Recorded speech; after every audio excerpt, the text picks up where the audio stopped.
Before the mutiny, a rail system suspended high in the factory's metal canopy would deliver citizens to the dismal warehouses and distribution faculties where they spent their working days. Not surprisingly, that's where the revolt started, quickly spreading throughout the ship. The factories were looted and stripped for parts, the railway blown up to cut off the mission control from the habitat and prevent reinforcements from pouring in. Within a few decades, the factory had been mostly abandoned until growing trade between the pit and the habitat turned it into a new Silk Road. With the train overpass lying in ruins, slow-moving traders carrying valuable relics of the past looted in the wasteland quickly became the target of gunmen eager to relieve the traders from their cargo and lives. The traders responded by hiring armed escorts, which forced the gunmen to form gangs and fight both mercenaries and rival gangs until only two gangs remained: the Black Hand and the Detroit City Gang. A mercenary outfit calling themselves Thy Brother's Keepers saw a great business opportunity and promptly moved their operations into the factory. There, the Keepers established what became known as the Toll Road, offering a safe passage to the habitat for an exorbitant fee.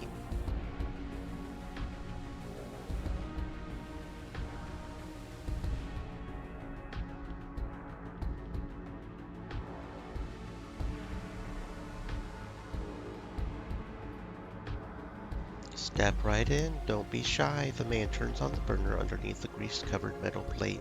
If you're tired of chewing cardboard, try these delicious frog legs, soaked in acetic acid and fried to perfection. What do they taste like? Like Earth Sister. It was their most iconic food, Kentucky Fried Frog. It's finger-licking good. Wasn't that fried chicken? Just 'cause it tastes like chicken doesn't mean it's actually chicken. After sharing this bit of street wisdom, he places several chunks of odd-looking meat on the makeshift grill and promptly bastes it with sauce to mask the smell. Maybe later.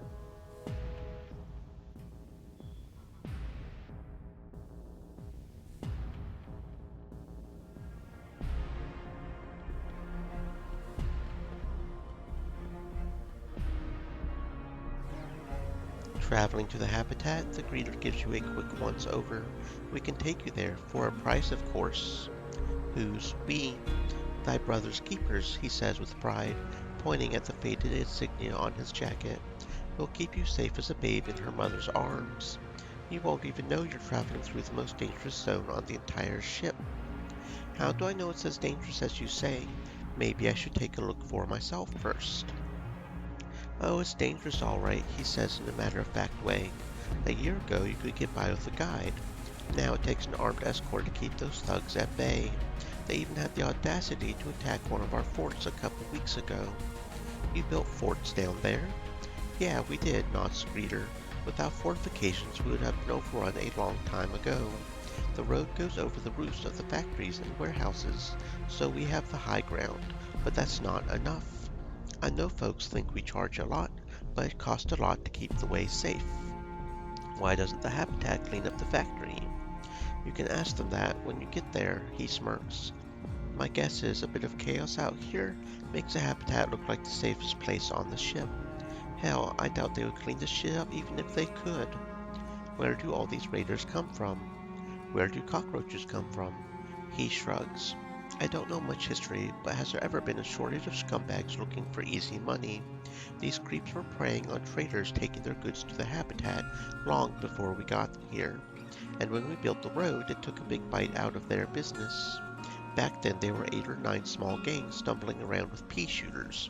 Now there's just 2 gangs, both enough firepower between them to start the next mutiny. How much?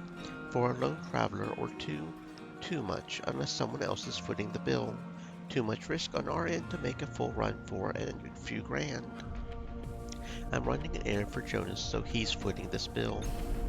And it'll take us 3 months to collect, mutters the greeter, the smile disappearing from his face. Enjoy your trip. The metal doors slide open, inviting you in.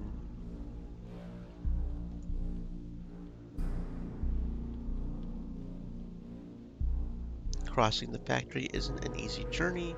Who knows when you might be able to return. If you have any unfinished business in the pit, take care of it now. Any companions left behind will have to move on.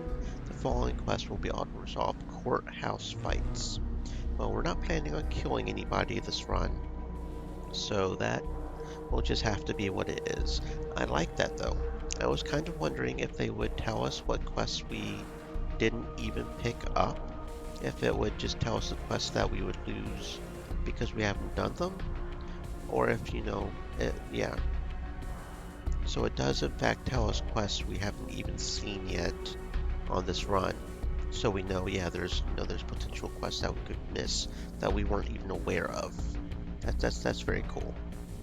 Points for that. While exploring, yeah, there we go. We got navigate, negotiator 1.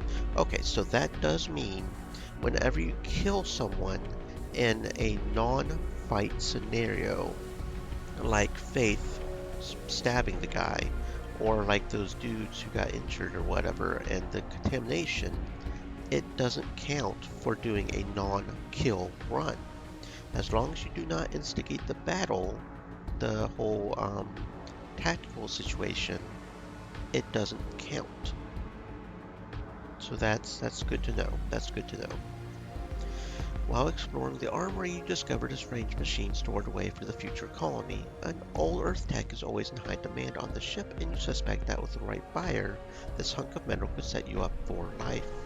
The place to go for answers and a buyer for something this big is the Habitat, a multi-deck city in the middle of the ship. So that's good to know. That is good to know.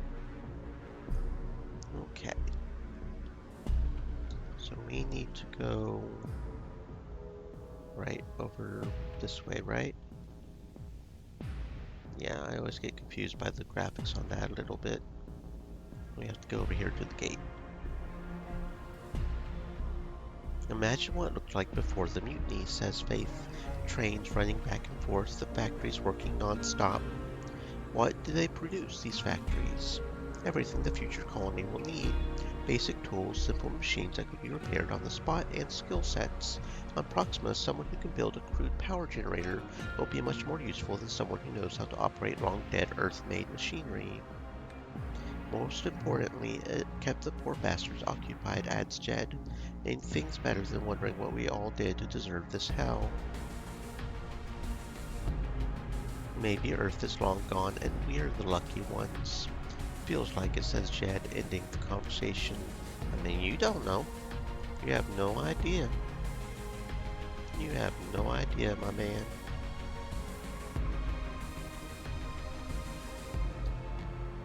First time? Asked one of the keepers. Haven't seen you passing through before. First time, yes. You gonna love the Habitat then. It's like one of them megacities from the stories. Hard to go back to your old life after seeing how we were meant to live. I've heard it's half destroyed. Says who? Those cargo rats in the pit who've never been there? Sure, the Habitat took some damage during the mutiny, and maybe after it too, come to think about it, but it's still the grandest fucking thing on this ship. A testament to our inability to get along then? It ain't our fault, the man says defensively. Ever heard the tale of the Bible Tower? Once upon a time, all good Christian folks gathered to build a mighty tower for the glory of God. The tower was meant to be a beacon for the faithful, seen from any corner of the earth. But the devil would have none of that, of course. They were one people back then and worked together as one too. So the devil started... God damn it, phone. Phone! My phone is a bitch sometimes. They were one people back then, started working together as one too. So the devil started whispering in their ears, a word here, two there. Before you knew it, everyone had their own idea of how it should be done. They started squabbling and fighting, and soon the work was abandoned, the tower forgotten. Sounds familiar? So nobody should have their own ideas. You being funny? Have as many ideas as you want, as long as they affect nobody but yourself. It's when you start having ideas of what other people should be doing when troubles start. Speaking of, what the hell happened in the pit? Not enough containers for everyone? He grins, enjoying his own humor. Jonas and Braxton had different ideas on how to run the town. You cargo rats are all the same. You think they will ever stop fighting in the Habitat? Don't see how. It's not like they can shake hands and let them bygones be bygones. Can't do much when one side believes in one thing and the other side in the exact fucking opposite, can you? Maybe the ship authority had the right idea. Keep everyone in line, at least until we arrive. How long have you been with the Keepers? From the very beginning. We worked security at Mission Control. What's left of it anyway? Plenty of folks looking at for easy money. Prospectors and gun thugs alike. You see, when a prospector develops a sudden urge to head back to town, he might as well be wearing a sign. I found something valuable. Come and take it. He travels alone. His chances are 50-50 at best. He hires a security crew. He might actually make it to town. It's a delicate, whatchamacallit, ecosystem. The rich is waiting within attract prospectors, the prospectors attract gangs, the gangs create demand for security. With me so far? Now what happens when the riches dry out? It all falls apart. The prospectors move on, then the bandits, and nobody wants to pay for security, not that they have anything to pay with. Around that time, growing trade between the pit and the habitat started attracting all kinds of scum. Traders started hiring armed escorts, but an escort won't do you any good if you're taking fire from above. It has to be the other way around. He points at the walkways connecting the forts. When Stanton caught wind of it, he smelled opportunity. Streets paved with gold. The man smiles grimly. We lost a third of our men, just to carve out a small foothold, which got us nowhere. So we left the rubble-choked ground level to the gangs and secured what's left of the rail overpass and the key buildings. The rest you can figure out on your own.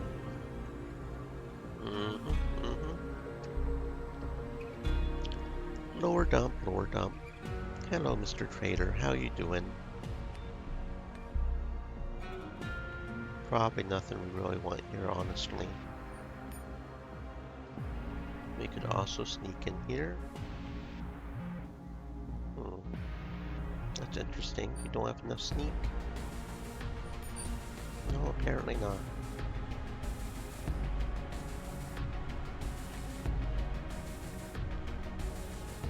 Welcome to Fort Stanton, says Thomas Stanton, spreading his arms as if to embrace you. You're safe here, so please enjoy your hospitality before continuing your journey. Sergeant Smiles here. He points at a dark-haired woman with a seemingly permanent scowl on her face. Will be your personal guide until you reach the habitat. How long is the journey? A few hours, maybe more if you stop for sightseeing, smiles Stanton. Is it dangerous? Nothing to worry about, assures Stanton. Our forts are unassailable. The Black Hand and Detroit City thugs have learned it the hard way. We hold the power here, not them. Detroit City? See that old train station in the distance? That's Detroit City. Each station was named after a great Terran city, but Detroit's the only one that's still standing, and like a natural castle on a rock. And the Black Hand? They hold the other end of the factory, well fortified and well supplied. Otherwise, we would have forced them out by now. I wouldn't be surprised if the Brotherhood is backing them. Rotten fucking bastards as they are. Our route will take you far away from their base, so you don't have to worry about them. We'll keep you safe and sound. You have my word on it. Sounds good. Meet me at the gate when you're done. Okie dokie, friend. We will meet you at the gates. Nothing else for you to say? Okie dokie. And Smiles is down here, so we can go ahead and get going. Whenever you're ready, says Smiles, when you come near. For a guide, you aren't very friendly. I'm not your fucking guide. My job is to make sure you don't do anything stupid and get yourself killed. Not that I care, but Stanton says it's bad for business. And what would you rather do? Kill me yourself? Finish what we started and wipe out the gangs, says the woman, her eyes alive with fire. We lost half our men securing this damn road, only for Stanton to make peace with the Detroit scum. He's a businessman now, she spits as if it were a dirty word. Have you lost someone? We've all lost someone here. How long have you known Stanton? Long enough. Next question. How many forts are between us and the habitat? 3. Our next stop is Fort Defiance. Alright, let's go then. Let's go to Fort Defiance.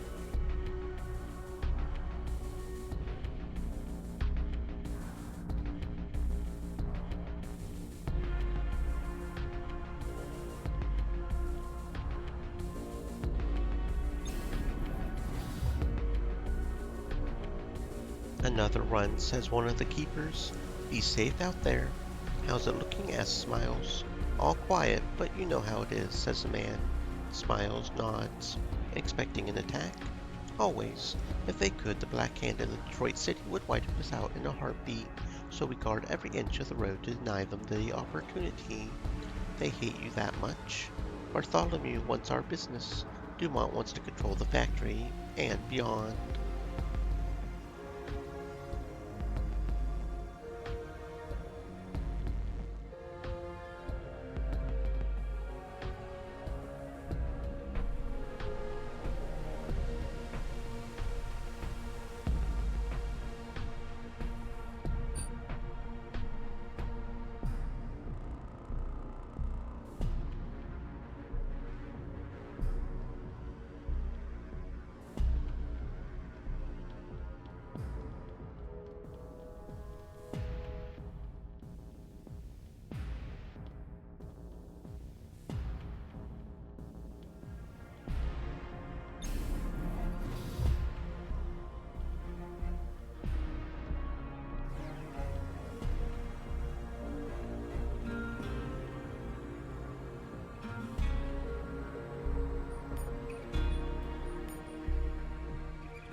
What the hell do you think you're doing? I was just curious what's behind the store. It's our supply depot and it's locked for a reason. If we're attacked, we won't run out of ammo or medkits anytime soon. Got anything to trade? The supplies aren't for sale, the keeper says firmly. Surely you can part with something without endangering the station, unless you get paid so well you don't know what to do with your money anymore. As if. The keeper glances around and shows you two glowing plasma cells, fully charged. That's 12 charges apiece. 8 good shots with a pistol. Any store would ask 12 for it, but I can sell it to you for 1,000. Yeah, okay. Sounds good. Pleasure doing business, friend. Okay.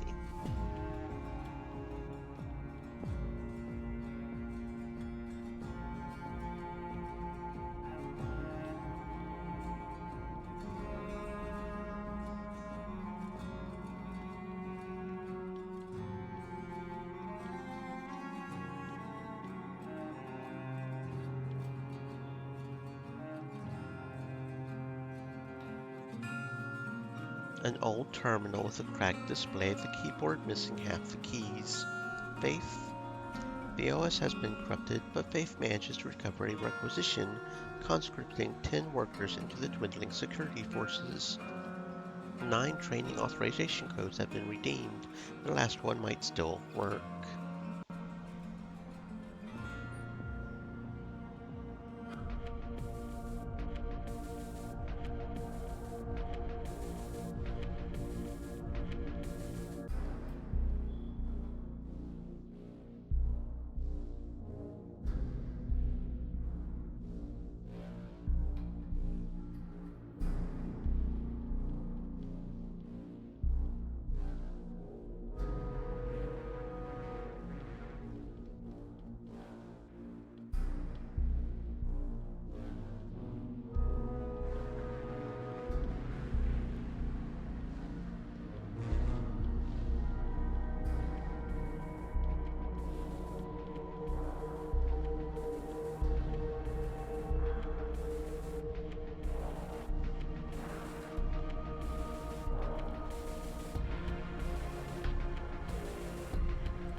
Traveling light again smiles, frowns a grizzled old keeper.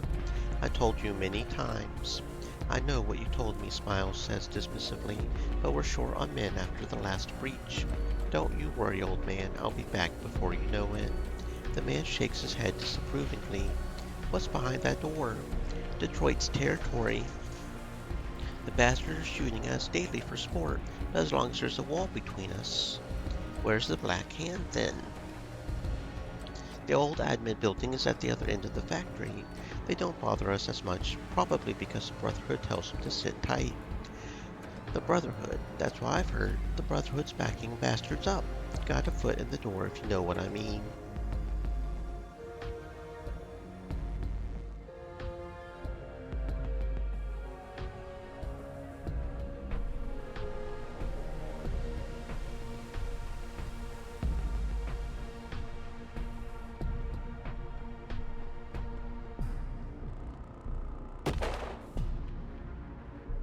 Suddenly a shot rings out and one of the keepers goes down. He isn't dead, but he will be soon unless the wound's treated. But first someone has to neutralize the sniper. And I don't think anybody can do anything about it, so... You aren't that good with rifles, unfortunately. Faith, can you at least treat the man's wounds? Managed to remove the bullet without causing additional damage and stitch the wound. It'll leave a nasty scar, but the man will recover. Even if we didn't take out the sniper.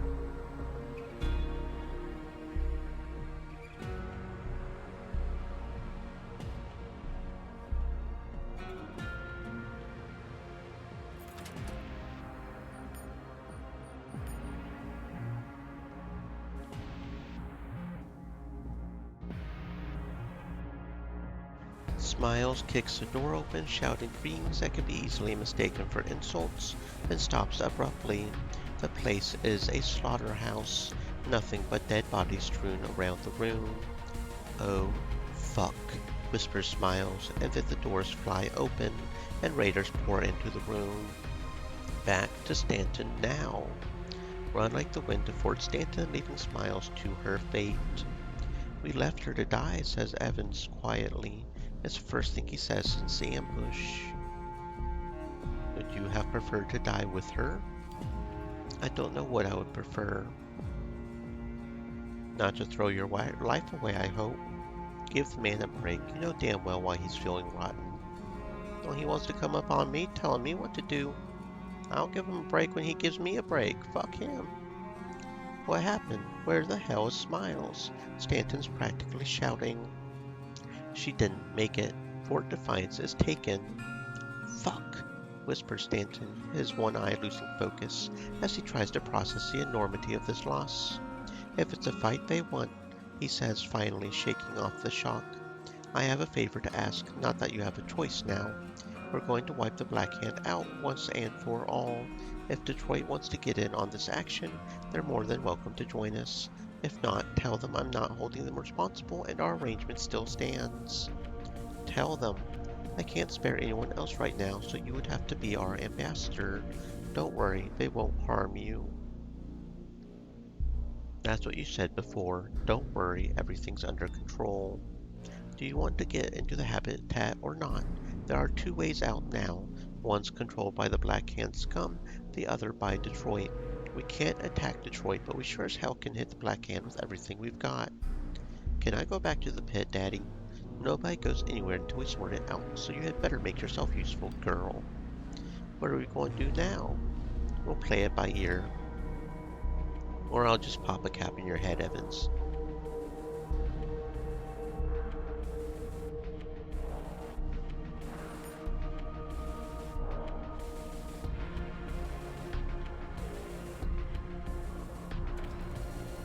Didn't think I would see you again. Where to now? Detroit, Stanton's orders. Good luck.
Your sudden entrance must have spooked two men, scavengers by the looks of them, trying to dismantle some machinery. They straighten up, staring at you in silence, unsure of what to expect. A third man steps out from the shadows, well armed and ready for anything. Who are you? That's Six Banger Jack, says Jed. There's a price on his head, so he's a bit jumpy. You would be jumpy too if you had to crawl here to shake off the bounty hunters. How's business down here? Better than I expected. Nobody comes down here anymore, so it's nice and quiet. Do you have anything to trade? You came a long way to trade, friend, says the scab, looking at your gear and tallying up the cost in his head. But I suppose we do have a few extras. He carefully unwraps an oilcloth to show you an odd-looking energy pistol. It looks like a revolver, both a plasma chamber. The craftsmanship suggests it was made from the spare parts long after the mutiny. Does it work? It surely does.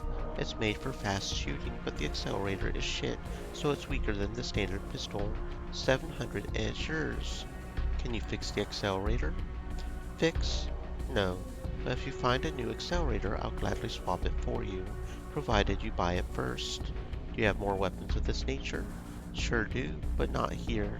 I'm going to head to the heart, the mutant town, once I'm done here. Good salvage there. Enjoy. Come to the heart if you need more custom guns.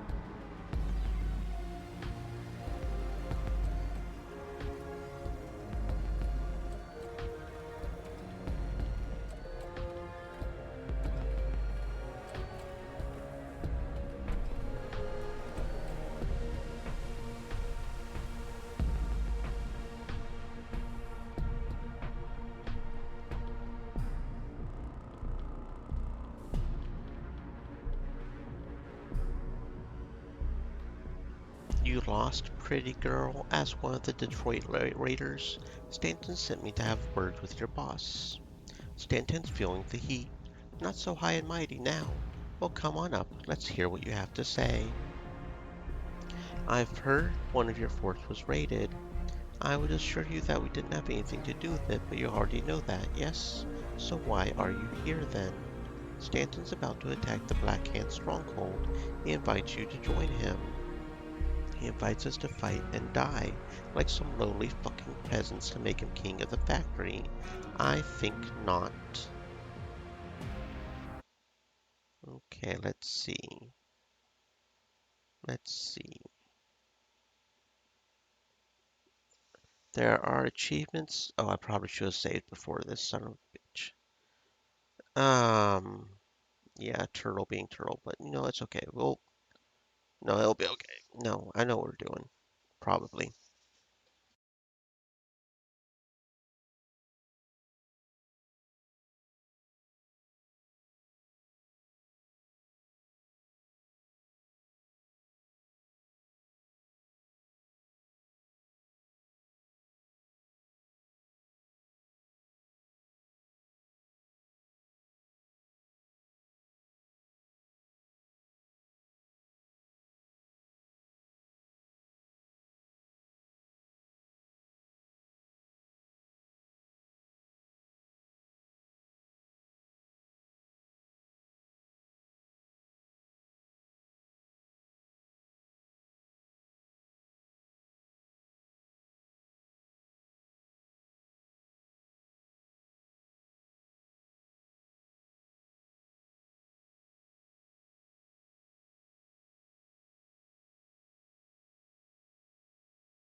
Okay, let's see. A bit short-sighted, don't you think? After Stanton crushes the Black Hand, do you want to stand next to him or be the next target? Bartholomew hesitates for a moment, then scoffs. What if I want to be left the fuck alone? I guess that's not an option now, is it? You have the Black Hand to thank for this, not Stanton. The sooner the conflict is over before the Habitat gets involved, the better it is for everyone here. You're right about that, Bartholomew says unhappily. Alright, we'll fight on your side, but he makes a pause to get your attention. I help Stanton take the Black Hand stronghold. I keep it. This way we split the factory 50-50 as partners. Stanton will never agree to it. Then I will side with the Black Hand, says Bartholomew with barely controlled anger. Dumont and I go way back.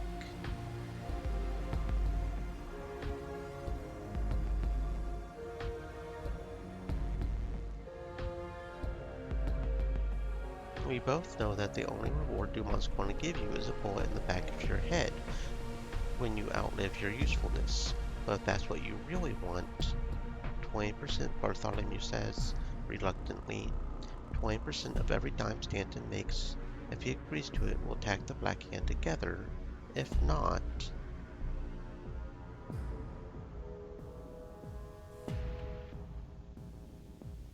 I'll do my best. Okay.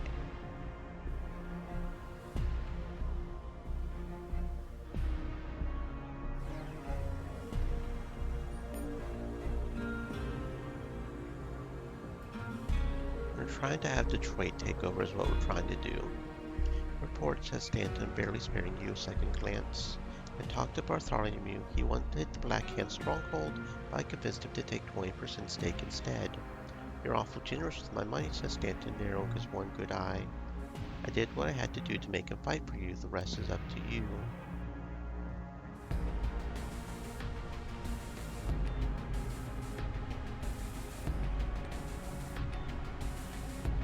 Okay, you know what? I'm going to go ahead. I should be able to...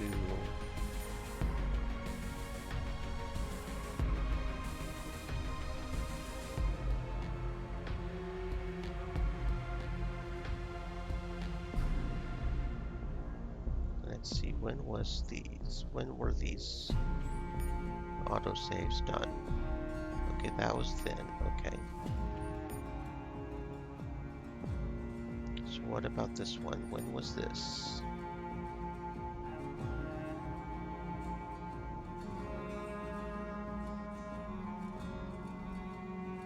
Okay, this was when we had to run from Stanton. Okay.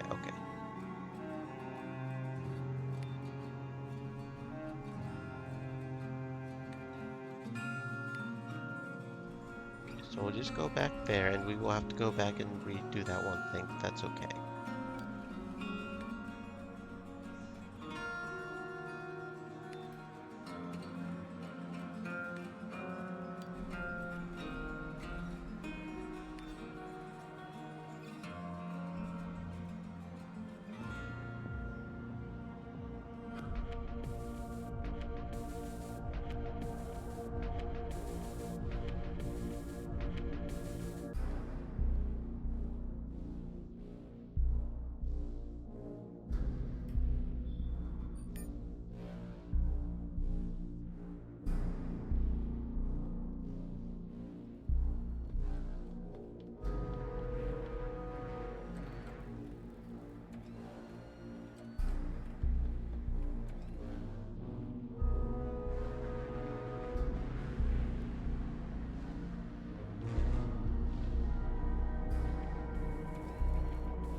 Okay, let's see. We want to try to convince him. That's between you and Stanton. I'm just a messenger. Are you now? Bartholomew looks at you with interest. I assume you were on your way to the habitat, but now you're stuck here. Your odds aren't looking good, my friend. He gives you a salesman's smile. Attracting the Black Hand stronghold is suicide with or without your help. If Stanton loses, he makes a pause. Let me guess, you want me to work for you? If you would go on a bet, might as well bet on the winning horse. You see, I can get you into the habitat. Stanton can't. And what do you want in return? Tell Stanton we're in. When he attacks the Black Hand, you stay behind and let my boys into Fort Stanton. We'll handle the rest. I'll do it. Because we're going to side with the Detroit boys, is what we're going to do. We're siding with the Detroit boys. Report. I talked to Bartholomew. He'll stand with you, the enemy of his enemy, and all that. Great news. Best get ready then. It's going to be a bloody fight. I think I've done enough, so I'll wait for you here. It's not your fight. I understand. Okie dokie. Now we've got to open the gate. What the fuck Bartholomew and his goons are doing here? Finland asked alarmed. Why aren't they with Stanton? I don't have enough Griggles for a strike to kill him. If they're here, it means Stanton's dead, and the Black Hand is coming for you next. Alone, you won't stand a chance, but with Bartholomew and his crew on your side. You think we're dumb enough to open our gates to him? Hand over the fort without firing a shot? The remaining keepers gather around Finland, accepting him as their new leader. Their world turned upside down in less than an hour. A decisive victory turned into a devastating defeat, at least according to you.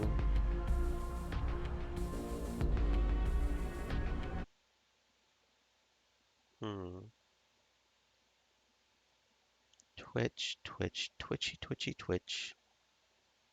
Twitchy, twitchy, twitch. Save the speech for the Black Hand. You know what they do to prisoners now? Maybe it's best not knowing. Just make sure to save the last bullet for yourself. How do we know that Stanton's dead? Demands one of the men. Or that the Black Hand's going to hit us next? I suppose you're right. Why would the Black Hand want to finish you off now while you're weak and defenseless? It's far better to give you a chance to get reinforcements from the pit. Open the gate, says Finland, defeated. Nobody makes an attempt to stop him. Thy brother's keepers are no more. I come in peace, grins Bartholomew, inspecting his new fort. You have nothing to fear from me or mine. What Thomas Stanton started, we will continue. The road will be restored, safer than ever before, and the Black Hand will pay for what they've done in time. You have my word. Looks like your work here is done. Leave for the habitat.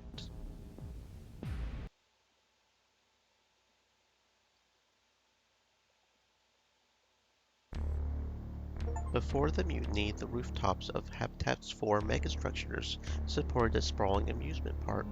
There, the people of the ship would experience at least a few of the novelties they would never enjoy on Earth or Proxima. Walk barefoot on real green grass, courtesy of hydroponics, or soft red-tinted Proxima sand. Sit under tall artificial trees and watch the sunrise on gigantic screens suspended all around. This last was said to be indistinguishable from the real thing, not that anyone aboard has ever seen it. Nowadays, the 3 remaining rooftops are heavily fortified platforms patrolled by armed guards. The sky screens went dark long ago, a frivolous luxury in a decaying world. The grass underfoot and simulations of golden fields have likewise vanished, replaced by watchtowers and checkpoints. With enemies on all sides, cheap entertainment is a useless distraction from reality and its harsh demands. So that's what they did, played in their parks pretending they were back on Earth. Even prisoners are allowed out of their cells to walk outside once a day. I like the Proxima sets when I was here a few years back. Joyful, bug-eyed locals welcomed the Terran colonists to their planet. Let's get moving.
"You're too late," says the man, face covered with grime and oil. He looks old and worn out, but beyond that you can't really tell. They don't let anyone in anymore. Send them right back. What are you talking about? The riflemen. They run the shuttle bay and they say they can't take any more refugees. The man explains patiently. So if you were planning to stay there, you can turn right back. And if rumors are true, you would save yourself a world of trouble. What rumors? Not from around here, are you? The protectors don't like what's going on down there, so they're going to clean up the place for good. Don't say I didn't warn you, cackles the man. Thanks for the warning. Go down to the shuttle bay? Yes, we will go down to the shuttle bay. Shuttle bay bay. Shuttle bay bay.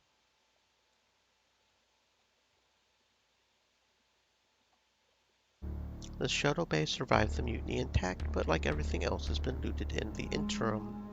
The life support systems and emergency supplies are stripped and the shuttle interior is used by generations of squatters. Moses Jackson's riflemen, a small mercenary outfit, claimed the shuttle bay a few years ago, cleaning up and doing their best to make it a permanent home.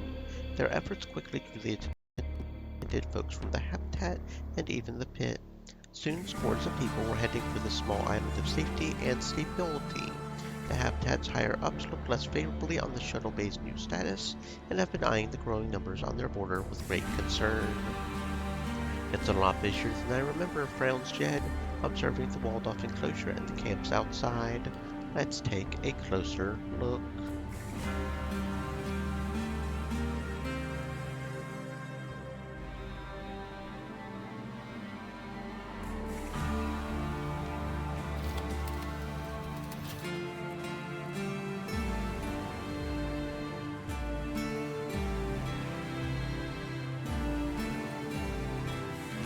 Outside the gate, a bearded priest is looking over the refugee camps with an expression of deep concern.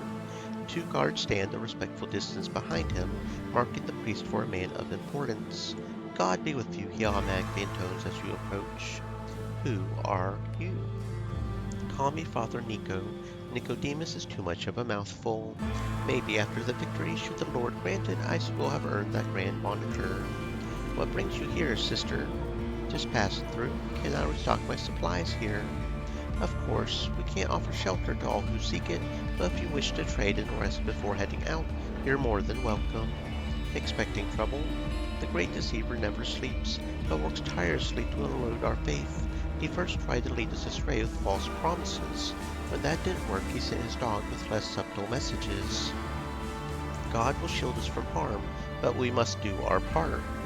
He is a shield to them that put their trust in him," quotes the priest, nodding approvingly. "Why did the great deceiver unleash his dogs upon this peaceful commune?" "The refugees," he replies, gesturing broadly around.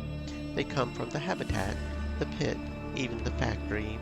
The protectors are worried these dejected folk will find a welcome here, exactly the Christian welcome these refugees have received, and increase our strength tenfold. So they will address the problem the only way they know how, with violence. They hope to strike before Moses finally looks to the Lord and sees why he sent us all these lost souls." "And why is that?"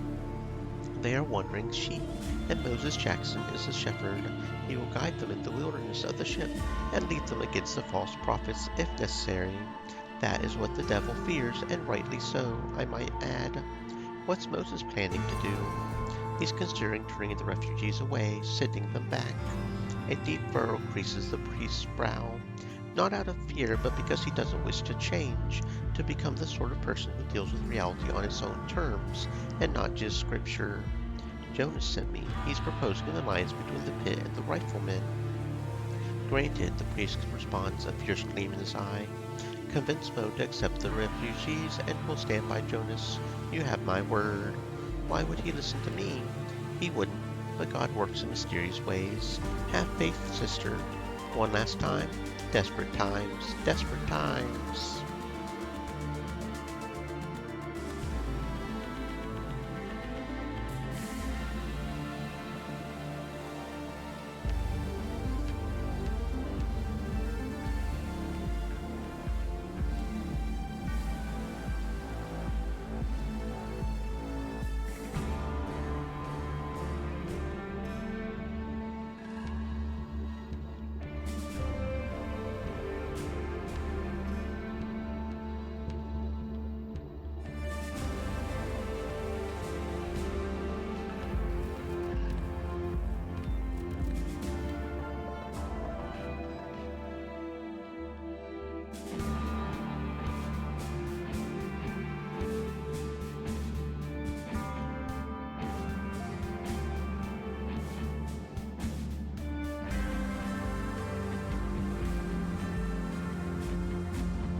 What the hell is it now? Mo Jackson breathes out the words in a deathly tired sigh.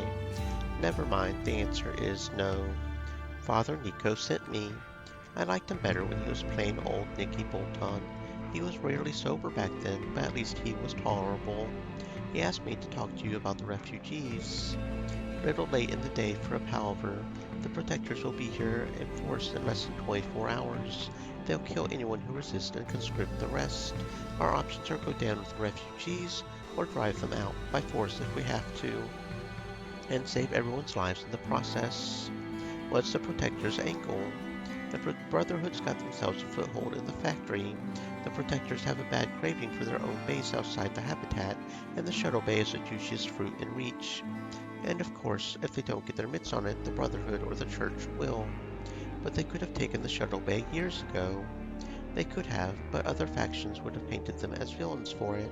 They needed a pretext to take over. Now they have it. As soon as you get the numbers you're a threat, then every one of the habitat's 10 crown dictators is going to take an interest. Listen, if you want to help convince the refugees to go back where they came from, hell, why don't you take them? Not like the pit's running out of space. This isn't nearly as hopeless as you make it out. We've got a nice defensive position here, and the protectors have other fronts they need to watch. They won't commit their full force just to take out some homeless folks and down at the old priests. And what would we do after that? Am I supposed to become a warlord like Braxton? I want this place to stay small. Jonas let the pit grow wild, and look what happened. Big settlements have big problems, and my plate is pretty fucking full as is. I'll talk to the refugees. Who leads them? Nazar, he used to be one of Dumont's lieutenants, and Mother Mary, a religious firebrand from the habitat. Jay can tell you more. He points at a big bald man waiting a few steps away. Before I forget, Jonas is proposing an alliance between the pit and the riflemen. Mo shakes his head. Jonas dug himself a pit, and now he wants me to climb down into it with him. No, tell him we take no sides. He's on his own this time. Even if I help you, your answer is still no. So you would help us avoid a confrontation with the protectors, only to force us into a bigger fight with the Brotherhood. Out of the frying pan and into the fire. That is actually fair.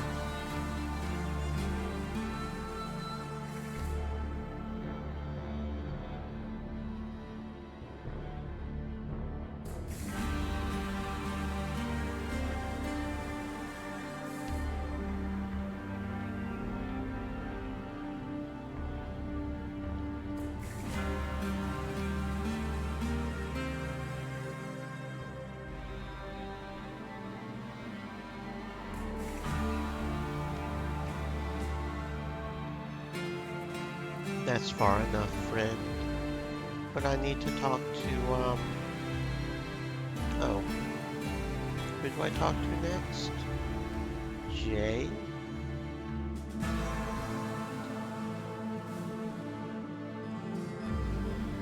Get in alliance with Shuttle Bay.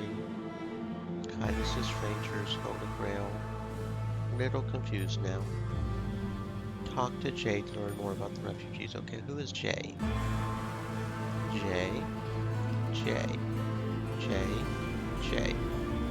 Jay. Oh, I didn't see you over there, brother. My bad. My bad. Just assumed I had to go talk to the refugees.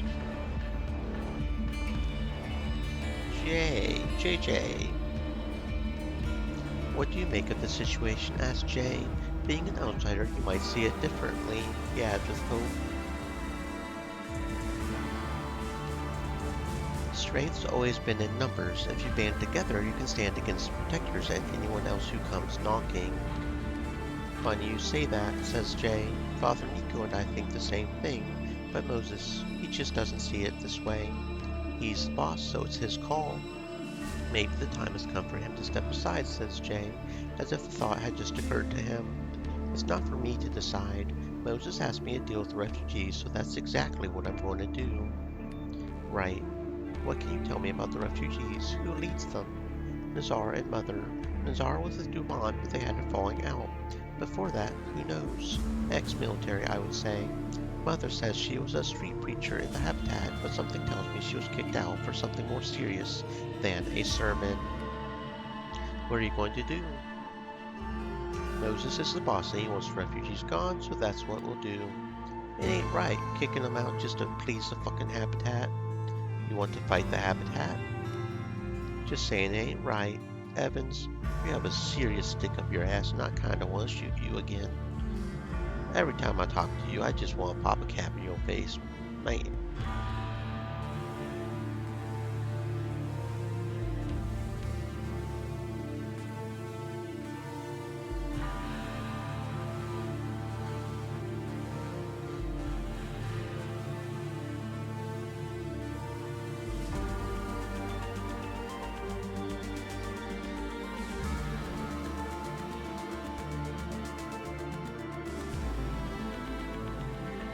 That's far enough, friend.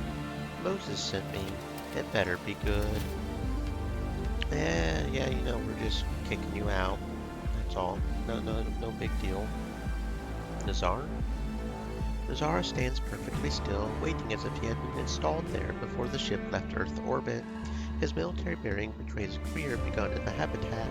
The rest you already know. A stint with Dumont, which he left to end up here. But will this be a new beginning or the last stand? What does Moses want now? He wants you gone for your own good. I've heard it before. We aren't going anywhere. Moses is the one who decides who stays and who goes. He says you can't stay, so pack your things and get out. And if I refuse, then you and everyone else here will die, fighting the pointless war with the protectors that you started by showing up and refusing to leave. It doesn't have to be this way. We aren't a threat to anyone. All we want to do is farm your land, maybe pick up knitting. I don't know if you noticed, but there's not a lot for your friends to do around here. They can join the riflemen or turn to raiding. Neither option would sit well with the habitat's powers. Where would we go? For the Brotherhood, I'm a deserter. For the Protectors, I'm a war criminal. The Church, half of these folks are running from them. The pit has all the freedom you could want and then some, and nobody has to die. That's on the far side of the factory. Last time Dumont and I parted ways, it wasn't amicable. You have enough men to fight your way through, and the riflemen will be happy to escort you. It's the least they can do. Look, we might not get a warm welcome in the pit. I was there when the Brotherhood attacked, fighting on the wrong side. Jonas sent me to find allies. He thought that Moses might help him, but I think you would make a much better choice. Maybe I can make amends, says Nazar after a long pause. Better than staying here anyway. I'll see you in the pit, Nazar. Okay, yeah, we got some Nazar. Maybe we got some, maybe we got an alliance with, at least somebody anyways.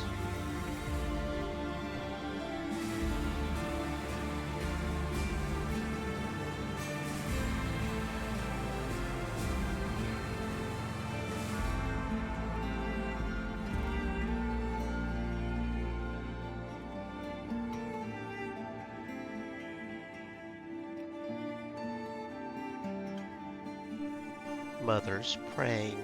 Moses sent me. She'll make an exception for you. You bet she will. You bet she will. Guess you think we're going to leave just because of a little trouble? Well, we ain't, so you can fuck right off. Quite a welcome your little camp puts on. You think you deserve better? Alright, girl, what's your message? Let's hear it. Moses wants you out of here for your own good. If Moses thinks he can appease the Protectors by kicking us out, he's a bigger fool than I thought. Tell him we're staying for his own good. But he can count on me and his boys in the battle ahead. Ain't that right? She aims his comment at her entourage, a irregular crew of rough-looking men, thugs and cutthroats by the looks of them. You aren't listening. The party's over, so pack your things and leave. Do you think it's going to be that easy? Think again. And tell Moses that we ain't leaving. Not now, not ever. You hear me, messenger girl? Why stay here if you aren't welcome? Where should we go then? Moses won't fight the Protectors, so you'll be on your own. You want to die? Stay and fight. Otherwise, get out while you can. Moses will have to fight, says Mother, without any certainty. Some people want to change the world, and they're willing to fight to do that. Others want to be left alone. Guess which camp Moses belongs to? Fine, Mother spits out angrily. We're leaving, but this thing, it ain't over. We will not forget, and we sure as fuck will not forgive. Okay, friend. Okay. If you say so. Okay, back to Moses.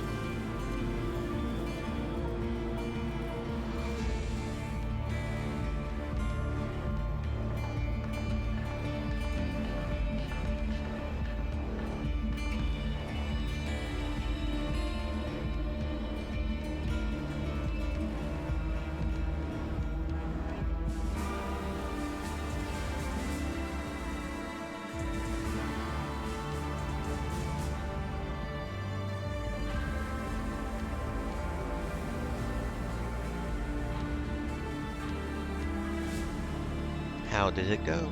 It's done. The refugees are leaving. I won't forget it. The protectors will be here soon. If you want to leave, now's the time. I think I'll stick around to see how it plays out. The protectors' forces arrive a few hours later. 200 soldiers trudge in and set up camp, waiting for the riflemen to send someone to parley. Can you talk to them? Why me? Because you're a third party here. They have no beef with you. Fair enough.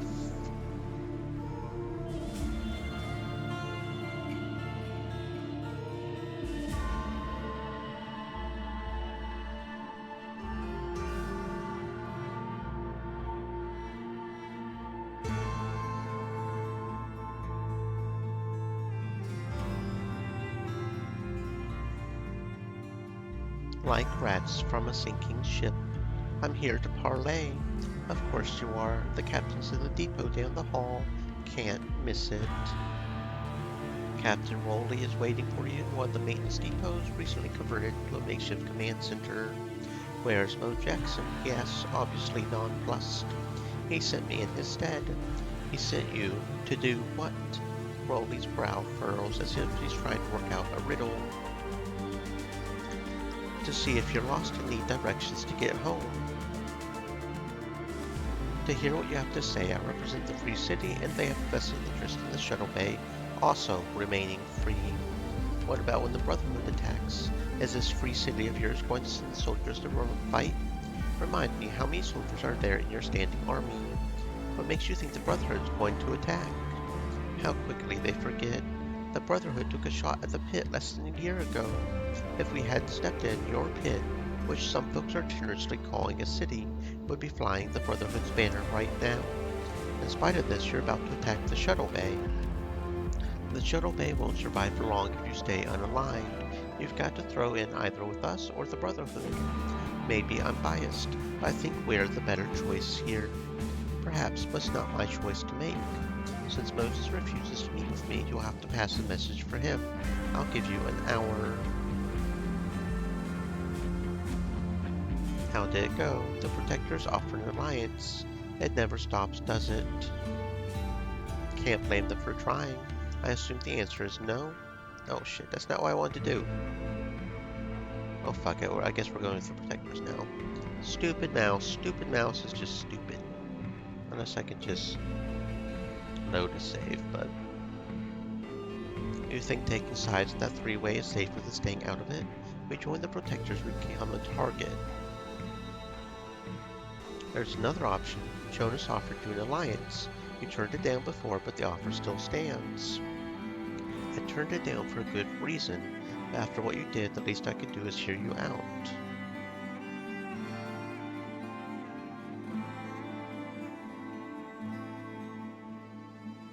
We both... What's there to say? You stand alone, you lose. We stand together, nobody can touch us, not even the Habitat. Us, you mean me and Jonas. For now. Tell Jonas we have a deal and tell the Protectors to get out. Wait, he unslings a rifle and offers it to you. Thank you, Jade. I won't forget it. Okie dokie, and we return to Rowley.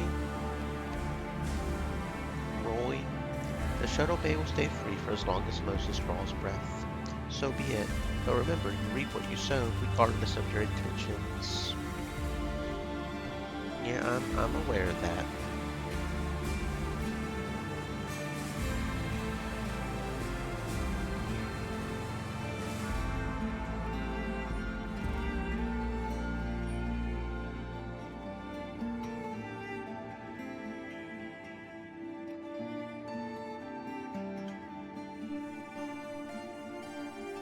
How did it go?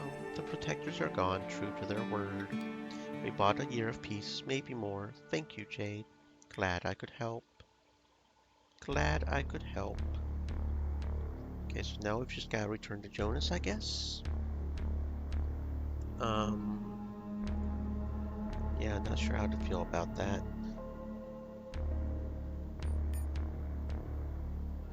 Okay, so we'll just go back up here, use the elevator.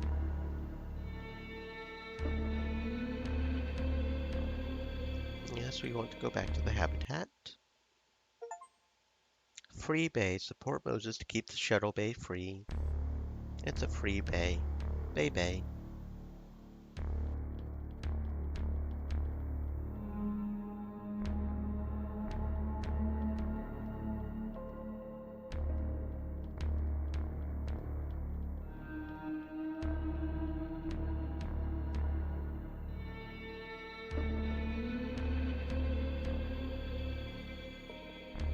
What brings you here, sister? Inquires the guard. He gives you a warm smile that doesn't reach the eyes. Always wanted to see the habitat. You did enjoy your stay in the Brotherhood's domain then? What's with all the questions? We simply don't want to know more about people who wish to visit us. I won't delay you any longer, sister. Okie dokie.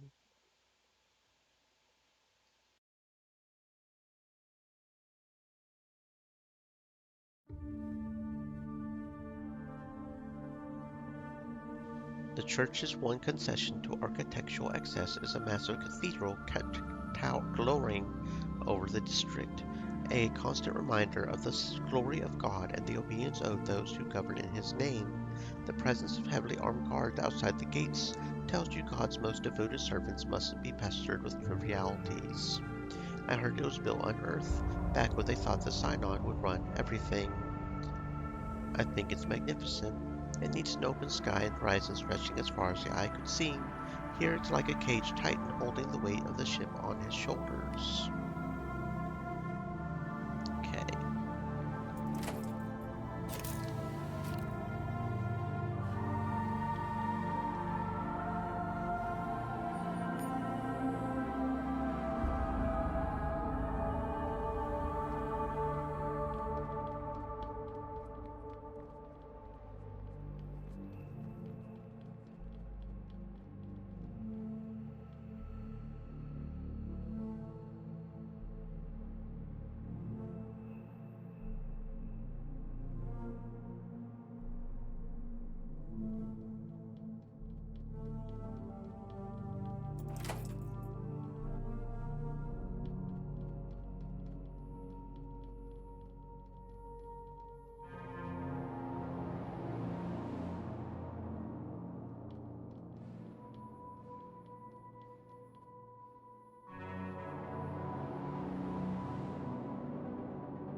You look lost, sister. The woman smiles kindly at you. I understand it's a lot to take in. She gestured at the vast plaza. I would like to speak to the Chaplain General. I'm afraid that's impossible. The Chaplain General doesn't receive solicitors. Is there any work around here? Nothing I can think of, although she's silent for a moment. There's a delicate matter we need help with. She hesitates again, unsure where to start.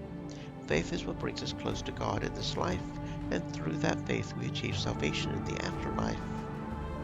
It grants us everything we seek: strength, purpose, peace, even wisdom.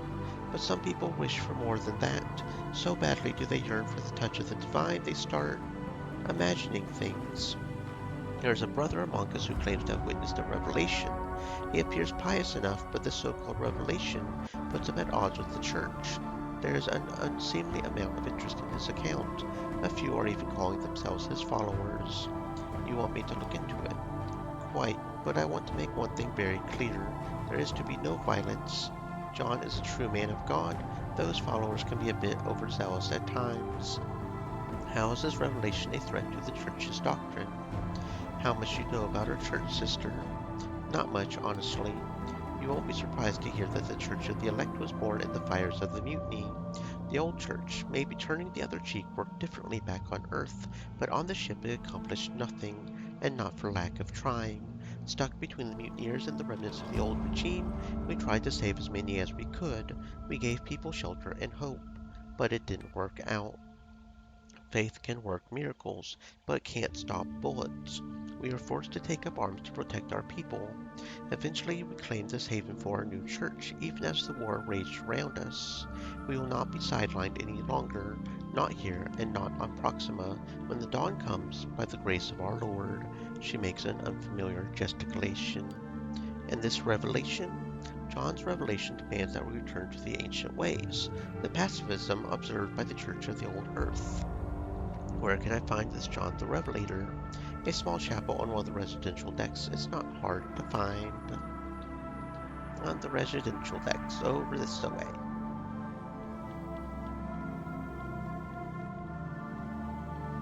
Our people don't wish to be disturbed in their time of prayer and reflection. I'm running an errand for Mona. I'm running an errand. The residential district is what you would call exciting, a perfect grid of faceless rectangular buildings housing hundreds of gray cells, each with a single bed. All amenities beyond that simple sleeping space are shared. Wake up, grab a quick in-tap from the corner dispenser, and take the train to work.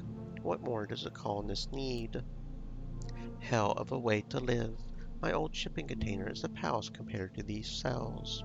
Maybe that's all they need, a place to sleep and store personal trinkets. I heard the units were kept purposely small to force people to spend all their time outside, building a community and living in it. Of course, maybe they simply didn't have enough space to house all 50,000 colonists. Well, now we have 3 communities instead of 1, so I guess their plan worked. I can't wait to go back to the pit when this is all over.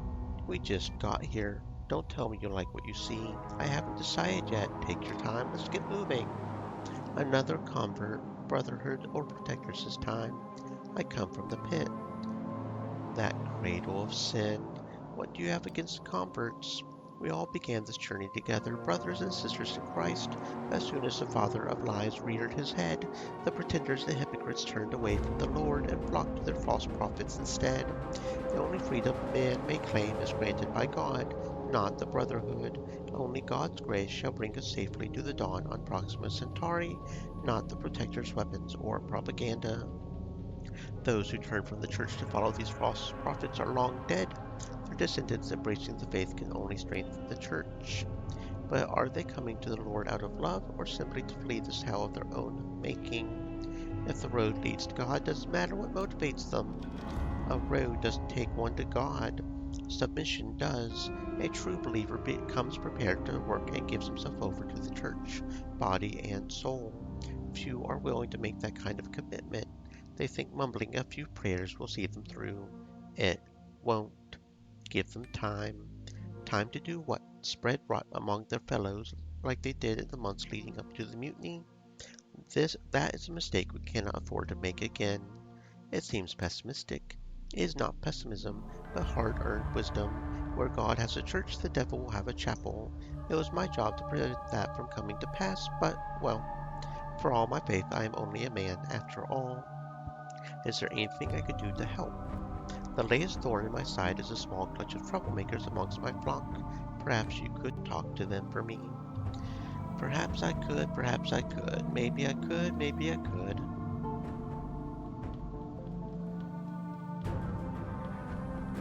Okay, go ahead and pickpocket this lady. And we've got John over here.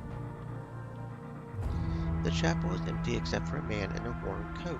He's sitting with his back to the altar, soaking dried algae in some water.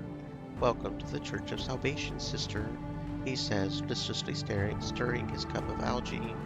I'm looking for the prophet. A prophet? Never seen one. Though I did see an angel once standing right where you are standing now, bathed in a pure white light. Smelled better too. What did this angel say? He said we had strayed from the path, as if we all didn't know that already. The angel probably thinks we're all stupid, but who can blame him? What path did we supposedly stray from? Come on, he says with a disarming grin. That's the easiest one in the book. Thou shalt not kill. Thou shalt not fight thy neighbor. That sort of thing. There's a reason why the church played a different role back on Earth. But we aren't back on Earth. We're stuck inside a metal can slowly drifting through space. All the more reason to try to get along, no? We never got along on Earth. What makes you think we can do it on this ship? It's never too late to turn to God, not to fight in His name, breaking His commandments, but to listen to what He said. Even now, return to me with all your heart. It's never too late, sister. What are you suggesting the church should do? Lay down their arms and pray for peace? The best weapon the church has ever had is the Word of God, so maybe laying down the tools of the devil isn't such an insane idea after all. You should suggest it to the Chaplain General if you get the chance to speak with His Holiness. Everyone will get slaughtered. Are you a seer, friend? What if there is no slaughter? What if our neighbors are preparing for war because we are preparing for war?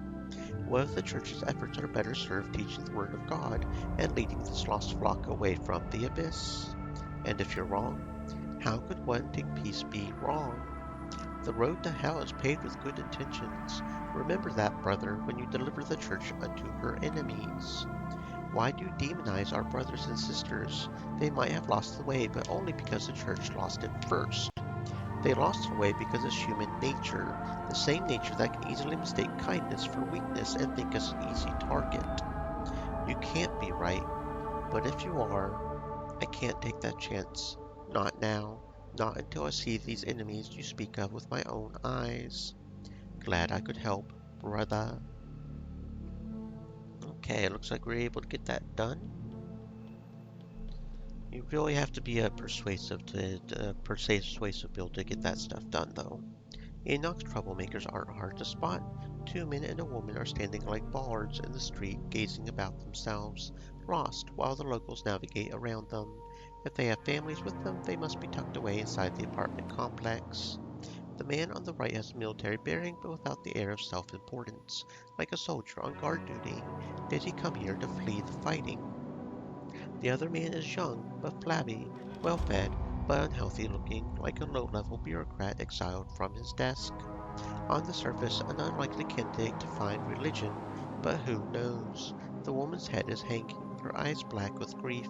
Whatever loss she suffered has left her permanently marked. The soldier's face hardens as if he's bracing for a blow. Not a people person, then. The widow doesn't react at all. She's lost in a world even harder than this one. Unlike his comrades, the bureaucrat is eager to exercise his tongue. God be with you, sister, he solemnly announces, hand Stream over his heart. Said, stay moist, my friends. Hydrate. Father Enoch asked me to have a word with you. He's concerned. Why? The soldier barks out, but quickly suppresses his anger. The man's just concerned for our well-being, the bureaucrat says smoothly, resting one hand on his companion's shoulder. Tell him we're still overwhelmed. There's so much to learn, but we're adjusting. His attempt at a smile is off-putting, robotic. The widow finally looks up, searching her face with a plainly frightened look. All right, I'll pass that along. Wait, the soldier says, shrugging the bureaucrat's hand away. Aren't you with the church? No. Care to tell me what's really going on here? The soldier sighs painfully as if something was pressing down on his ribs. The church is preparing for war. I grew up with a protector, so I'm no stranger to the drills and rah-rah propaganda. But this? People spend half their day training in self-defense units and the other half soaking in sermons. But there's only one message. We're going to fight the devil and we're going to win. If you're no stranger to drills and propaganda, why fuss about it now? Not what I expected. Nor I, pipes in the bureaucrat, shaking his head. Nobody gets what they want. Is this place better than the one you left? If listening to some sermons is all it takes to earn your stay, then I suggest you become the best goddamn sermon listener on this block. And if the church does go to war, sooner or later someone will go to war. It won't really matter who starts it, only on whose side you'll fight. Would you rather fight for the Brotherhood or the Protectors? If it comes to that, I'll fight for the church, says the soldier. The widow nods in agreement with strange resolve in her eyes. Glory, glory be to the church. I felt like puking just saying that. Yep. Anyway.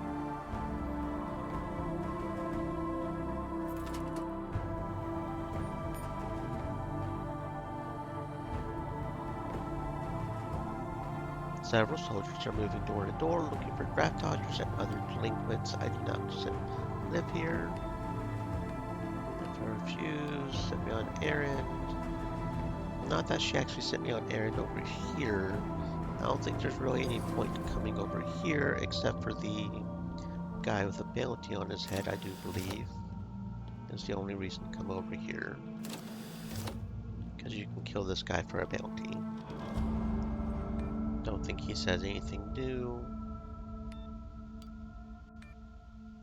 Yeah, he's just here waiting for you to decide if it's worth trying to kill him or not.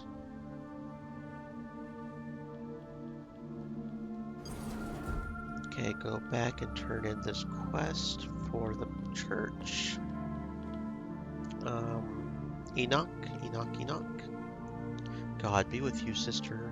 I talked to your troublemakers. Give them time and they will fit right in. Thank you, sister. No problem. How's our faction status? 3? Okay, so there's a very specific one. I'm kind of trying to get 20, because you have to have 20 factions standing in order to do it. And that's pretty much the Jonas stays free in the pit. So that seems like it'll be very difficult, but maybe if we can get the church going, we'll be good. Maybe. Maybe. Maybe so. Praise the Lord, sister. The preacher won't be a problem anymore. Thank you, sister. If you're still looking for work, the Chaplain General might have something for you. That was fast. I was instructed to send anyone who solves this problem to His Holiness. If I were you, I wouldn't make him wait. Fair enough.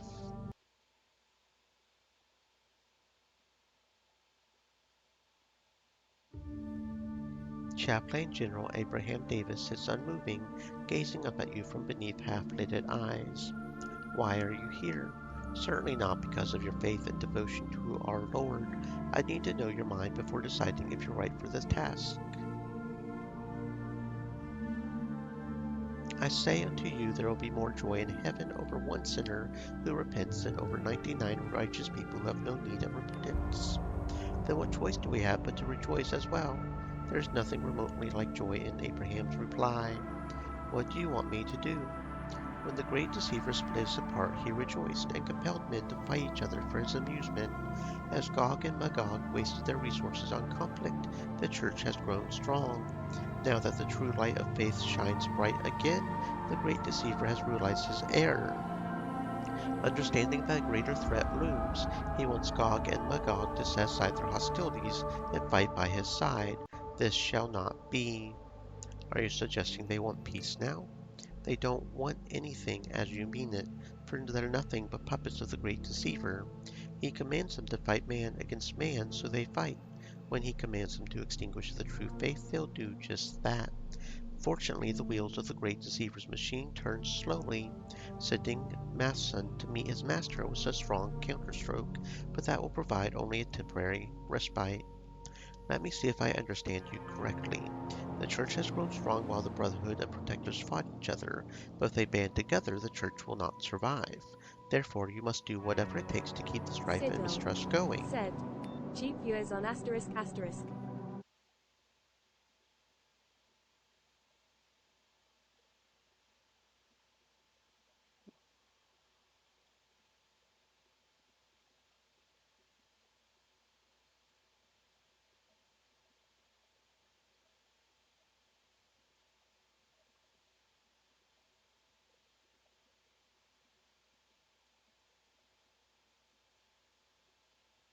Eh, Something of a simplification. I took you for a woman who understands there are deeper nuances to these issues. But yes, the Brotherhood and Protectorate must remain at war, at least for the time being. There's another matter I would like to discuss. I'm listening. No, not yet, not yet. Not yet, not yet, not yet. Okay, fair enough, brother. Probably can't access the menu map. Yeah, for some reason we can't access the map when we're in the thingamabob, but that's okay.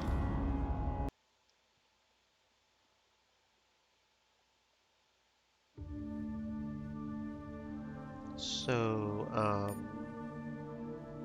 we have to offer to one of the factions, Rangers, and the mission control. Talk to Carlos, he runs Camp Reed and Hydroponics. So what quest was it for the church? What? I don't understand. He gave us a quest, right, for the church? He said something about wanting, I don't know. It feels weird. I thought he would have his own quest, because I mean the Brotherhood and the other guys do, right? Have their own quest line that the leader gives. I don't know. Okay, let's go over here, and we'll actually be able to get in here for once. Last time we couldn't do it because we didn't have persuasion, but we should be able to this time. May I see your key card? Here you go. Reverend Marville. Reverend's in a meeting with the Chaplain General himself, and he asked me to fetch something. Should I tell the Chaplain General you refused to let me in? You can go in, the guard says quickly, returning the card. Thank you. The apartment looks empty, but you can't shake the feeling that someone's there. Maybe you're just tired.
The purpose of your visit? Asked the board guard, barely glancing at you. Always wanted to see the habitat. First time then? No loitering, no thieving. You hear me? I'm not a thief. That's what you all say. I'm looking for work. If you mean gun work, there's plenty. We won't liberate the ship with routes and speeches, that's for damn sure. Like you tried to liberate the pit? We thought you would welcome some law and order and other trappings of civilization, but I guess we were wrong. Yes, yes you were.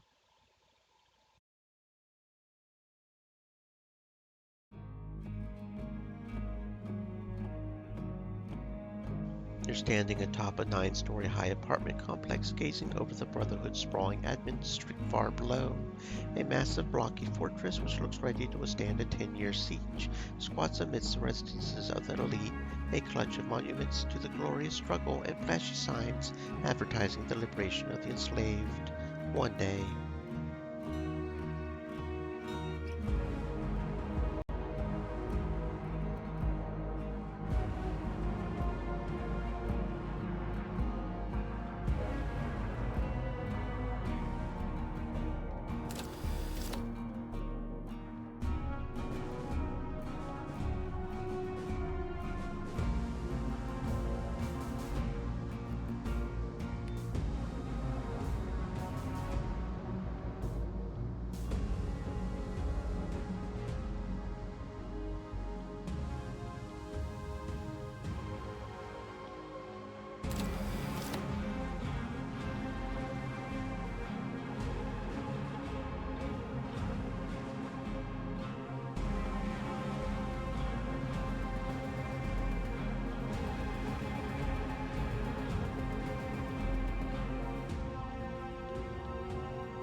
Welcome to the Brotherhood of Liberty. The man gives you a quick look over and smiles. First time? Are you here to spend some credits or strike a blow against tyranny? Tyranny? Tyranny, the enemy of freedom. It comes in different guises, trying to fool you, but it wants one thing and one thing only, to subjugate and control. Unlike the Brotherhood. Exactly right. If not for us, you would still be suffering under the yoke to the ship authority. Question our methods if you must, but never our goals. I guess I can find time to strike a blow or two against tyranny. Excellent. I'm Simon Anders, political officer. Pleased to meet you. What does a political officer do? If he has connections, he enjoys a nice office and 3 hot meals a day. If he doesn't, he greets new arrivals during the day and writes reports at night. I see. So what do I have to do? Attend a meeting and make some friends. That's all. You think you can do that? What kind of meeting? Hopefully nothing, but some workers wanting to strike a blow for liberty. Not everyone can enjoy freedom, knowing it is denied to their brothers and sisters across the divide. After all, have we not promised to free the enslaved? Of course, the leadership welcomes such unwavering devotion to our great cause, even if it doesn't flow through the right channels. But while we must hope for the best, we must be vigilant, ready for the worst. If our enemies are constantly plotting to our demise, even as we speak, they can corrupt weaker minds, make them think that white is black, black is white. Such rot can't be allowed to spread. So you have a mutiny of your own on your hands. Quite ironic, I know, but then again, anyone who remembers what life was like under the ship authority is long dead. The new generations, they don't understand the sacrifice, struggle. They don't see the protectors for what they are, so we must constantly remind them. Why me? Why not you? I look at you and I see a capable woman eager to prove herself. I also see a new face that won't raise any suspicions. Surely you have plenty of people capable of breaking meetings and schools alike. If the meeting is harmless, breaking up by force will do more harm than good. If it isn't harmless, rounding up the foot soldiers won't do us any good either. So if they're overzealous supporters, I leave them alone. If they're not, then we would like to know more about them. A lot more, starting with who their ringleaders are. You think they would tell me? If they think you're one of them, without a doubt. Where does this meeting take place? Residential deck C, that's all I know. Take the elevator down and ask around. I'm sure someone will point you in the right direction in no time. These things aren't exactly a secret. They want to spread their message, so they'll talk to anyone who isn't flagged. Flagged? Not one of ours. Why do you think I'm asking you to go there? I'll see what I can do. Are we working for the Brotherhood now? We're taking a closer look at the Brotherhood, that's all. She's right. Let's not rush to judgment. After everything the Brotherhood's done, the Brotherhood didn't do anything the other two wouldn't have done in a heartbeat, given half a chance. I would keep that in mind if I were you.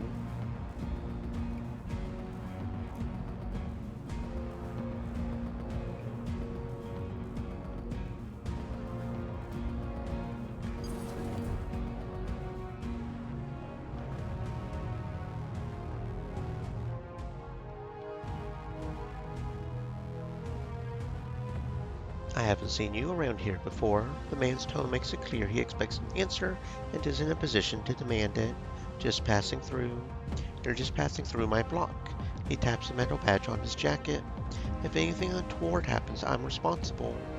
They will hold me accountable, and therefore I am holding you accountable for taking a stroll through this lovely neighborhood, among other things.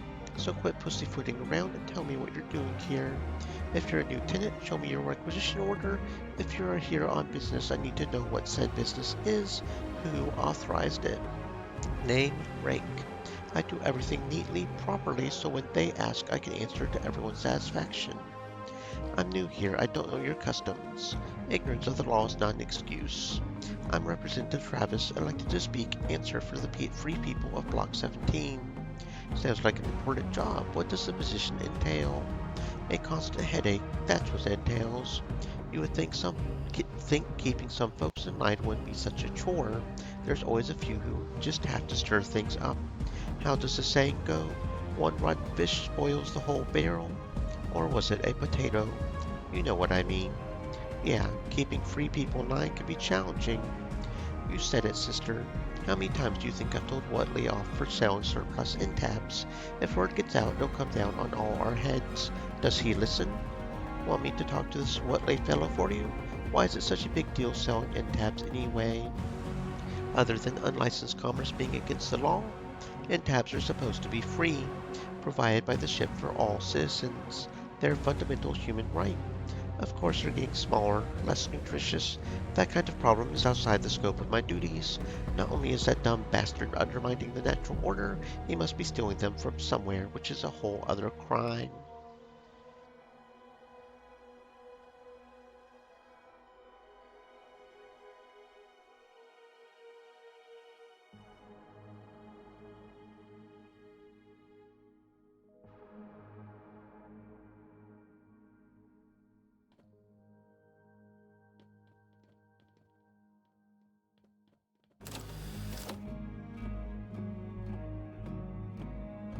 A small commotion attracts your attention. Two plainclothes officers are attempting to evict a citizen. A crowd of onlookers is calmly observing the spectacle, seemingly the only entertainment on hand. We received a signal from Representative Travis. Feldman is suspected of poisoning the community's mind with church propaganda. We also suspect he wasn't acting alone. But not to worry, Citizen will uproot his entire network of spies and malcontents. Who are you exactly? The Voluntary People's Guard. The officer narrows his eyes. And who are you exactly? Which block are you assigned to? I will ask the questions here, citizen. After all, it's everyone's duty to support political officers in their investigations. Don't you agree? Yeah, of course. I didn't know.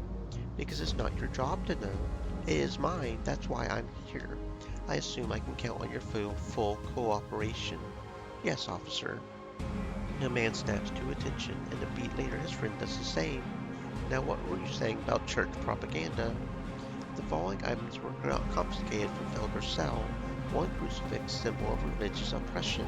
One credit drive, suspected proceeds of his crimes. One digital notepad, locked to high criminal activities. Yet all I see is a man with poor taste in accessories, a bit of cash in his pocket, and a perfectly natural fondness for privacy. Would you care to revise your conclusion? Yes, officer. Yours is much clearer analysis of the situation. I also see two men attempting to exceed their authority for personal gain, a serious offense. Were I to report this, we would like to make a donation. The man burst out as if prickled from behind with a needle. To show our appreciation for your service to the cause. Very generous of you. The man exhales heavily and transfers the 2 credit balances over to you. Seeing the actual amount, you understand why the Brotherhood's volunteers resort to such artless thuggery. And that should have gotten me some church points, I think. Yeah, I think it got me 1 church point, so we're getting there. 8 points. Maybe we can manage to keep Jonas free.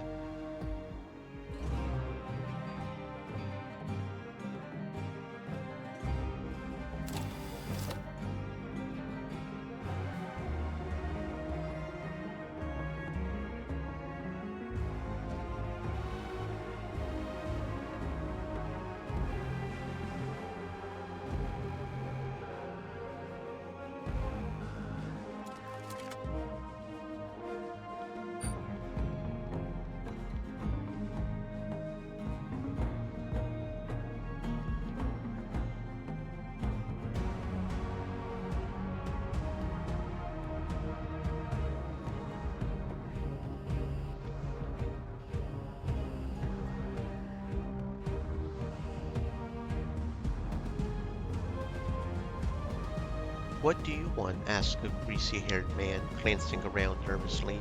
To talk to you about end tabs. I don't know anything about it, Whatley says, quickly trying to close the door.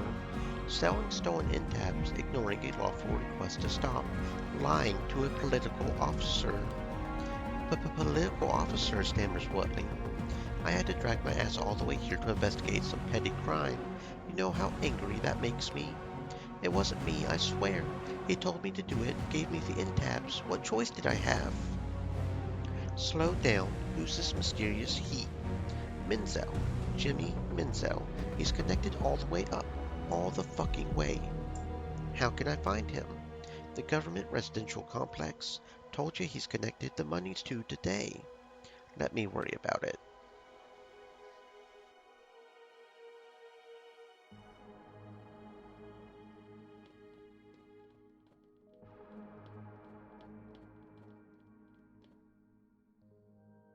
Several soldiers are taking a break, warming themselves with instant soup, a flavorless mix of the daily dose of vitamins, amphetamines, and antidepressants.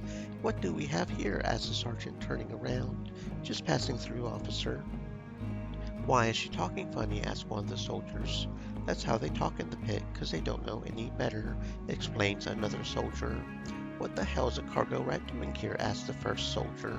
That's a damn good question, says the sergeant, giving you a hard look. You a spy, girl? I'm an envoy. We would like to have this glorious brotherhood of freedom as we have much to learn from you. Welcome to the brotherhood, smiles the sergeant, offering you his soup. Thank you.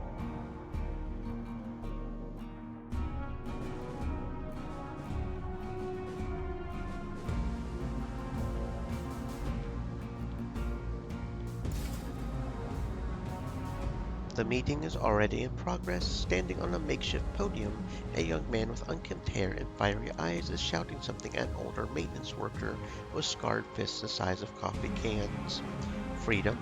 You call this freedom, shouts the youth, looking around for support but finding none. I'll show you freedom, growls the worker, starting to push his way through the crowd. Hold on, I'd like to hear what the kid has to say. Emboldened, the kid straightens up and runs his hand through his greasy hair. He looked at the maintenance worker, refusing to be intimidated. You're free to work down at the maintenance for a few creds a day. Free to die fighting some poor bastard in another war. Free to wish you were never born on this fucking ship. Is this what our forefathers fought the ship authority for? We're surrounded by enemies on all sides, says another man. What choice do we have but to support the war effort? It's our duty, nods maintenance worker. Our enemies, he points his finger at the podium, want us to give up. I say we need to send them a message, right now. If you're looking for enemies, they're across the bridge, armed and ready. You gonna send them a message to, or just to this unarmed kid? Maybe I should start with you. Shut that smart mouth of yours. Attacking an envoy who's here on official business is a serious crime, comrade. Do they still throw criminals into bioreactor recyclers? I heard it's a very slow, painful way to die. Fuck you, bitch, says the worker, storming off.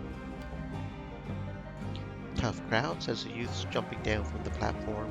He doesn't appear to be discouraged. I'm Reaper. They can't find me if they don't know my real name. The secret police, they're everywhere. You would know it if you were from around here. He looks at you with suspicion. Relax, kid. We don't have much love for the Brotherhood in the pit. Trust me on that. Right, the invasion, nods the kid, seeing you in the new light. It's not every day he gets to meet a victim of imperialist aggression. Are you here to strike back? I was sent to establish contact with the local resistance. There's someone I think you should meet, the kid says cautiously, but I can't take you there without permission. I have some errands to run, but I'll be back later if your friend wants to meet. Fine. If not, I'll look for someone else. She'll meet you, I promise, the kid says excitedly. Okie dokie.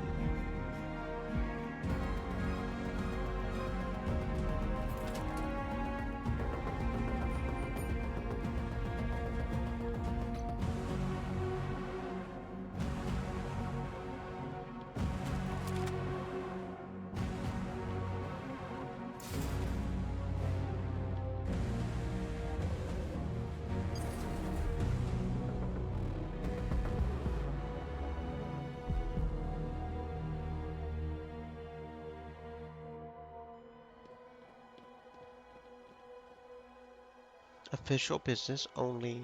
I talked to Watley. He won't be causing any more trouble. Thanks, I owe you. Here, a token of appreciation for Block 17. We still have the option to go find some guy named Menzel as well, so something to think about. I think he's over here. This seems like the only other spot. Delivery for Citizen Menzel. Second building, 7th floor. Okie dokie. This must be Menzel's place. 2 guards posted outside, probably more inside.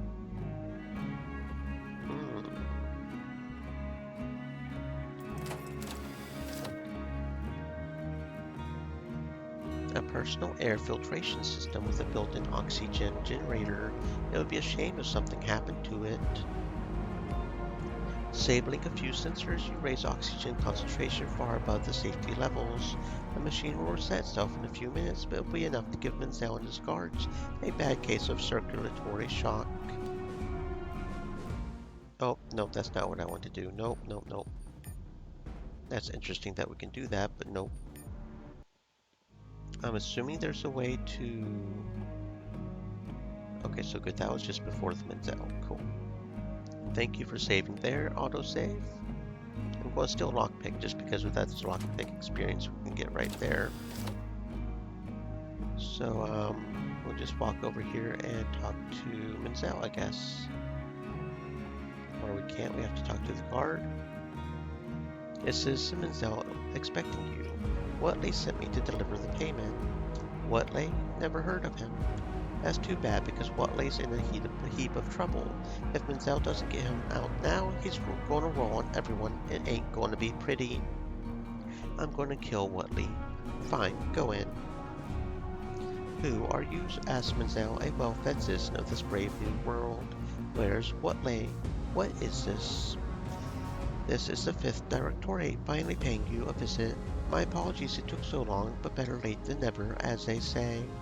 The 5th Directorate? Asked Menzel, confused. I've never even heard of. I did come here to fill up the gaps in your knowledge. The only reason you're still breathing is because there's hope for you yet. There is? Asked Menzel, sensing a way out.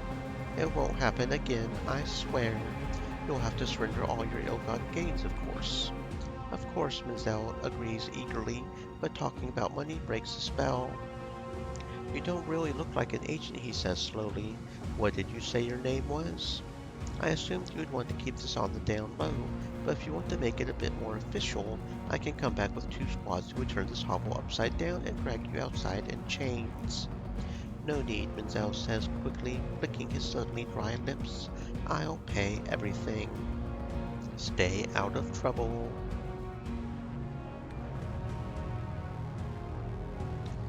Okay, cool. Little bit of experience there. Any news? Excellent. If this thing goes well, next time we'll be talking in my own office. An ambitious man. So what do you want to do about this ringleader? Bring him in for a chat if you can. If he's willing to admit mistakes and work on it for the good of society rather than trying to undermine it, we can be most forgiving. If not, well, you know what to do. We're going to go ahead and make a save here for peace, brother. We're going to try to talk this lady down. I don't know if it'll work, but we're going to try. Because we're trying to do a no-kill run, right? And it's probably a good idea because we're on hard difficulty and the fights would be impossibly insane even if we did try to fight. So, yeah.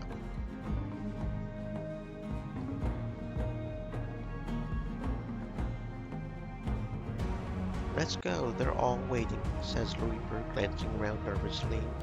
Okie dokie. This is your friend, the woman is casually leaning against a nicely maintained auto turret. Though she's young, early 20s you would guess, her eyes burn with righteous conviction. I'm Storm, she says, her chin rising by half an inch. A storm that will wash away this fucking farce they call the Brotherhood. Of freedom, no less. Like shit off a bulkhead. We, she gestures broadly at her raggedy group of fighters, are going to finish what the mutiny started.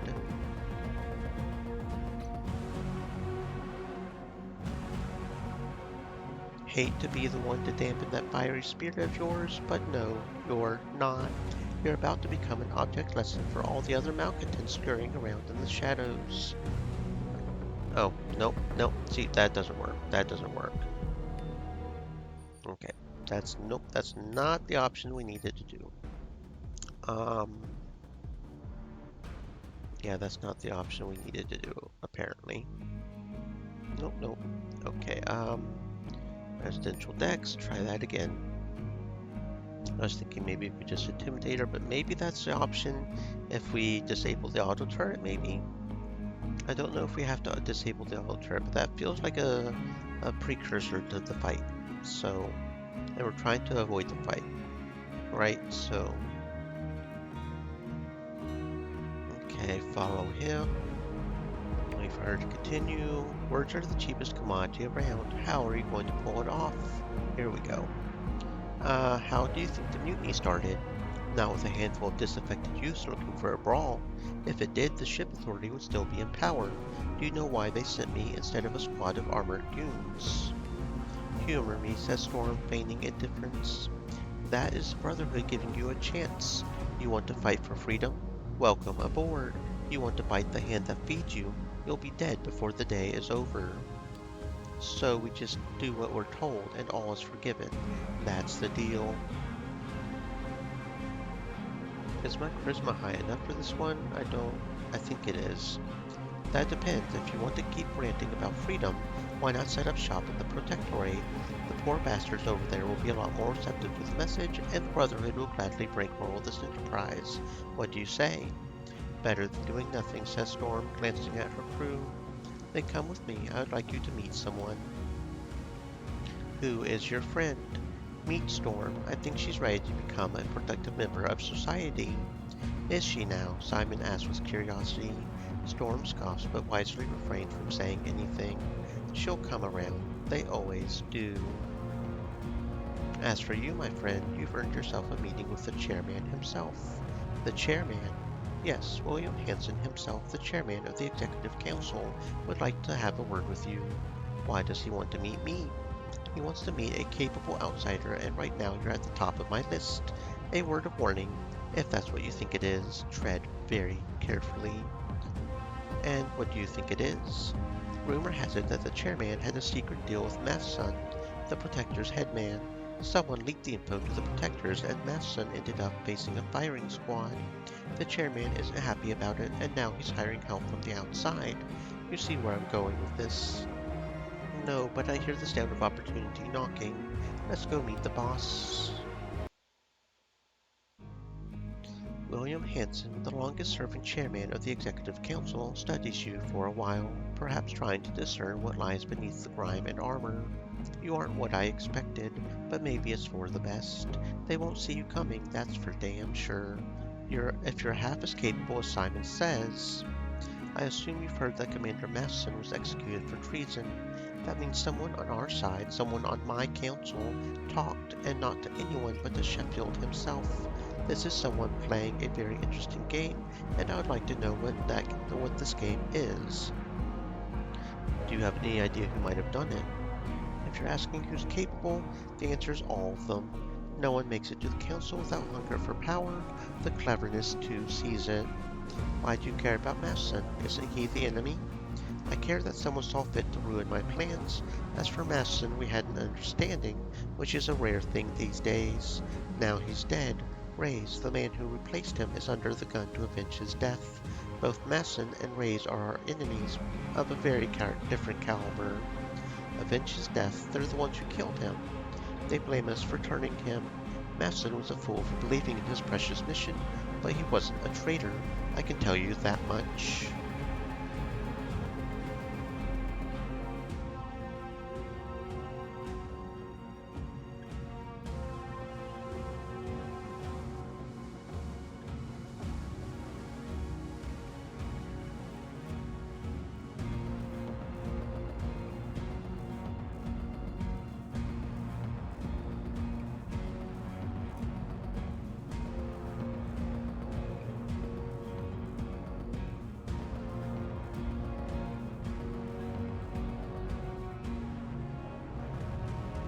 Who's Sheffield? He's the head of Mission Security, a fancy name for secret police. So it was his job to keep tabs on everyone. Sheffield's announcement took everyone by surprise, including his own people. It wasn't a case they worked, it was a gift. What exactly do you want me to do? Get the info from Sheffield by any means necessary. I'd rather not start a war. If starting a war were that easy, we would have killed each other 10 times over by now. You think the Protectors really want an all-out war? They want us gone, make no mistake about it. It's going to cost them a lot more than they're willing to pay. They know it. If I'm caught, you'll die a hero who's given her life in pursuit of liberty for all. Okay.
Smile for the camera, says the guard, pointing at the retinal scanner. Another Brotherhood spy. It's like they aren't even trying anymore, says the guard, shaking his head. What makes you think I'm a spy? Are you saying the scanner is wrong? You're here because the mission is your guiding light. Not because the Brotherhood you're awfully friendly with sent you to spy on us. I'm not here to spy on you. If you are, we'll know soon enough. You can go in, but we're watching you, friend.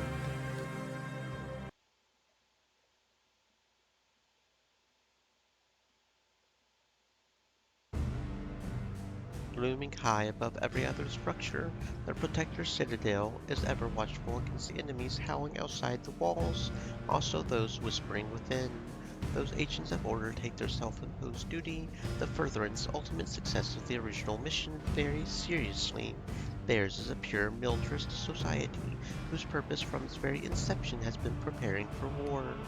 They've been busy. If it comes to blows, the Brotherhood won't know what hit 'em.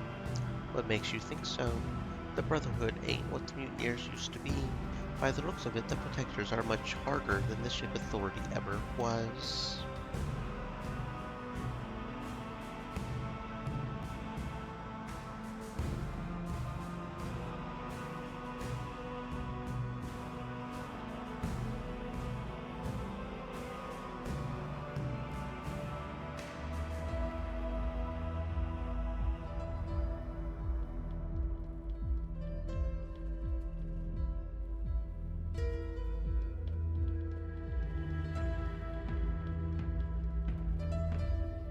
ID, please. The officer's steadily neutral tone suggests there's only one way past this checkpoint.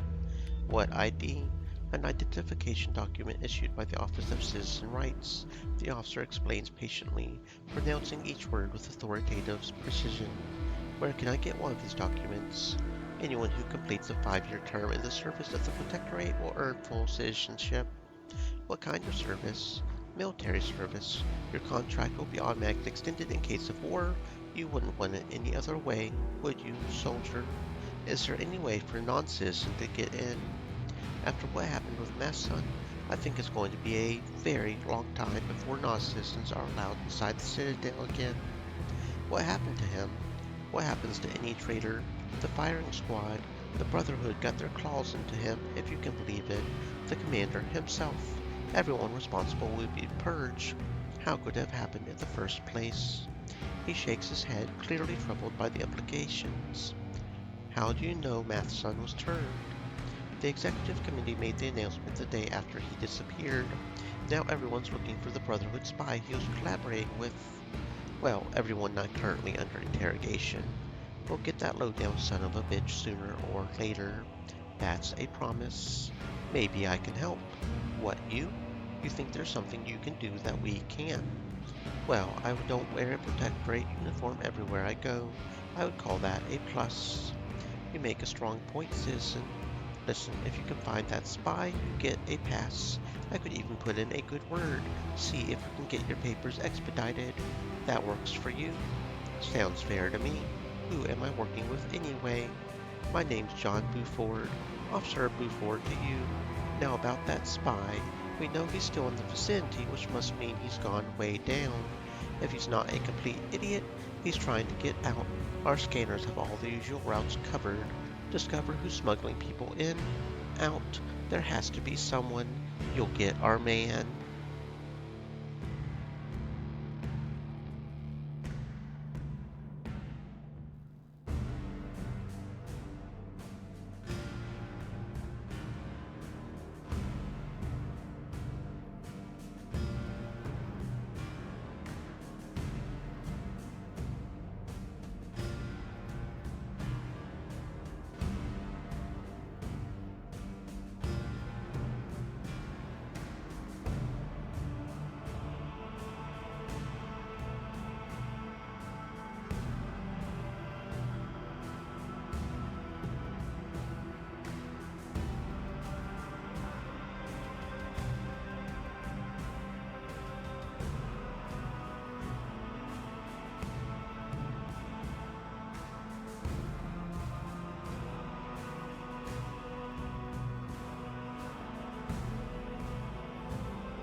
What can you tell me about him?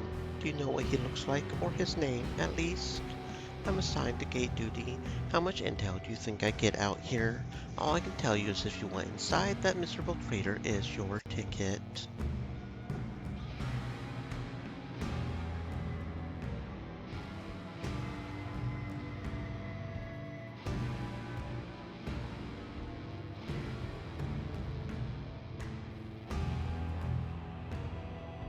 Where do you think you're going?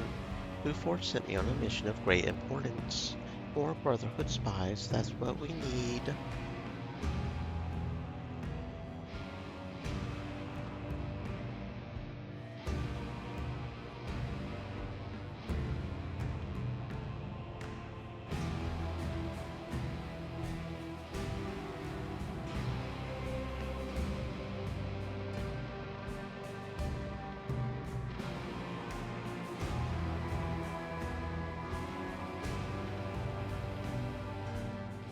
You stop at one of the Protector's checkpoints. An officer is questioning locals while a pair of soldiers indifferently rifle through their personal belongings. There is a daily routine that everyone gave up complaining about a long time ago. Next, the officer announces, staring past the line of citizens at nothing in particular. Gaskins, Roy, the man says mechanically. Maintenance engineer, sea level, night shift returning from work. How long have you been a sea level, Roy? The officer asks. 6 years, maybe 7, comes the reply. However, something about the question is making Roy Gaskins anxious. He looks like he's trying to shrink out of sight into his coat. 6 years, the officer ponders, focusing for the first time on the man before him. Yet the mission sea level articles stipulate that specialists at your level are expected to master their duties and advance to the next rank after 5 years, which by your own admission you failed to do. In other words, you failed the mission. He says the last part quietly, as if to himself, but the soldiers freeze in place, and every word of idle chatter comes to an immediate halt. Ask Dougherty, the man bleats out, instantly defensive. He's the one who made the call. He's held me back twice already. Are you filing a formal complaint against Senior Engineer William Dougherty, whose loyalty to the mission and its ideals is incidentally widely considered beyond reproach? Now fully alert, the officer rattles off his run-on question in one breath, as if he had been waiting for this opportunity for a month. I didn't mean. I had a long shift. I just misspoke is all, the sea-level engineer finishes lamely, glancing back at his fellow citizens, of all of whom the director gazes elsewhere. As quickly as the officer's aggression sprang up, he relents. Always seek fault within oneself first, he declares, undoubtedly quoting a snippet of dogma from some long-dead protector's leader. The man nods and scurries past the checkpoint, careful to keep his head down. Next, the officer barks, well pleased with himself, but his new smile vanishes when he sees you. I'm Jade, running an errand for Officer Buford. Right, I can sort that out for you, the officer assures you. Come with me. Leaving one of his underlings to man the post, he leads you to what looks like a detention faculty. Judging by the decorations and ambiance, this isn't a place for detainees to rest and gather their thoughts. It's a highly efficient confession factory. What do we have here? The warden asks without much interest. I caught the Brotherhood spies, sir, the officer reports with a salute worthy of the manual. The idiot thought he would breeze right through our checkpoint, but we're too vigilant for that, sir. What the mission demands, we provide. I'm not a spy. That's what they all say, says the warden, rubbing his chin. At first. I get it now. Buford sends me on some wild goose chase, knowing that I won't get past the first checkpoint, then blames you for his own failure to deliver and leads you into a biorecycler. Fucking Buford, after everything I've done for him. Good thing you didn't fall for it then. Now Buford will have to answer himself. My apologies for this misunderstanding, says the warden. You can go. Thank you very much.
Two workers are fixing an old biorecycler long past its service life. Lost your way? Asked the older man. I'm looking for a friend of mine, a new arrival like me, so he should be easy to spot. It ain't our job to keep track of folks coming and going. They drop down the bodies, we feed them to a recycler. Nice and easy. The bodies, enemies of the mission, and whatnot. They eat our food and breathe our air while plotting our demise. Well, we ain't gonna make the same mistake twice, that's for sure. What mistake is that, old-timer? We should have fed all them years into recyclers before they had a chance to cause all this. Probably would have been on Proxima by now, tending to our crops. We'll get there one day. The old man nods and goes back to the recycler. The other worker stays, looking at you intently. This friend of yours, what did you say his name was? He isn't exactly a friend. He's in trouble, needs my help to get out. How do I know you're telling the truth? Son, do you know what the punishment is for harboring dangerous criminals? It won't be just you, but your entire family. I'm not harboring anyone. This man is an enemy of the mission. If he escapes with his secret plans, the Brotherhood will attack. You will be responsible for the deaths of everyone you know. He's in the storage room not far from here. He gives you a key card. Thank you.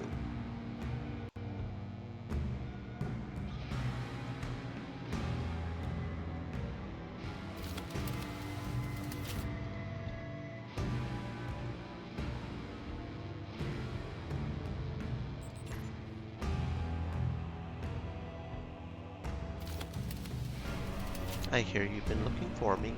A silhouette separates itself from the shadows. You can see it's a man, and that's all you can see. What happened between you and Matheson? He thought it was time to bury the hatchet between the Protectors and the Brotherhood. The Executive Committee buried him instead. Do you expect me to believe that the commander of the Protectors' military wanted to negotiate with the enemy? I don't care what you believe. If you don't like the truth, you can always go back to their propaganda broadcasts. The Executive Council says Matheson was working for the Brotherhood.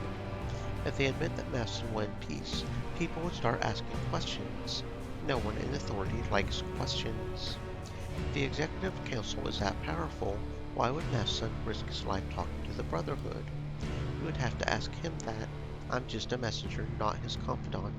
Now let me ask you something. Are you here to kill me or help me escape? Let's get you home. Thank you, friend. The man's shoulders sag with relief. He steps closer, bringing his face into the light. The only way to cross over without triggering the sensors is via maintenance. That route is wide open, but heavily guarded. We can fight them. It would be a lot safer if we can find a way to slip past quietly.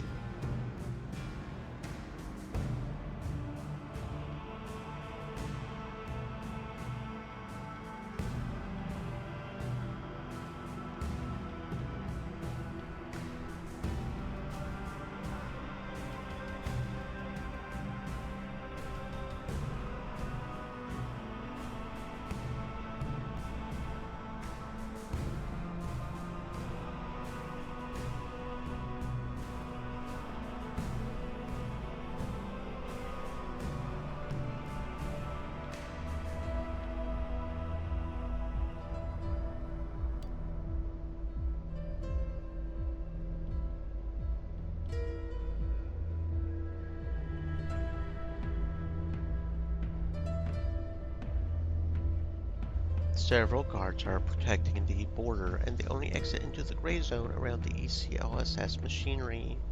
Get the spy and bullshit your way out. Not trying to defect, are you? Laughs the guard, and he spots the spy and his laughter dies. Keep it quiet, you moron. If you blow this mission, the High Command will hang you by the balls. What mission? The guard says incredulously. The mission nobody's supposed to know about. Your commander should have briefed you, so he'll take the fall for it, unless he blames it on you. Of course he'll blame it on me, says the guard, too enraged to think clearly. I'm not taking the fall for it. Go ahead. Okay, that wasn't too hard. You risked your life to save mine. I won't forget it. I don't have anything to give you except this. He hands you a small dot drive. Matheson's last message addressed to Silas Reyes. I didn't have a chance to decrypt it, but I bet it's worth a lot, both to Reyes and the Council. Thank you. That gained me reputation with the Brotherhood. So now we've got more reputation with the Brotherhood than we do with the Church. Okay. That's interesting. Okay, we'll go ahead and report to Buford, I suppose. Your spy is dead. Good enough for me. Just don't expect a reward without producing the body. He goes into the security booth, reappears in less than a minute. It's your lucky day, Cargo Rat. The new commander wants to talk to you.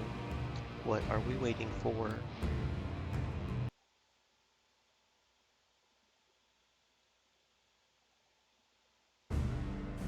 Newly promoted Commander Silas Reyes is hunched down deep into his work, as if the weight of the entire ship rested on his shoulders.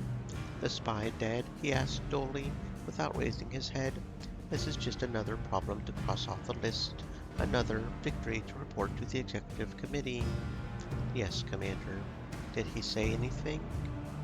The usual lies you would expect from Brotherhood scum. He claimed Commander Matheson went to peace with the enemy. Silas stiffens at the sound of his mentor's name, turning away slightly. He pours himself a drink. Is there anything else I can do?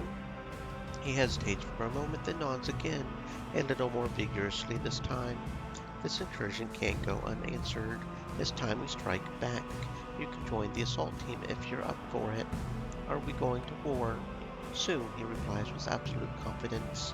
For now, let's just remind them that some lines should never be crossed. Buford will give you the details.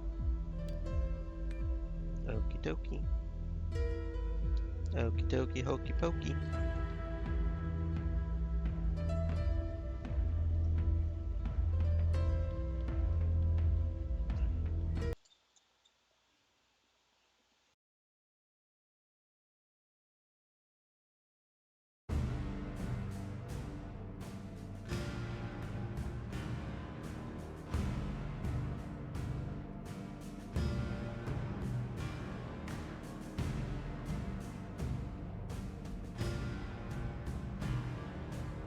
Stream elements.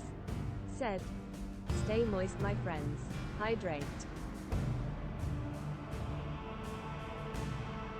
Two guards appear out of nowhere with practice ease. Sheffield wants to see you. Who's Sheffield? The man who wants to see you, says the guard. The man you don't say no to. Not if you want to live a long, happy life. You must be Commander Reyes' new friend. Since his friends are our friends, I took the liberty of arranging this little meeting. I hope you don't mind. How may I be of service? An admirable attitude. After all, what could be more noble than serving the mission? The very reason we're all here. Since I safeguard the mission, serving me is to serve the mission. I assume you're aware of what happened to Commander Matheson? I've heard some rumors. And then you can imagine my surprise when I was informed that newly appointed Commander Reyes met with a woman who's just arrived from the Brotherhood. What's more disturbing is that this agent, let's call a spade, had a private meeting with Chairman Hansen himself. Now I'll be the first to admit that I underestimated that old goat. First he recruits the commander of the mission, then he leaks the info as though this grand victory means nothing to him. Well played. Going after another commander? That's going too far, don't you think? It will respond, of course. Knock a few pieces off his board. See how he likes it. Is this what he really wants? Got it all wrong. The pit sent me to establish diplomatic relations with the Habitat. You want me to believe the pit sent an envoy to the Brotherhood after they attacked you? Try a little harder. Keep your friends close and enemies closer. Keep the Brotherhood close, they will swallow you whole before you can blink. If the pit's looking for a friend, all you have to do is ask. I'm sure you know that by now. What form would this friendship take? The only way to keep the pit safe is to absorb it, of course. None would dare contact you then. I'll pass on the message. I won't delay any further. Sheffield smiles politely. Hansen didn't leak the info. Interesting. So I did give Hansen too much credit after all. How disappointing. I think you should tell him. And why would I do that? Because it costs you nothing, weakens the hardliners, and puts Hansen in your debt. Do you see a downside? And if this whole thing isn't what it seems, whatever game Hansen's playing, you can't win if you don't play. Eldon Crow, Hansen's right hand. She didn't contact us directly. The info came from her office. I trust she'll put it to good use. Perhaps you should discuss the situation with Abraham first. This isn't how I pictured the protectors of the mission. If the ship authority was even worse, maybe the mutiny was necessary to set people free, no matter the cost. Nobody knows what the ship authority was like. The protectors glorify it, the Brotherhood demonizes it. The truth is probably somewhere in between. Maybe. If this is the best we've managed to build in a century, I wonder if we'll fare any better on Proxima. Probably not. Look on the bright side. We'll be too long dead to care. That's something for somebody else to worry about. Okay. So it said something about maybe talking to Abraham first. So I will go ahead and go, since we're kind of doing a church run this time. We're going to give the life-saving machine thingy over to the church, and we're trying to get the pit to stay free, right? So we want as many church points as we humanly can get, which means we will have to suck up to the church pretty much. So if it says to go talk to Abraham, we are going to go talk to Abraham. Even if it takes us forever to walk over to the guard. You're not getting stuck on something, are you? Oh yeah, no, you're up there, aren't you? Maybe I should have done the map and transport. There isn't a map to transport here, is there? Okay, so we'll travel here. I should have done that first. I thought we were already down here because that's where the thing was, but no, okay. That's fine. I want to talk to Abraham. Please and thankful. Oh. Really? Come on now. Abraham. What news do you bring me? Tell him what you learned from Sheffield. Eden Crow, says Abraham, as if tasting the words and finding them to his liking. Hansen looked for the traitor among the weakest, but it's the strongest who have the purest faith, conviction to do what they must. Decades serving the church have taught me as much. Wait here. Upon his return, Abraham gives you a data drive, the evidence to clear Eden Crow of any wrongdoings, if, and only if, she accepts our offer of friendship. Is it real? What is real? Abraham asked rhetorically, spreading his hands. We altered some documents to make it look like Matheson played Hansen, but who's to say it's not the truth? Why would Matheson even talk to Hansen? He didn't have the authority, so I won't be surprised to learn it was Sheffield's ploy all along. If that's the case, then Eden Crow didn't betray Hansen, but saved him. She should be commended instead of being accused of treason. Wouldn't you agree? Yeah, okay. So we need to convince Eden to accept Abraham's help. I'm guessing Eden is probably in the, I really wish they would allow us to use the map here. It feels weird that we can't use the map. I mean, I know it's like a hallowed hall where the leader is and whatnot, but... Okay. So I'm guessing Eden is somewhere in the Brotherhood. No, the Protectors is somewhere in the Protectors, because... Right? I'm not sure.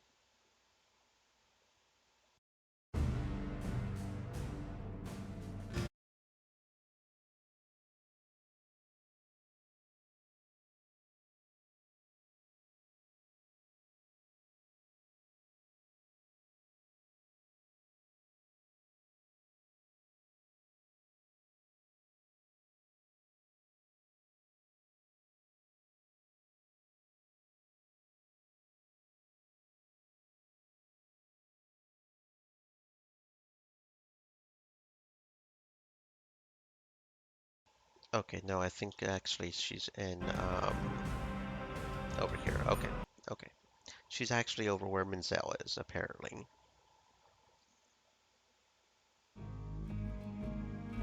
Over this way.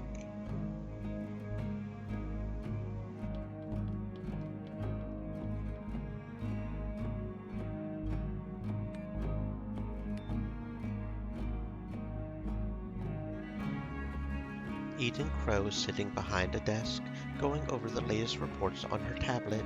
From a distance, she looks like an office worker rather than all-powerful Hansen's right hand. The only indication of her position is the presence of heavily armed guards in her office. "You have 5 minutes," says Eden, not lifting her eyes off the tablet. "Hansen knows it was you."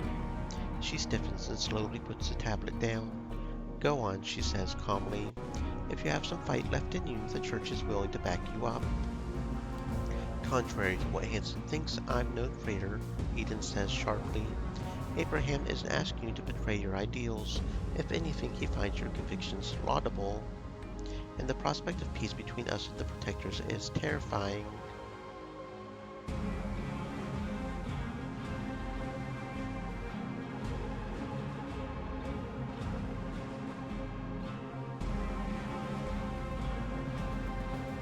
Because he knows it won't last. Like the ship Authority, the Protectors only want one thing: to exert their control over everyone on the ship. You're preaching to the choir, but we both know that if I accept Abraham's no-strings offer, he owns me, as from this moment on I am a traitor. I would rather face Hansen and die with my head held high. Sure, take the easy way out. I knew all this talk of sacrifice was bullshit. That's why I should betray everything that ever mattered to me. What choice do you have? Accept Abraham's help to protect the Brotherhood. You're a traitor. Refuse his help. Hansen will make peace with the wolves at the gates sooner or later. Maybe even open the gates to them. Who knows? God damn it. Tell Abraham I accept. Tell him I'm in his debt. There are lines I'll never cross. If he tries to force me, he'll regret the day he was born. Eden plugs it in, studies it for a while. Is any of it true? Doesn't really matter, does it? Doesn't really matter.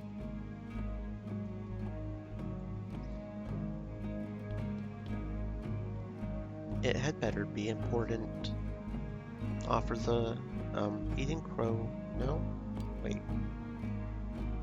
We're not telling him Eden Crow leaked the info, right? Because we're...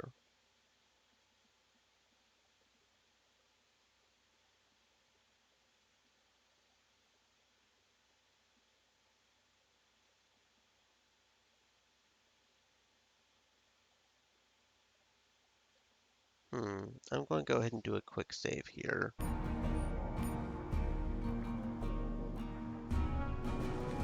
What? It was Eden? What do you mean to save me? Are you sure?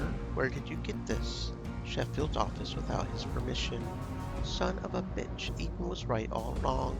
Strength is the only language they understand. Okay, so... return to Abraham? I guess? I don't know.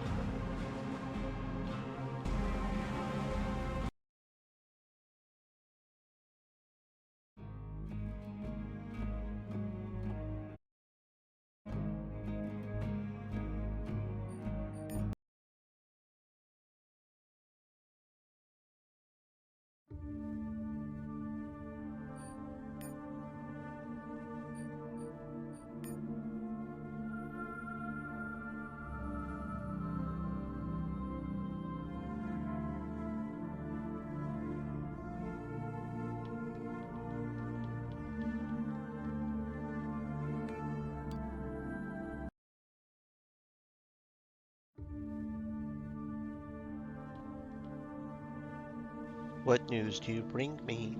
Eden's accepted your offer, and we know that all things work together for good. For them that love God, to them who are the recalled according to his purpose. What do we do now? Now the hardest thing of all, we wait. Okie dokie. We wait, I guess. Okay, so we've got the return to the pit to let Jonas know what happened. Talk to Carlos in hydroponics. Mission control, hydroponics. Offer the thingy to one of the habitats.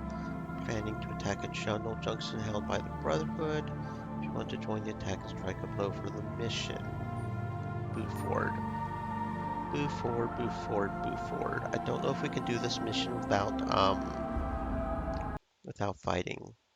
If we can, then that's, free experience to potentially get our stuff up.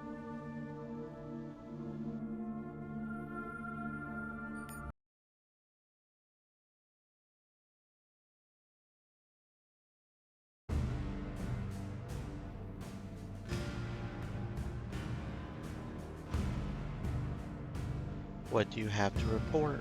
Commander Silas said you have a job for me. A combat mission, if you're up for it.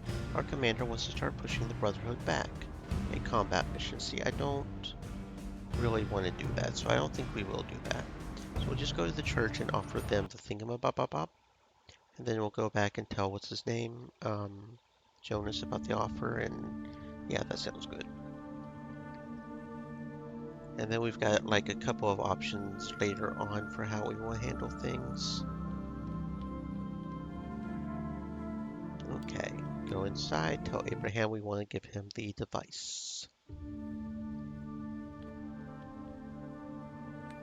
Praise the Lord, Abraham softly declaims, folding his hands in prayer. The devil and his hounds have finally met their doom. Wait, do you know for a fact this machine actually works? Has it been tested? Not yet, but it's in perfect condition. Every light switch engages in working order. Ever does the devil speak false promises, tempting us to waste our energies ferreting out his deceit. We can't make a move until this device is confirmed operational. Brother Matthias will go with you. He will be an excellent helpmeet on your journey. I'm sorry, what journey are we talking about? Where am I supposed to go? House Ecclesiastes for starters, or do you have the know-how to assemble that old Earth machine yourself? Don't worry, they won't turn away an agent of the church on such an important mission. Okay. I'm Brother Matthias, says a churchman waiting for you outside. I'm to be your traveling companion. His gentle smile is in sharp contrast to his hard eyes and military bearing. It seems I have no choice but to welcome you, brother. When a man serves the higher cause, his cause, he sets aside mortal whims and does what needs to be done. The devil must have wanted your wondrous machine for his servants, but you resisted temptation. You chose the church. This was a choice that mattered, sister. I suppose Abraham wants you to be his watchdog. I will aid you when you falter. Again he smiles kindly, and I will stand with you against the gathering forces of darkness. Together we will prevail. Gathering forces of darkness sounds rather ominous. Do you expect trouble? Do you think our enemies will sit idly by as we work for their destruction? Whatever we do, word of this momentous discovery will get out. When it does, you'll be the most wanted woman on the ship. Dead, alive, as the expression goes. Why bother taking you alive when killing you will pay just as well? I'm here to keep you alive long enough to complete your holy mission. Excellent, let's go. I have to make some arrangements first. Let's meet near the elevator to the ECLSS. Are we fighting for the church now? Only our bond with Evans grows stronger. Nothing personal, it's business. Probably the best way to look at it. Choosing between bad and worse is never easy, especially when you don't know which is which. Time will tell. Everyone's lives are at stake. It's nothing but business to you. We do what we have to survive. Better be good money in it. What's done is done. Let's go see the monks now. Let's go see the monks now.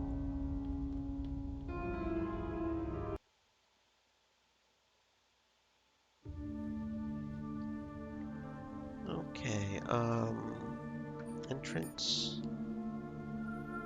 And then to the maintenance. I don't know where their maintenance entrance is, actually. Where is their maintenance entrance, for that matter?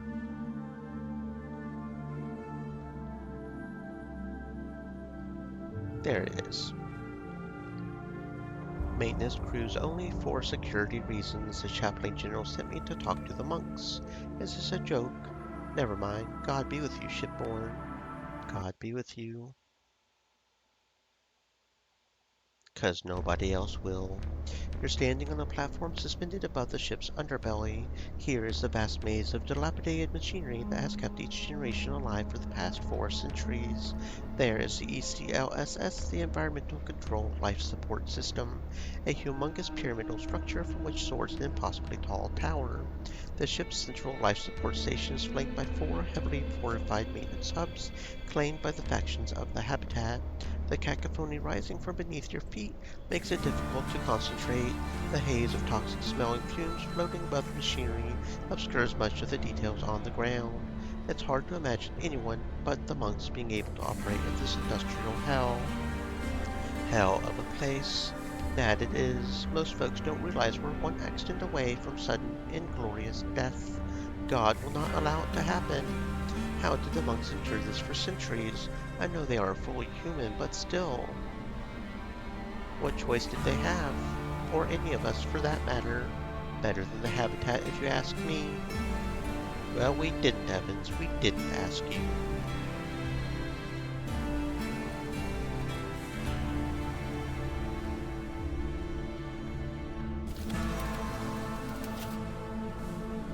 God be with you, sister. Brother Matthias informed us that he's taken you under his wing. This is a great honor. What is this place? A small sanctum of faith, one of 4 maintenance hubs surrounding the ECLSS base, where the monks make their home. What do you know about the monks? They were once men and women from the highest echelons of the ship authority who, daring the mutiny, were tempted into a bargain with the devil.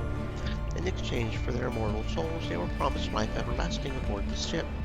We both know, sister, that immortality is a promise of the Lord, no other.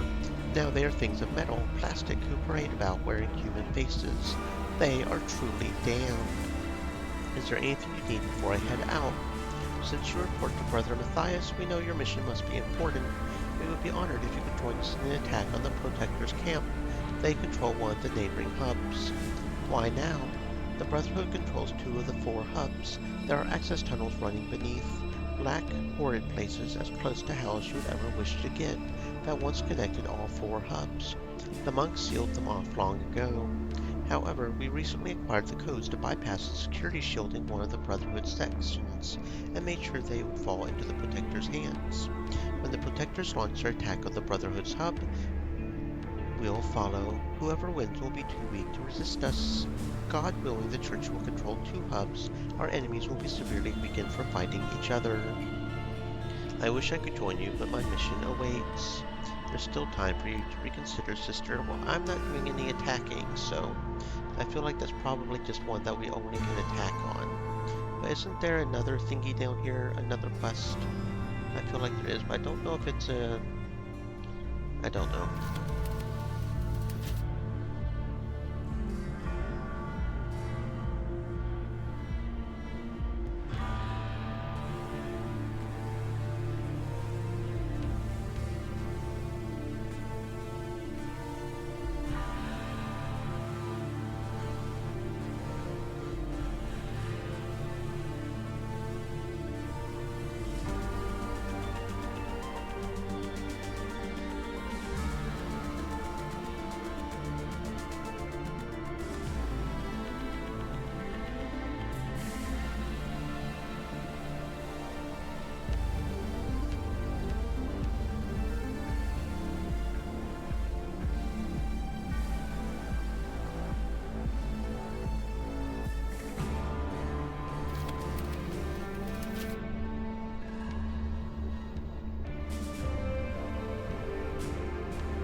Ready to go?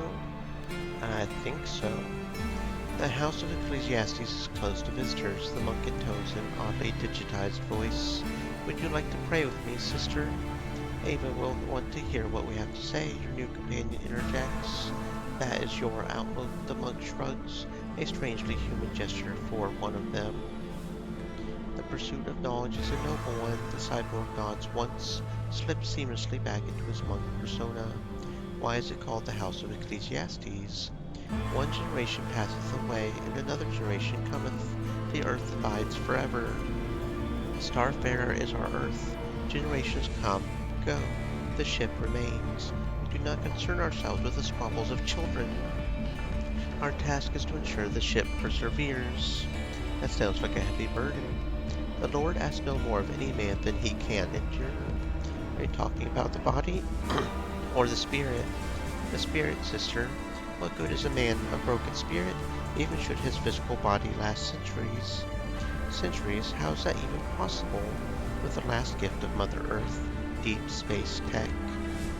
The monk seems to look inward as if pondering this question while scanning the databanks. Yeah, we're just going to go ahead and enter, I think. Okay, because, yeah. Okay. Dooba-dooba-dooba-dooba-dooba. Dooba-dooba-dooba-dooba-dooba-dooba-dooba. Ava Miller, Hereditary Chief Technical Officer of Starfarer, waits monotonously as you approach. Why did you request this meeting? Her intonation is as flat as the digital voice of an in-tab dispenser, expressing neither surprise nor curiosity. She's simply waiting for data. Her left eye remains fixed on your new companion, while the right pivots to focus on you. Bring it to us. Something tells you to interpret this as a command. Why do you want it? To maintain life support until Starfarer reaches its destination. That is our mandate. What about all this? Functional capacity continues to deteriorate. Currently we're at 57%. The ocular point at you registers your confusion. Operational standard is 85%. The Earthborn can tolerate as low as 70. In exigent cases, 50 is acceptable only temporarily. Why are the numbers so low? The projected duration of the voyage was exceeded over 80 years ago. Damage sustained during the mutiny complicated matters further. System's working conditions have been deteriorating ever since. What would the life support machine do? We will integrate it with the main system and hope it buys us enough time to reach Proxima. It won't perform any miracles. It was never designed to sustain anything like a ship this size. If it gets up to 60, 65, it will be well worth it. It needs to be assembled first. All it needs is fuel. We'll do the rest. Now both her eyes are on you, scanning every detail. Where can I get the fuel? The engine room. What else does a machine need? You needn't concern yourself. We have everything we need right here. Okay. That's nice. Thank you for that. I suppose so. I'd like to see the machine now, says Matthias, looking pleased with the outcome of the meeting. What about the monk's demand? The monks are not of the Lord. The devil speaks through them. We'll pay him no mind. Why did Abraham send us here then? To confirm what you've told us. If the machine is of no use to them, it is of no use to us. Fortunately for you, it doesn't appear to be the case at all. So we don't need the monks' help at all? Help? No. We do need to tap into their databank somehow, but we'll worry about it later after we get the fuel cells. The mystery machine turned out to be a mobile life support generator originally intended for emergency use on Proxima. It could be a powerful weapon in the struggle for control of the ship. With essential life support failing, whoever controls this machine will have the power of death over the ship's inhabitants. After some deliberation, you offer the machine to the Church of the Elect. The only problem is that the monks, the enigmatic cyborgs looking after the central life support system, expect you to deliver the machine to them once it's assembled. The Church sent Matthias to accompany you. He's a scripture-quoting defender of the faith who firmly believes in doing unto others before they do it unto him. As long as you don't fall into temptation and start having second thoughts about delivering the machine to the Church, you have nothing to fear.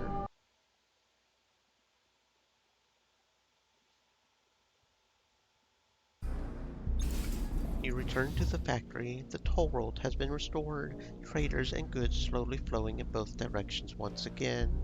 Guards promptly escort you to see the new king of this oversized metal hill. Tired of the habitat already? Asked Bartholomew. Can't blame you. The place is a shithole. You have to be born there to like it. How's business? The traffic's good, but every grad goes into recruiting and outfitting. No wonder Stanton was so fucking miserable all the time. It ain't cheap. He notices Matthias and stops mid-sentence. Made new friends. It's a long story. I bet, he says, looking at Matthias with interest. Well, I always say that if someone can save the ship, it's the church. If there's anything I can do to help. Return to the armory. Return to Jonas.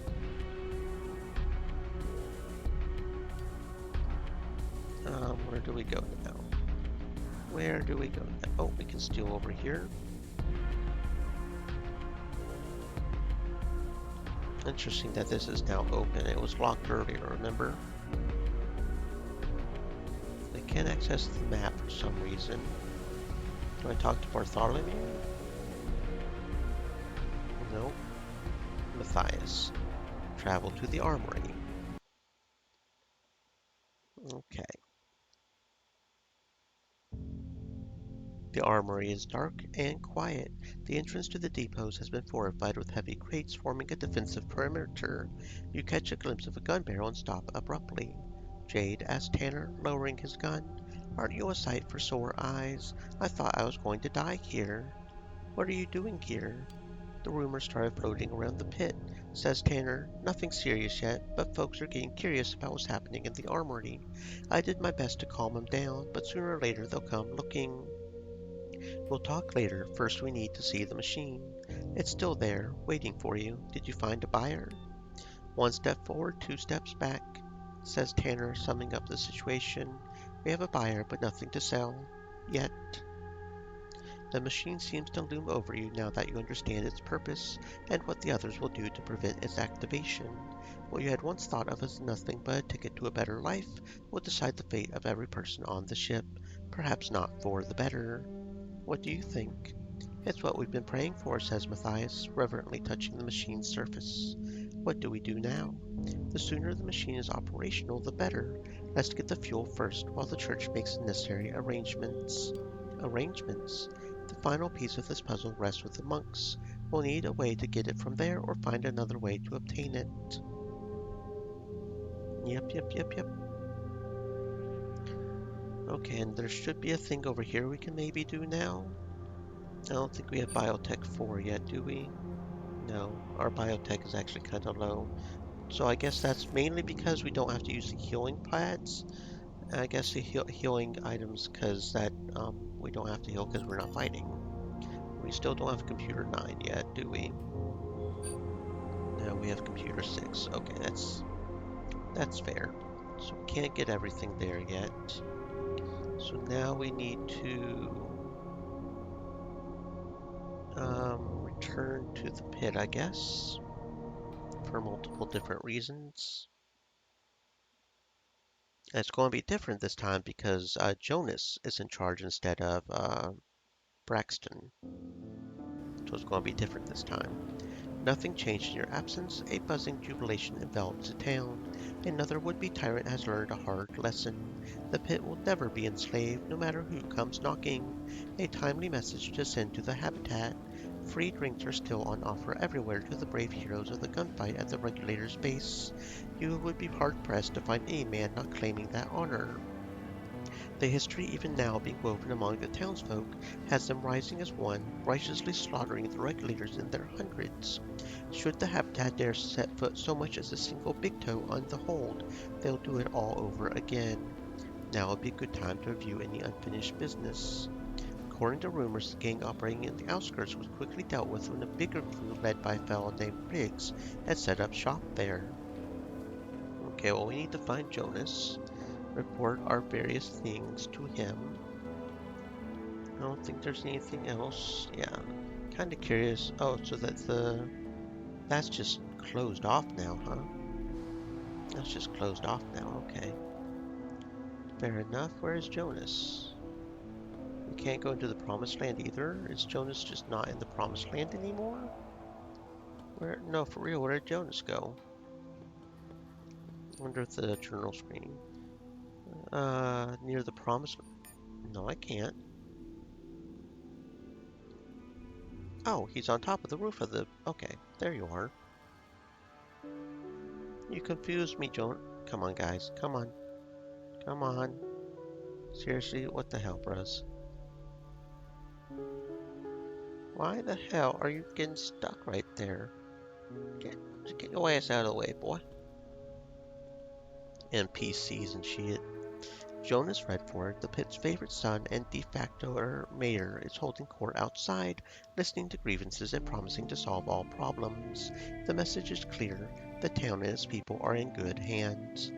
I'm glad you're back, Jonas says, the phony smile dropping from his face. What did Moses say?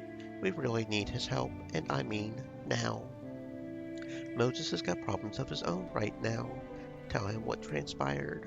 But is he with us or not? Jonas asks impatiently. He promised to help, but we can't expect anything in the immediate future. Nothing but talk, then? Very well. We'll just have to get by on our own, like we always do.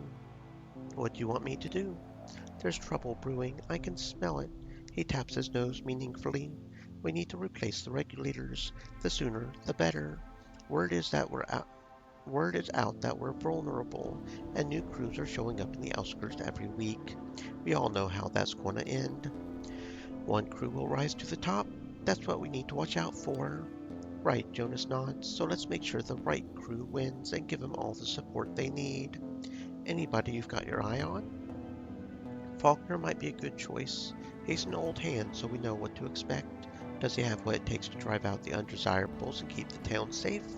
Not sure. Riggs is a bit of a loose cannon, but maybe he changed. Go talk to them, see where they stand. What about Mercy? If the Brotherhood attacks again, do you want Mercy to take the first hit or a more expendable crew? Alright, I'll talk to them. Can't go wrong with Faulkner. I've heard good things about him. What about Riggs?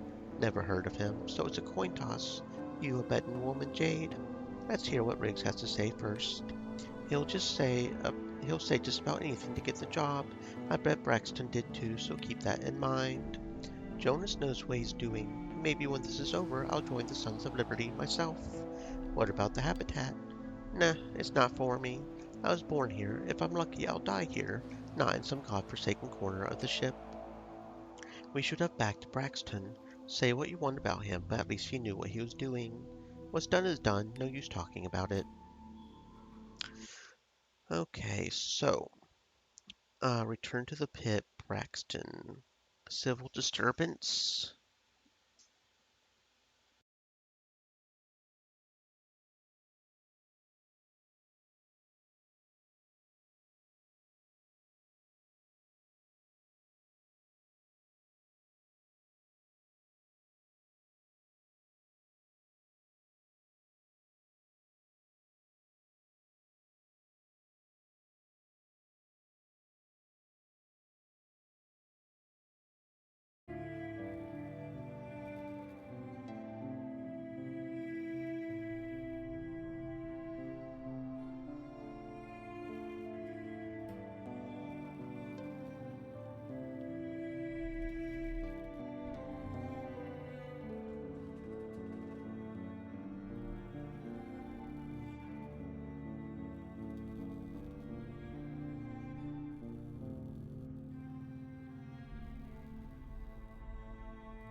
What brings you here? Faulkner asked cautiously. Life taught him to hope for the best, for all the good it's going to do, but be ready for the worst. She works for Jonas now, says your old friend, McNeil, joining the conversation. Jonas is looking for a crew to replace the regulators. Faulkner mulls it over for a bit. Secure the town while staying out of Jonas's way, lest we end up like the regulators. Something like this. Faulkner nods. If I take this job, I don't want to worry about what Jonas is thinking, and I don't want him worrying about me either. So we ought to deal with these worries, and the best way to do it is to make Braxton's replacement a full-fledged partner rather than hired help. That's a big ask. Is it? Asked Faulkner, fixing you with a hard stare. If you ask me, this whole mess is Jonas's fault. Why? 'Cause he let it happen.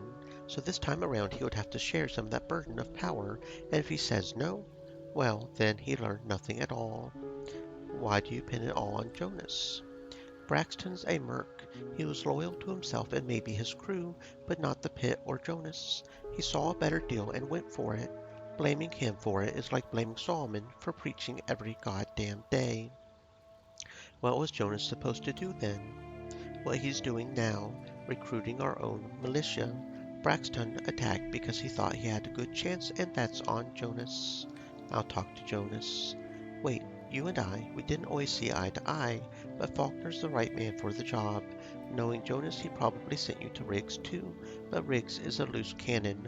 Trust me on that. Okay, I mean, we'll keep our options open. We're supposed to talk to both of them. And maybe, isn't there? Yeah, I don't know if we got enough to go over to this thingy yet or not. But we'll try it. I'm not sure where Riggs is. I'm sure he's over here somewhere. We got computers 2. We got over here. We got computers 5. There we go. Not really sure it was worth it, but whatever. It's free experience and whatnot, so. Okay, now where is our friend? Over here, maybe?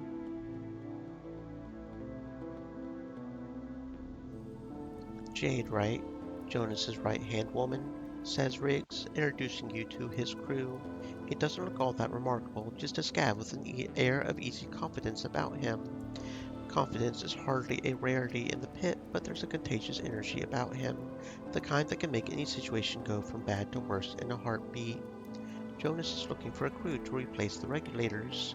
We're honored to even be considered, right, boys? But honor, no matter how great, doesn't pay the bills. What does Jonas offer? What do you want? What do I want? Riggs asks, as if surprised by the question. Why, I only want what everyone else wants. Money, respect, a seat at the table. And what do you bring to this proverbial table? The most valuable commodity of them all, stability in these very unstable times. You see, unlike Braxton, I don't want the pit to change and become something it's not. So we'll fight to protect it and our sacred freedoms, without causing problems down the road. So how do you see this partnership? That's a big ask. It's a seller's market. Jonas needs to secure the town and do it fast, so he needs a local crew. That means me or Faulkner, but he's a spent bullet. You want to hire him instead? Go right ahead. With Faulkner, we know what to expect. Yeah, absolutely nothing. He's good at following orders, I'll give him that, but between you and me, Jonas is bad at giving them. He needs someone who can act on his own, and that's not Faulkner.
Good news, I hope.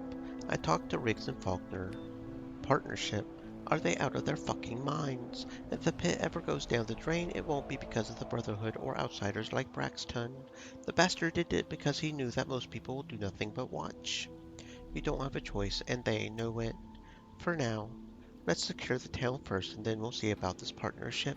He spits out the word like it's toxic. Which one of these selfish bastards do you follow? Faulkner.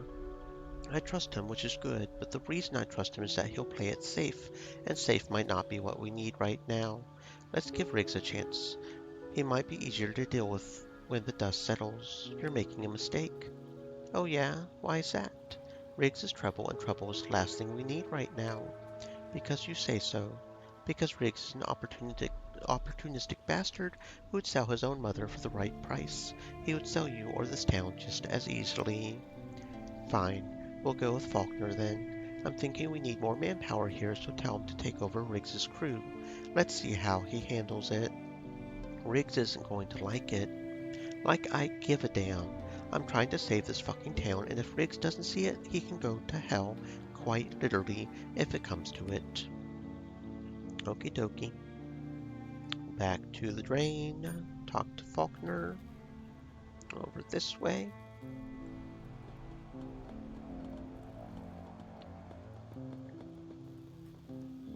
What do you want? Jonas agreed to your proposal. As of right now, you are the captain of the Sons of Liberty. Your first order of business is to take over Riggs's crew. And Riggs is just going to hand him over and walk away. I ain't fighting our own people. If that's a deal breaker, then so be it. Well, I guess I'll handle Riggs then. He was at the trading plaza, right? Right. What did Jonas say? Do we have a deal? Asked Riggs, putting on a fake smile. Jonas picked Faulkner. Nothing personal, Riggs. He's making a mistake, says Riggs, making it sound like a warning. There's more. Jonas wants you to hand your crew over to Faulkner. If I refuse, Jonas is not in the mood to play games, Riggs. If you refuse, it will end badly for you. As of opposite to giving Jones everything he wants and walking away. Sooner or later, Faulkner will fuck up and you'll be back to take his place. Why burn all bridges now? No, this is bullshit. The moment I walk away, it's over. No, it's over when you lay here dying, wondering why the fuck you didn't walk away when you had the chance. You win. Send my regards to Jonas, will you? Okie dokie.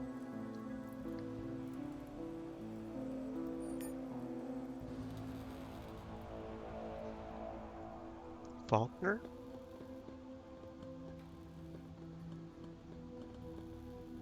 What do you want? Riggs is gone. His crew is yours now. Sounds good. Back to Jonas.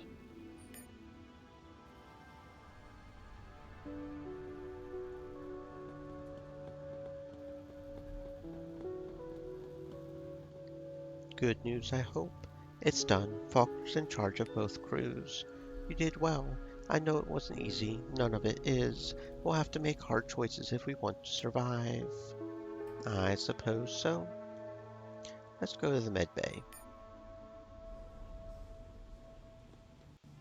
How you doing? I heard you were dead. You can't tell from her expression if she's relieved it's not the case or disappointed. Still alive. Remember Jimmy? He sent word that he found something interesting in Mission Control. He needs help getting out alive. Sounds right up your alley from what I hear.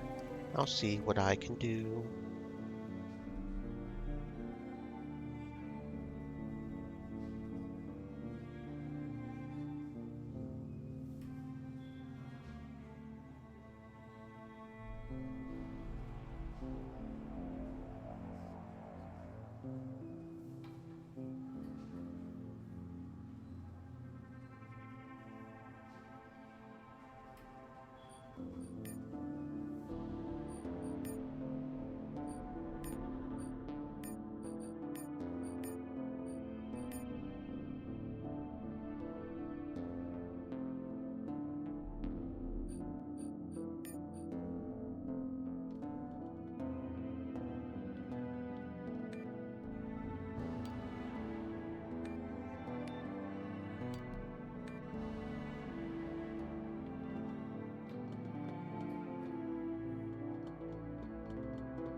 Well, inquires Earl, any gun work?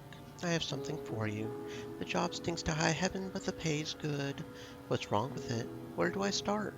That should show at the promised land left the town unprotected. The vultures are circling in. A trader by the name of Zebulon is expecting a shipment. Business as usual, only there are no guards on the bridge and no patrols going out. Zeb's right to worry, but I'm pretty sure there's more to it than he lets on. I would say he knows the deal's bad, but he hopes to turn it around with enough firepower. So, do you want it or not? Sure, I'll take it. Zeb's up there, waiting for you. Earl points at the cargo bridge above the town. Just take the elevator outside the main gate. Okie dokie.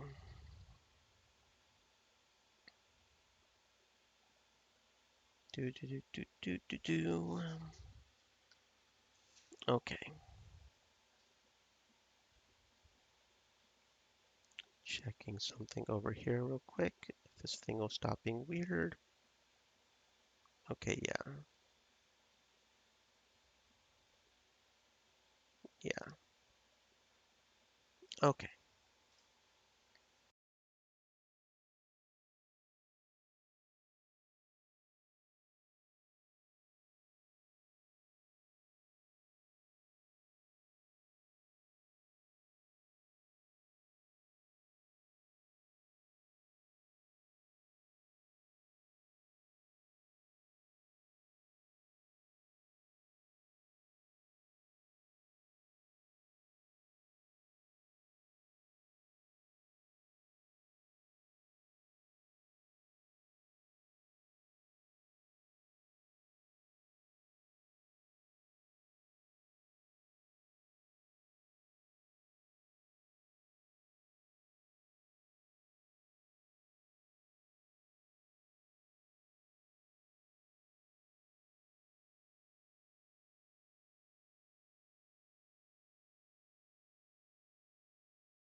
You've got to be Jade, right? Zebulon asked with a frown.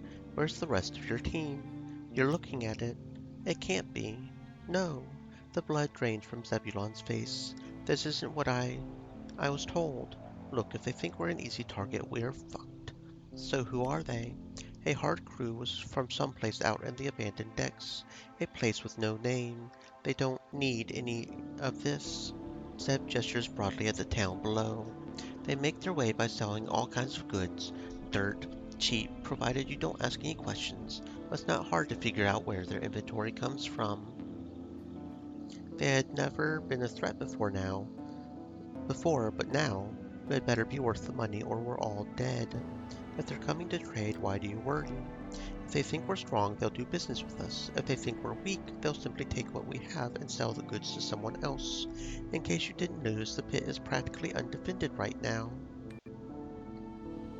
Just like with every other unpleasant fact of life, you don't have to wait long. A handcar burdened with crates creaks laboriously into town, attended by 5 so-called traders. A hard crew by the looks of them, the kind that no longer needs the shelter, the pit, or the habitat offer. Zebulon, my friend, the captain cries out. I bring good tidings. We have everything you ordered. Mind if I take a look? God damn it. I'm getting real tired of the internet being weird. Yes, I mind. The captain looks you up and down with a scowl. What if you steal something? No, stranger, I prefer you stay where you are and keep your hands where I can see them, while Zebulon and I talk some business. Why, what's there to talk about? Zebulon asked warily. We've had a few setbacks with our supplier, and as a result our prices have gone up. But that's not going to be a problem, is it? That wasn't the deal. The deal is what I say it is, the captain says matter-of-factly. Right, Zeb? Somehow Zeb manages to nod and shake his head at the same time. So you must be the one with the problem. The captain spits to the side of your boot. Zeb hired me, dying to earn your pay. All right, let's see what you've got, girl. Okay, so there is no way to do this without combat. Gotcha. So this is just a combat thing. Load the auto story here. Hopefully that won't put us too far back. Okay, and that just puts us to where we have to talk to Zebulon, but we don't want to talk to Zebulon because apparently that's just a fight and we don't want to fight. So, what are our current quests? Promise the Grangers to find a tower control module in mission control. Hydroponics. Attacking that's soldier of fortune is combat. Hired gun is combat. Reactor rage cell of the heart. Find Jimmy who went missing in mission control. Zyla, the local hotel proprietor. Okay, so let's go to mission control. Let's go on over to mission control.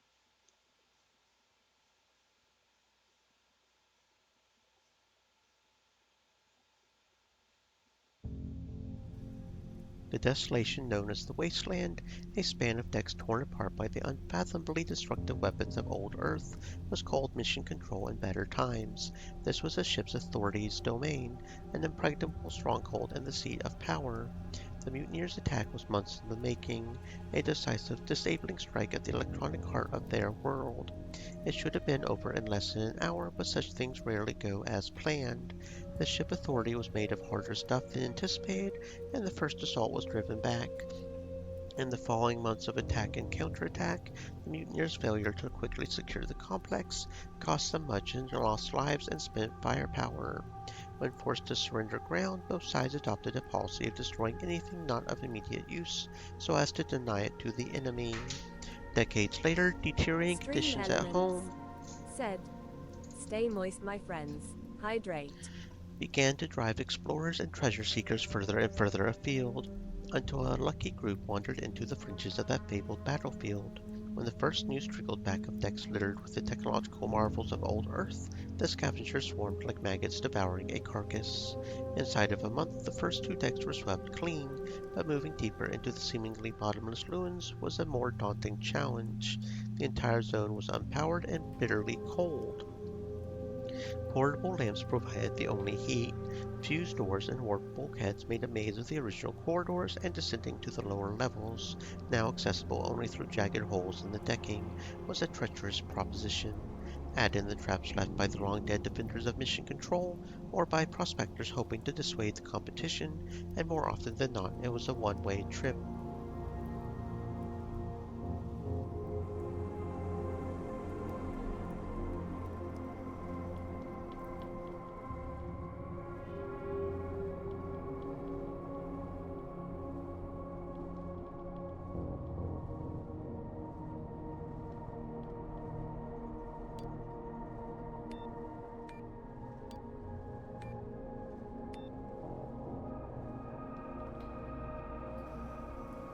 No vacancy, says a woman with oddly colored eyes, shaking her head.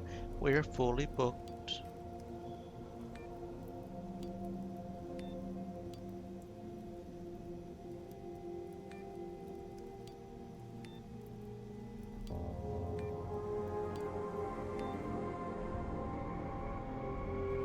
I'm looking for a scab by the name of Jimmy. I do believe he cracks corn. He disappeared about a week ago, went diving, and never came back.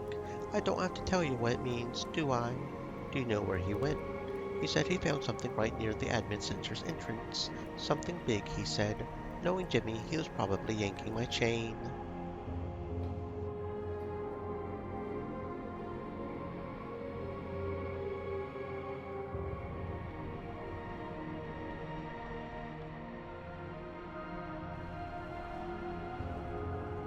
It's not how I pictured it. I thought it would be bigger, taller. They say it goes down for miles, so you're looking at the tip of the iceberg here. Nobody knows how big this place is. Even the assembly members couldn't go below level 5.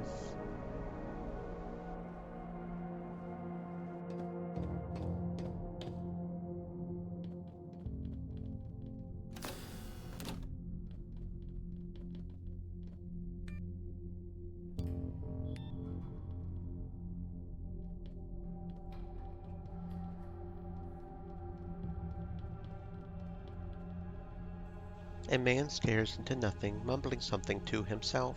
It takes you a moment to realize he's dictating into a recording device. I'm sorry, I didn't hear you come in. The man smiles apologetically. Welcome to my humble abode. Of course, it wasn't always so humble. Before the mutiny, only the most powerful could set foot here, but time spares nothing and no one. The observation box. From here, the members of the Synod once watched the General Assembly like the playwrights of old. I suppose that's what the General Assembly was, a great theater for the masses. I better write that down. What's a Synod? A council of the mighty, the real power behind the General Assembly.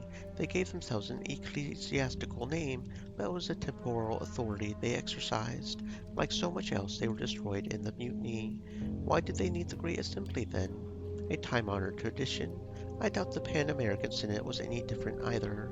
The real power was always in those close to the throne, the advisory councils and committees. That's where all the decisions were made. Our history, if we ever reach Proxima, our descendants will want to know about the voyage. Need to know. Don't you think so? Yes, I think that's important. Exactly, says the man excitedly. The key to the future lies in the past. The most important question isn't what, but why. Yet fools always ignore it. Do they know why there was a mutiny? Do you?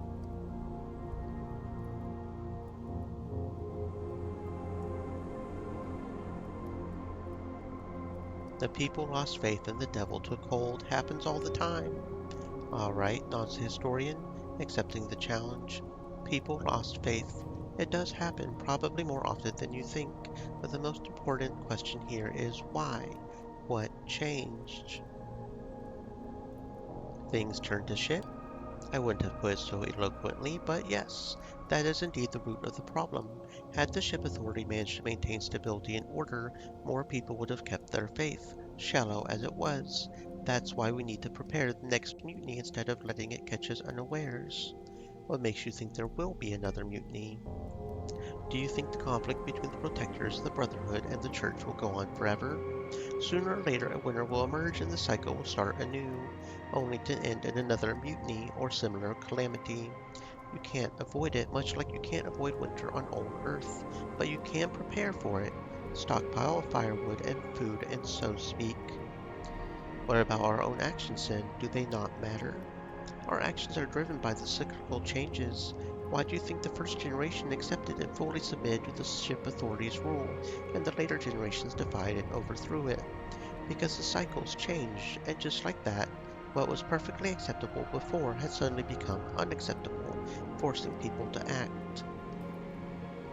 Let's suppose you're right. What can I do to help you on this quest? There are records still waiting to be found. If we gather enough information, perhaps we can still piece it together. If I find anything, I'll bring it to you.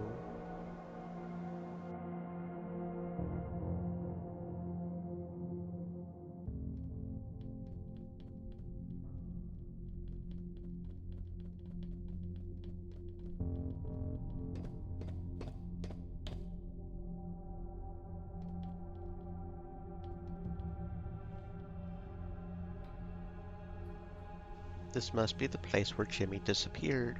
It's true what they say then. If you want to hide something, put it in plain sight. The question is, where? After searching the area, you find a well-hidden hatch, practically indistinguishable from the debris. If you weren't looking for it, you wouldn't have noticed it. You find yourself in an empty, dust-covered warehouse. Maybe it was picked clean years ago. Jimmy isn't the first who stumbled upon it. Although the door is securely blocked from within, the place looks like it hasn't been used since the mutiny. You pick a spent energy cell, then spot another.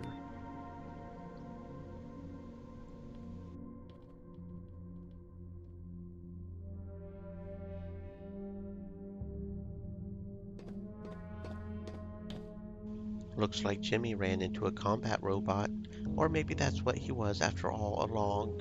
But the robot still had enough juice for one last fight. Another scav who got more than he bargained for.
Okay, so it looks like we do end up still being able to get in here if we don't, okay,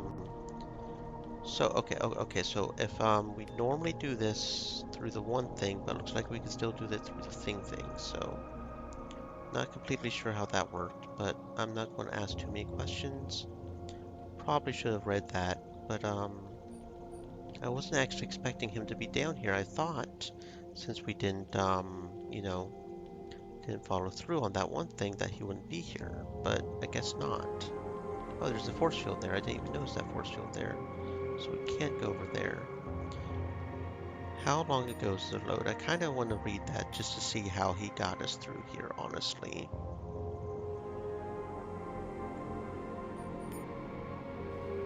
Because that was interesting. And the load is all the way back here. Okay, well that's okay. Because it's not like we did that much, so I'm kind of curious how he got us here. Because we didn't do the sneak for the eye, right? So it's not like we did that. How the heck did he get us down here? Did we ask her about Jimmy? We asked her about Jimmy, didn't we? Yeah. Okay. So it looks like you can still do his quest. You just can't even if you don't do the eye. There's apparently an alternate way or something. Was not expecting that.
We also didn't come here and talk to the Harbinger either. Don't remember exactly where that... No, the Harbinger doesn't start until after we do the court fights, right? So how's that going to be different too? I mean, it's got to be different, right? And this is a lockpick, and we failed to evade. Good job, Faith. Good job. Good job. Shotgun to the face. Yep.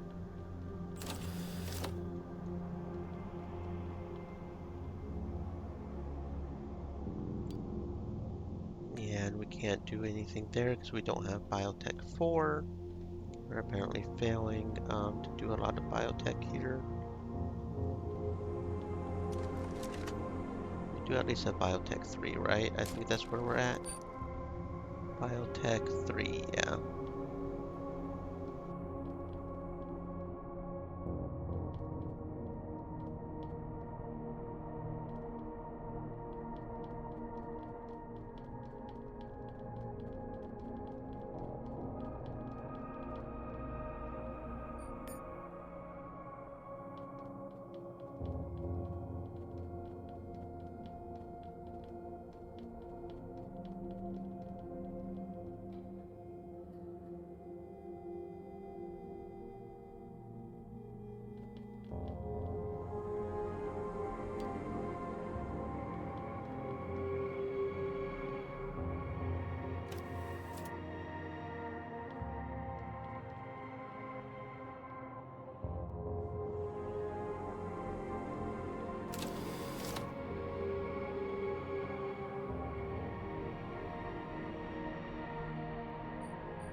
Okay, so this boy's just not here anymore. He's just simply not here.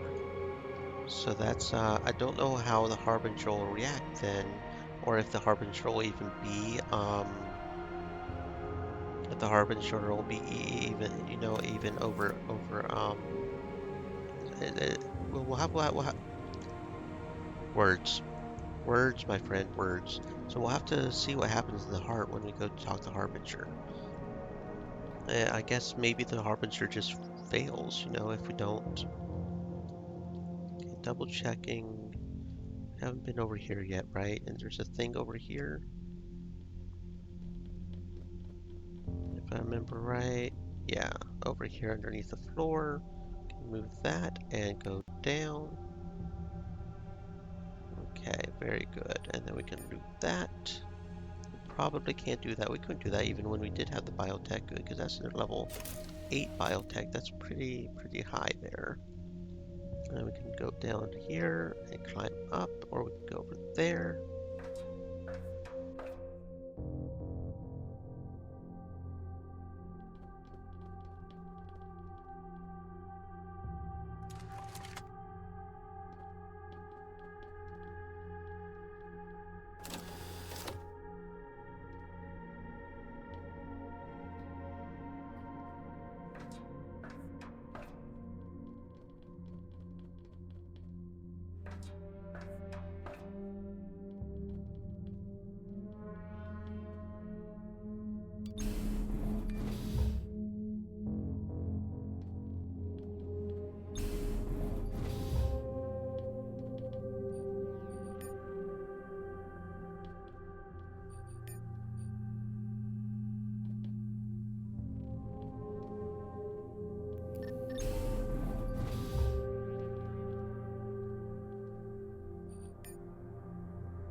Okay, that's mission control other than this fully explored. This reinforced steel bears many dents from unsuccessful attempts to force it open. The single eye in the middle of the door, a decorative retinal scanner, gazes upon you with indifference. I don't suppose you have the eye with you, asked the voice behind you. Afraid not. The speaker is a lean man with an easygoing manner that seems out of place here. His crew spread out behind him, ready to open fire, but not eager to do so. On to Plan B, then. I assume you've heard of Old Bub, the mythical beast that appears from nowhere, strikes without warning, then returns to the void. That's our ticket in. What do you mean? The sneaky bastard only approaches from below. It's probably using the old ventilation ducts. We wait for it to strike, then track it back to its lair. Easy. That's your plan? If you have a better one, I would love to hear it. How long do we have to wait? Depends on how hungry it is. I left some bait at the site of the last attack, so let's wait and see. What kind of bait? Nobody anyone's going to miss. Want a drink? He offers you a flask. A blood-splattered scab burst into the room. Old Bub took the bait, just like you said. He snapped that poor bastard in half like he was nothing. We rattled off a few rounds and it went back into its hole. Let's go take a look, Shadow says, visibly pleased with himself. In its haste to retreat, the wounded worm left a hole just big enough for a man to squeeze through. The slime-coated aperture used to be a narrow ventilation duct. Now it's warped and split in several places. Seems like old Bub has been stretching out his improvised burrows for many years. After you, says Shadow, pointing at the hole. What? Why me? To pay your way. Don't worry, I'll be right behind you. You elbow your way down into the tunnel until it opens onto an ancient maintenance shaft, thick with dust. You climb down an access ladder until you reach another opening, which leads to what looks like a giant terrarium, or abattoir. The chamber is littered ankle-deep in the remains of old Bub's prey, years' worth of bones and carcasses, or decades. And here's old Bub himself, a colossal worm with wide-set mandibles that constantly open and close, even when it's still. Regularly spaced calcific plates protect its segmented body. Judging by the scoring, scuffing, and occasional plasma burn, they serve as well as any man-made armor. That's all you're able to take in before the thing releases an ear-splitting screech and unfurls itself to attack. You see that door, hisses Shadow, pointing at the maintenance door. We'll keep the worm busy while you open it. Get your ass moving now.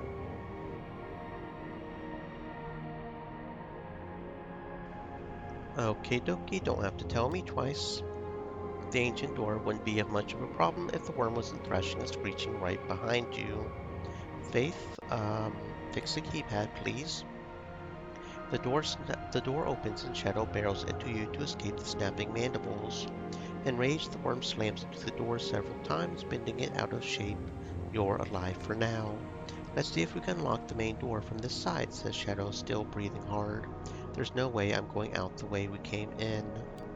Okay, so if you don't come down here and talk to the dude in chapter 1 and find out that you need an eye for the retinal scanner, thereby getting the eye in the maintenance tunnels in chapter 2, we still end up here. We just backtrack through old Bub's route, apparently. So that's interesting to know, you know, that's pretty cool.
Shadow and his men are going through the crates and drawers with the efficiency of professional looters.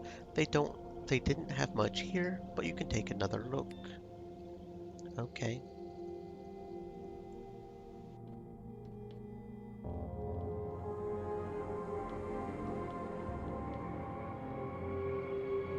The security console is damaged. Looks like someone smashed it with a rifle butt just before you walked in. Faith managed to bring the console back to life, restore some of its functionality. Most of the security features are permanently disabled, but the turret's controls are still there. Locked behind security layers and protocols, but still there. Oddly enough, the turrets ignore Shadow and his men, treating them as friendlies.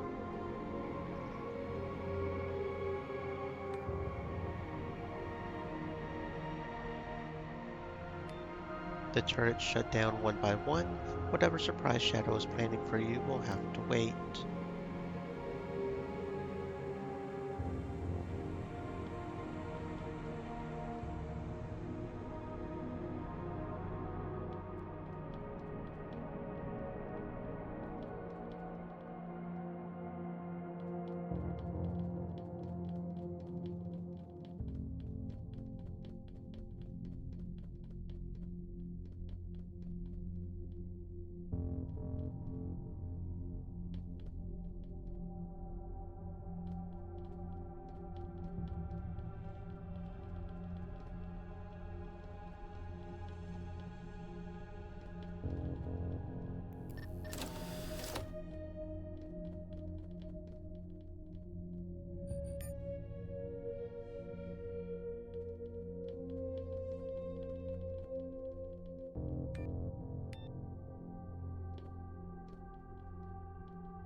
Judging by the red lights, the elevators are locked. Shadow is figuring out a way to bypass the lock. That's far enough, says Shadow, gesturing at the turrets. I think it's time we went our separate ways. Whatever's left here is yours. He gestures at the imaginary wealth around him. The lower level is ours. The turrets are dead, so you can drop the act. That was you. There goes my hope to handle it amicably. I guess we'll have to do it the hard way then. Whatever's down there is not worth dying for. So walk away and live. Plenty of salvage here for you. If you really thought you have the upper hand, we wouldn't still be talking, so either draw or get out of my way. Alright, I can see that you're in a hurry, so we'll let you go first. You're damn right, boy. I mean, you would probably steamroll us, but you know, whatever. We won't question it too much. The last thing you expected to see is a planetary lander sitting atop a massive hatch on the outer hull. Once the ship reaches Proxima, all you need to do is blow the clamps and the lander will find your way down to the surface. Well, this was unexpected. Is this what I think it is? A planetary lander, the heart of the future colony. Let's hope your key still works. The key? You think this is a command center the stories speak of? What else could it be? You're probably right. Let's take a closer look. What were they trying to do? Jettison into space? We need to get to the bridge. If someone knows the way in, it's the monks.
Did we complete Key to the Future last time?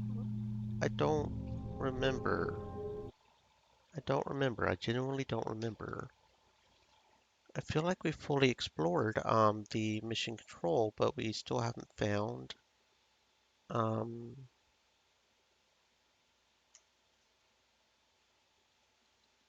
okay, why are you not working? Why are electronics such a bitch sometimes? Why are you not? Thank you. Idiot. Idiot, idiot, idiot. Electronics sometimes just I do not even. I do not even. Okay. Hmm.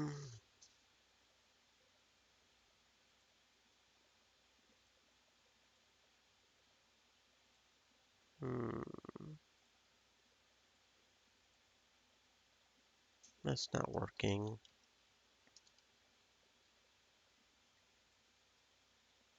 Okay. Okay. So we probably have to go through there then, don't we?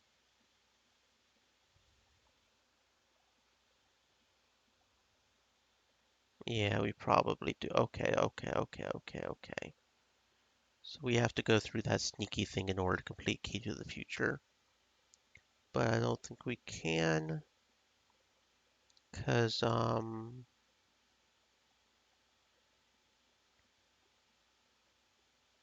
don't think we can. I guess we can go look real quick and see if maybe we can, but I don't know. We probably can't.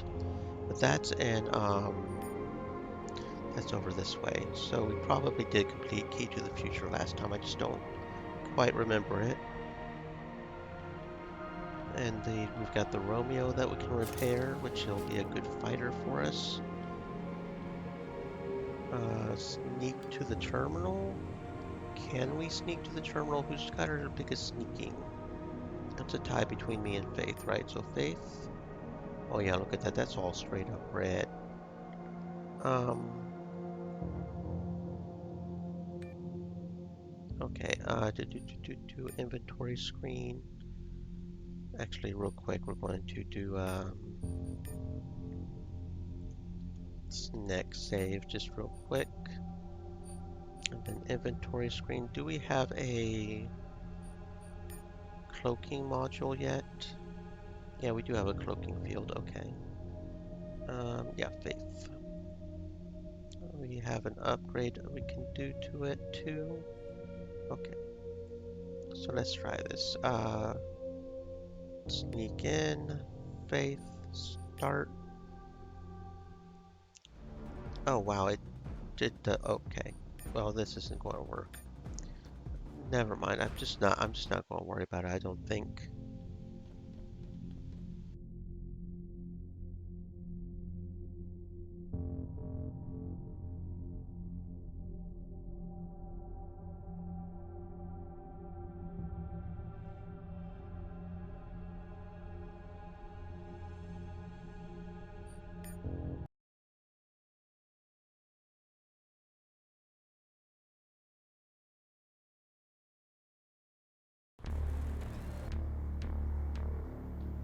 The train station opens up into a metal cavern housing 3 colossal ship engines.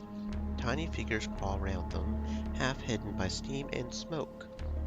A handful of depots converted to more practical use sit on the platforms rising from the toxic abyss below. Welcome to the heart of the ship. When a small percentage of children in the habitat were first born deformed, they were branded mutants and immediately shunned. The young were abandoned, and those whose defense didn't manifest until later were driven out. With the condition of the fusion reactor degrading to dangerous levels, and the number of volunteers for jobs in areas exposed to radiation remaining few, the mutants negotiated a pact with the habitat, granting them protection from harassment and violence in exchange for their maintenance of the engines and other vital ship systems. Living and working in the radioactive umbra of the damaged reactor greatly increased mortality rates for these outcasts, but many generations of shortened lives affected with the mutations, both minor and severe, have resulted in a people fully adapted to the toxic environment. In the mutants' earliest days, labor was by necessity divided. the men tending to the engines while the women tended to the men as they inevitably sickened and died. Much was asked of these mothers and sisters, and from the beginning they adopted the faith to augment their strength. Many mutants credit their people's survival on this belief that another world awaits them after death, a counter to the hellish reality of the reactor. Due to the inescapable radiation poisoning of engine work, only the females live long enough to take on the role of elder and to run those aspects of life beyond the perimeter of the engines. Thus did necessity evolve into tradition, and tradition into law. The females sustained the priesthood and all the sacred duties of religion, while the engine work and protection of the Enclave have fallen to the males. Those who aren't happy with such an arrangement leave the Enclave, becoming true outcasts, welcome in neither the habitat nor the heart. How can they live here? Wonders Evans, looking at the enormous ship engines towering above the town. I don't think they were given much choice in the matter. The heat is unbearable. My skin feels like it's on fire. Best be quick then. The radiation here is triple the safety level, if not higher. Nothing that a trip to a medbay won't fix. It still takes some getting used to. Is it really that easy to treat? Depends on the exposure. If you work the engines day after day, then no treatment will save you. Even the mutants wear the hazmat suits near the engines. The buildings are shielded, so if you stay indoors, you'll be fine. More or less. Anything else?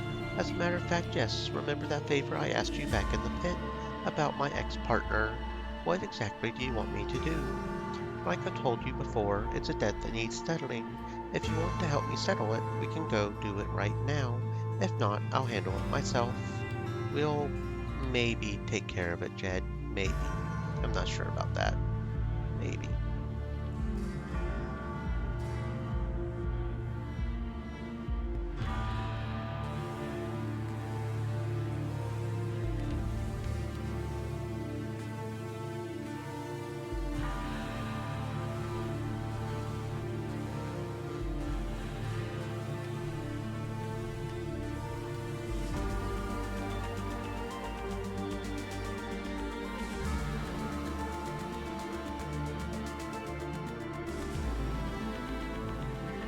The heart of the ship, says the man, pointing at the glowing engines below. As long as it beats, we still have a chance. A chance to do what?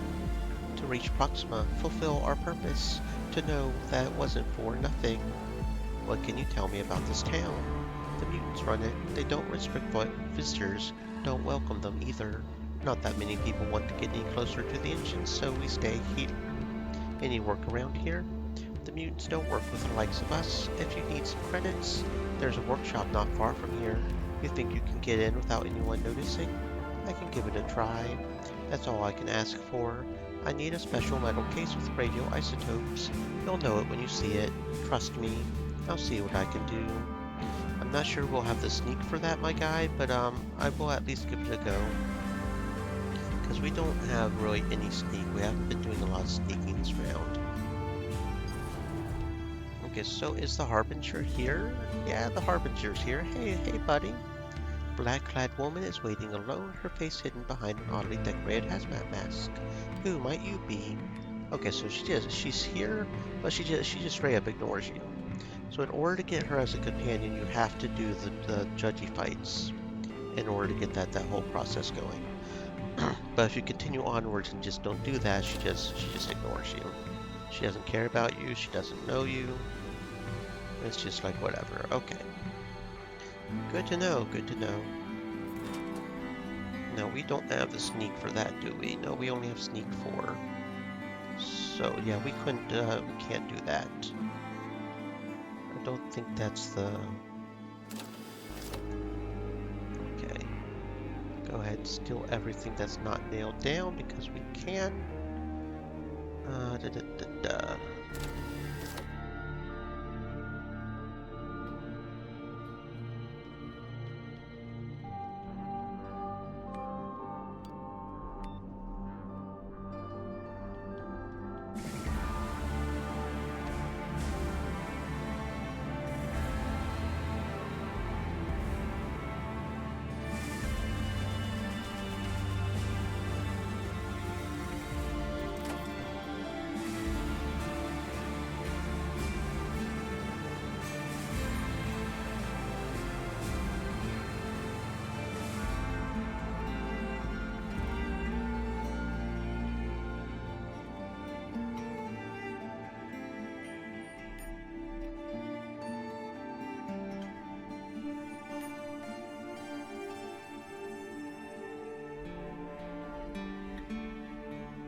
The priestess is wearing ceremonial silver mask depicting a beatific face.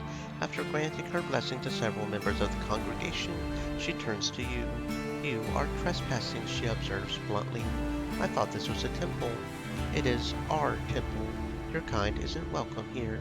She says it without any anger or malice. Why is that? She answers your question with a question. Do you ever wonder over the fact that your kind, mine, share common ancestry? We are born of the same stock from the ship's first generations. She points a finger at your chest. You think we are the deviants because our flesh has changed from the flesh of our forebears, but your soul has changed. What do you mean by that? Your kind puts on faith like a garment. Some dress themselves resplendently, and some wear the garment every day, but can always be taken off, set aside, changed. She spreads her arms to encompass the congregation. Our faith lives inside us, and we live inside our faith. It is how we survive the darkness of your making, and how we endured the sacrifices demanded for our survival and the ship's survival. Oh, hello, Mary Ann. Welcome on in. I hope you are doing fantastic, and I hope I did not take too long to notice since emotes don't get read out loud. She adds like a curse, and your survival. Again, she raises the accusatory finger. This temple, our faith, is not some new shirt for you to try on and see if it fits. How can you be so certain? Because others of your kind have come and stood before me. Foxy Mother Lily Marianne said, "Get smooched, cutie. Just arrived." Aw, thank you very much for the loves. And I'm glad it didn't take me too long. I do at least try to notice, but there's a reason I have TTS. Because others of your kind have come and stood before me, asking to learn our ways. Oh. Head pets are all the way over there. Only problem with moving our character around, right? Thank you very much for the head pats, friend. They cannot be learned, they can only be known, and I know they are not for your kind. Okay, so we can't even do that quest for whatever reason, I guess. Interesting. Why can we not move? Hold up, what? What? Are we broken? Have we broken somehow? Oh, cheesy peas, what the hell's going on here? We somehow, ended up teleported on top of the thingy. How the hell did we do that? Oh, damn it. And our previous save. Seriously, autosave? Why did you not autosave when we came into the heart? Our... What? What? What? Fine. Fine. Be that way. Be that way. See if I care. See if I care.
Okay, so since we can't even do that lady's quest, we're not even going to talk to her just to make sure that thing doesn't bug out again. Yeah, that was a little weird. I did not even know that could happen.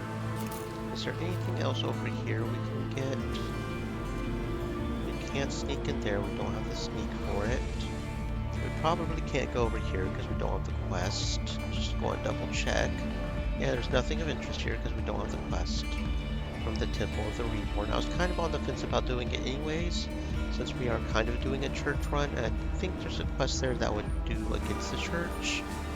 Got 16 points of the church, so we could probably do that pretty good. Don't have sneak 7, so we can't go in here. What is over here? Oh yeah, that's the thingamabob. We could get some free electronics experience, but that's a sneak, and we probably don't want to do that. We'll go ahead and open the maintenance task just for the experience, but we will not be climbing in. No, wait. We can climb inside, we just can't go over here, right? Yeah, we can't use the elevator is what we can't use. Okay. We could still rob this thing right here.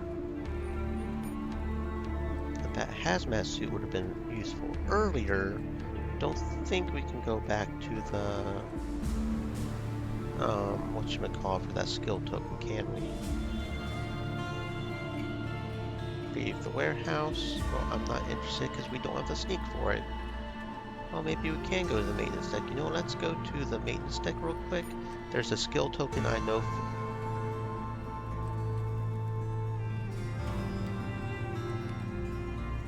Okay, so we can't leave until we deal with Jed's thing.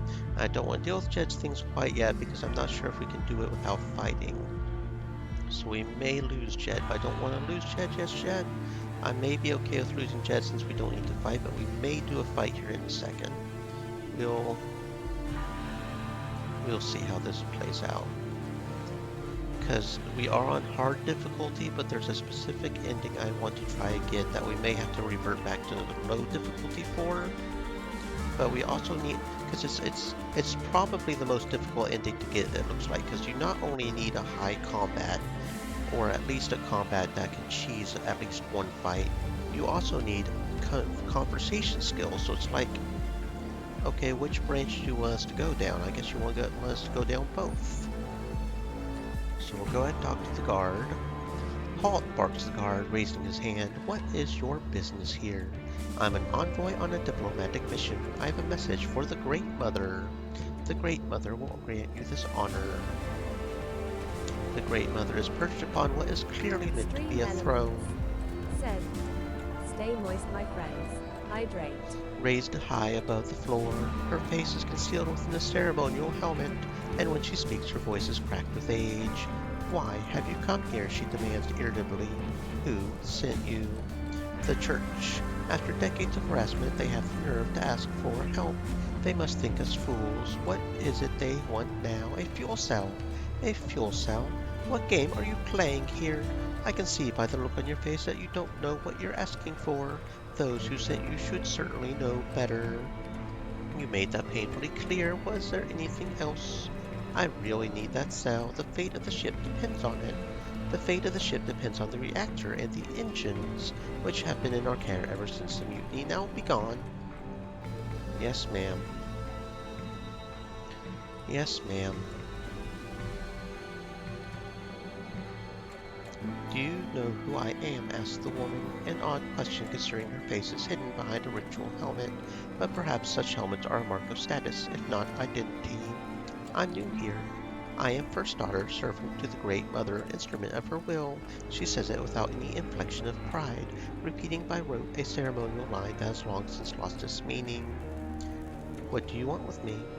I hear you had the audacity to ask the Great Mother for a fuel cell. To even ask for such a thing is to confess ignorance. Ignorance has always been your kind's most dominant trait, has it not? Get to the point. How badly do you want this cell? How far will you go to obtain it? As far as it takes. The First Daughter nods as if she had already known. What do you know about our ways? Not much. When a new Great Mother ascends, she adopts 7 daughters to serve her and carry out her will. After decades of service, the best of her daughters becomes the next Great Mother. The rest become harbingers sent as far away as possible, exiles in all but name.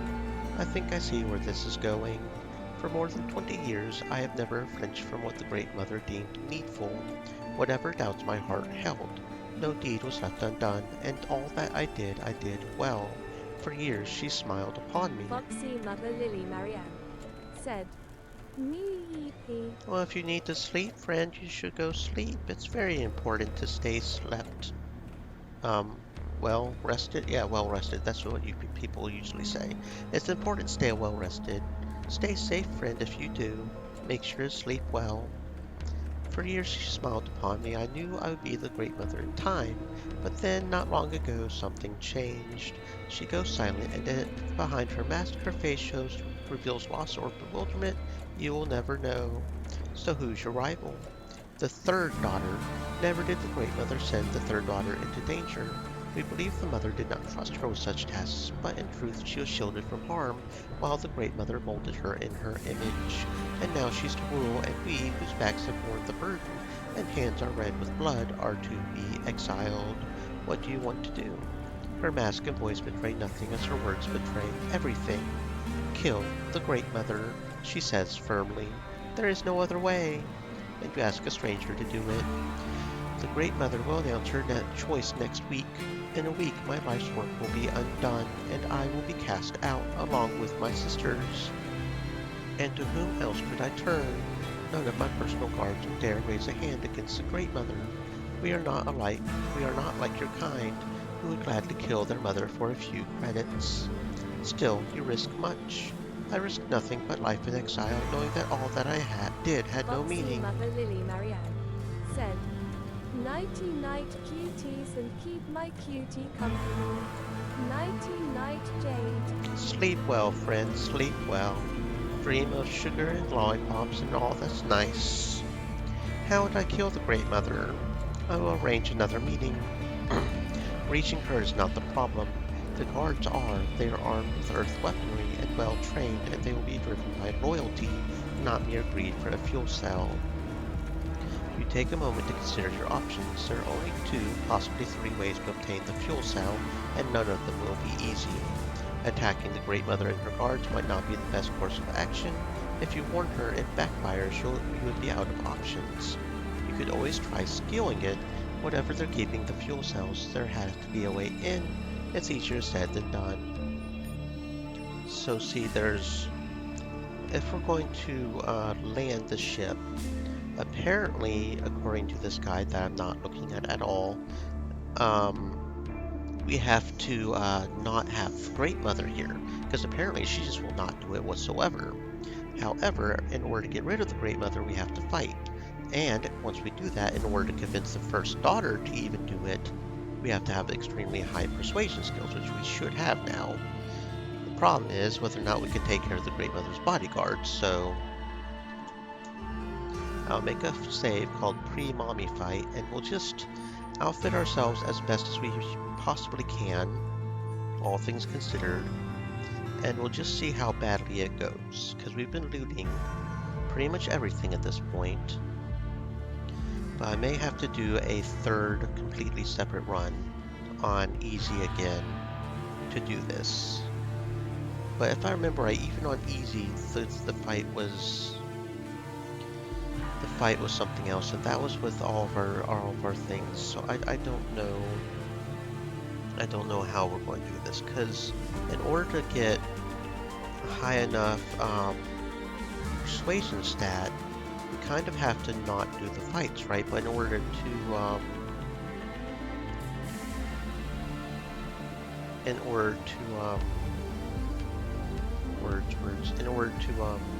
do it, we need both. So that's kind of throwing me off. It's really throwing me off.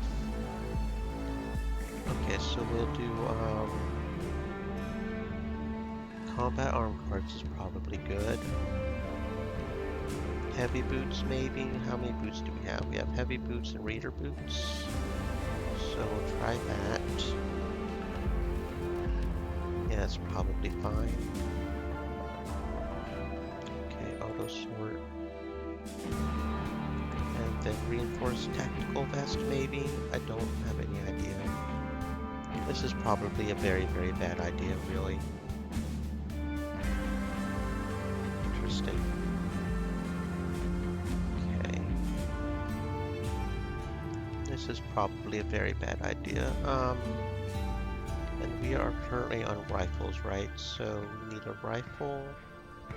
Could do the energy rifle. That's probably the best option. Reload. Yeah, that's probably the best option. Okay. Because old Betsy's not as good as energy weapons are usually the best. I don't think we really have a whole lot in the way of gadgets.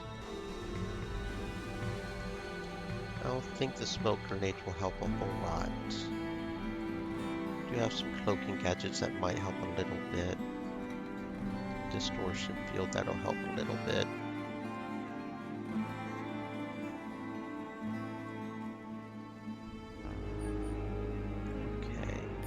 Faith, you're a pistol shooter. Go ahead and give you a cloaking field. Maybe that'll help a little. I don't know. Tactical arm guards maybe is the best. Yeah, okay. And then combat leg armor. Probably the best option there. Need a helmet for you. Damage enforcer helmet, maybe? Yeah, probably. Explorer coat, maybe? Maybe. Okay. Reinforced tactical vest. Or maybe the damage heavy ballistic. That takes that off. So maybe not that one. Tactical vest. And then where'd the explorer's jacket go? Explorer's coat, okay. Yeah. Reinforced tactical vest. Yeah. So this is probably going to be kind of pointless because it's probably just not going to be very good. Damage energy pistol is probably the best. Energy weapons are the best, right? What other pistols do we have? Heater. Slide EX. Yeah, I don't think there's any better pistol here. No, okay. She already has some gas grenades, although I don't know if that'll do any good. I'll go ahead and equip her with some pulse grenades as well. She doesn't have any eyes. Okay, we need to put some security goggles. Scavenger goggles. That's, if I remember right, those were the best ones. Okay, don't remember if they had any of that, but we'll do that just in case. Work goggles, maybe? Maybe, so, no, he's already got the things, okay.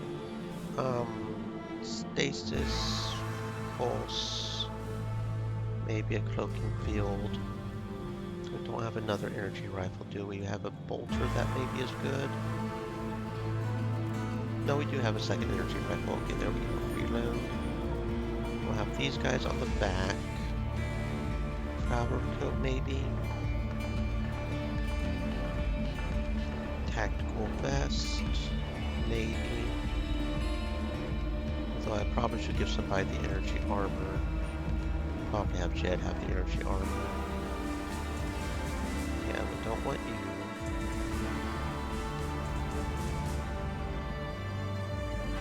So maybe the scav helmet, maybe? Don't want to do that or that. Safety. Okay, what else do we need? We need arms. Arms. Diver arm guards, maybe? Good enough. Good enough. Best we've got. Okay, and last but not least, we will give you stasis. Now, I'm not sure the gas will do any good. I'm not sure those will either. I'll go ahead and give you that, I guess. Maybe it'll do good. Don't have a gadget we can give you. Don't don't have any gadgets. Okay.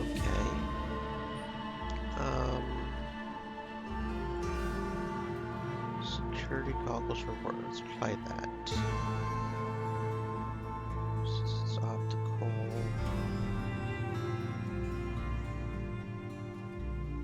That'll give more thermal vision, but shielded arm guards. Auto sort. No, this one might no, because that's a full thingy, isn't it? Okay, so we'll do that. No, maybe this. This. Maybe. That replaces that, and I don't want to do that. No, the energy armor, right? Because that'll give him a shield gadget, since he's the only one without a gadget. Yeah, the shield. Okay, and he's got shotgun, and we have an energy shotgun, don't we? Yeah, the Defender. It's probably the best one. Everybody's loaded. You're not loaded. Reload. Okay. This is probably the best we can do. Probably. So we'll save again on the. I probably should have done that first, but yeah, save pre-mommy fight, and we'll see. We will see how badly this goes. We may just have to. We may just have to do this on an easy run.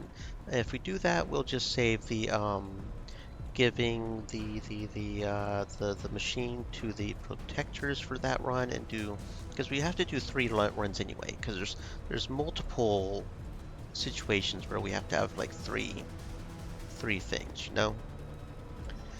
So this is going to be interesting. How badly are we going to just get completely owned? How badly are we just going to get completely owned? We'll have you over here, I guess, and we'll try to disrupt those. Evans, I'll put you next to me, have your cloaking field on. And then these two will maybe try to take these guards over here. Maybe. He's already got that thing, so here's hoping we don't get wrecked too hard. Oh, god damn you. Oh yeah, no, we're okay. Yeah, okay. Yeah, no, oh, okay. That went even worse than I even possibly could have imagined. Never mind. Okay, so yeah, we're going to have to do a 3rd run on easy, apparently. Yeah, okay, but that's okay, because we've got multiple different things we have to do a 3rd run on anyways, like it laying the black hand, gain control, and maybe on easy, even if we don't do fights, but even if we do it on easy, there are certain fights that we can do that, that would help us with the combat anyways. Certain fights that don't have a persuasions check, like the judge fights. So there are options. We'll just hope we can manage, because apparently we are not going to do it on hard. We got killed on the first turn, so no, that's not going to work. I need to talk to her again. I've learned of a conspiracy. Have you? Go on then. I'll tell you in exchange for a fuel cell. Lies in exchange for a life-giving cell. Why should I believe a word you say? Even if the Habitat did conspire against us, what do we care about them and their empty threats? I'm not speaking of the Habitat. This plot is brewing much closer to home. The Great Mother falls silent, though her reaction is hidden by the mask. One of my daughters, then. I see. I believe I can puzzle out the rest on my own. No need to be modest. You have a lot more enemies than that. More than I count, nods the Great Mother, but very few who can still threaten me. I've seen to that. The one you have to worry about is the one you don't see coming. Do you presume to teach me, snaps the Great Mother, her sudden anger betraying the growing concern. What do you know about it? Remember the moment before they throw you off this bridge. You would be willing to give up all the cells on the ship just to live another day, but it would be too late. One fuel cell, says the Great Mother, if it proves true. She gives a weary sigh, perhaps for her daughter's duplicity, perhaps for the challenges of making do without the fuel cell, perhaps just for the weight of age itself. Now tell me of this conspiracy.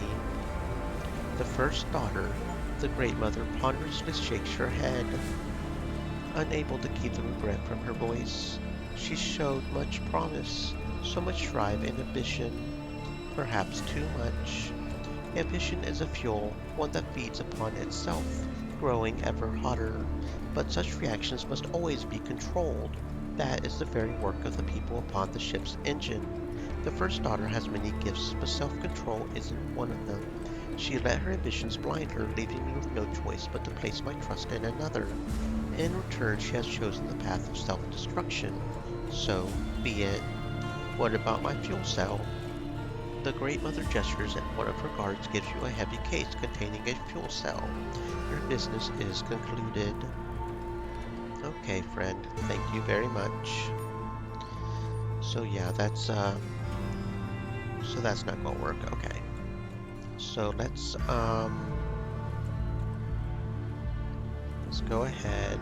Oh yeah, we can't do that in her presence because this is the throne room. We have to go ahead and just leave. I was also kind of hoping for a sneak option, but it's not like our sneak's that good anyways, either. So, okay, let's just go. What are our current quests? Zeke needs an air purifier, hydroponics tower control module. Rangers might be interested. Carlos runs Camp Reed.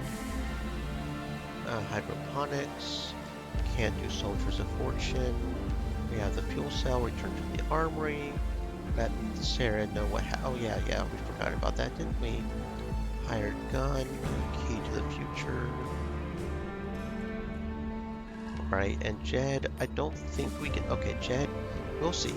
We'll see if we can do this without fighting. But if we can't do it without fighting, we'll go ahead and lose Jed because he's honestly not providing anything to the group at this point. I only had him around mainly just because we were maybe going to do that fight, but since we're not, we're just going to focus on getting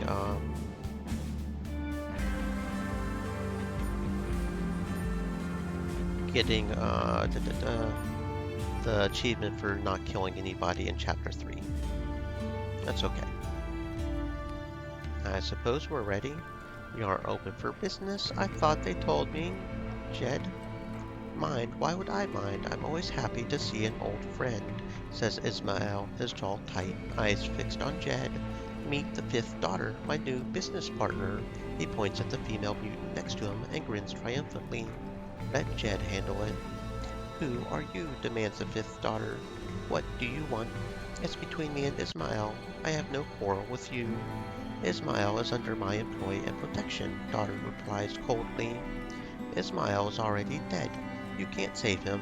You can still save the business and yourself. Do you know who I am? A fool standing between Jed and his revenge, thinking your status will shield you. It will not.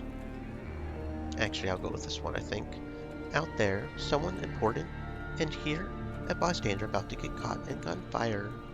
The odds don't favor you. They never do. Yet I'm still here, and those who stood in my way are long gone. It seems Ismael caused me nothing but trouble. Do what you want with him. He's your problem. You deal with him. The fifth daughter hesitates for a moment, then gives one of her guards a brief nod. Quick as lightning, he pulls out his gun and shoots Ismael point blank. I wanted to kill him myself. Look him in the eyes and pull the trigger. He's dead and that's what matters. I guess so. We done here? I guess so. Okay, so we can't complete that without having to fight. That's interesting. We get the fifth daughter to just kill him herself. So onwards to the pit, we'll go to the med bay, turn in that one quest, and then go to the factory and do that, and yeah. Yep.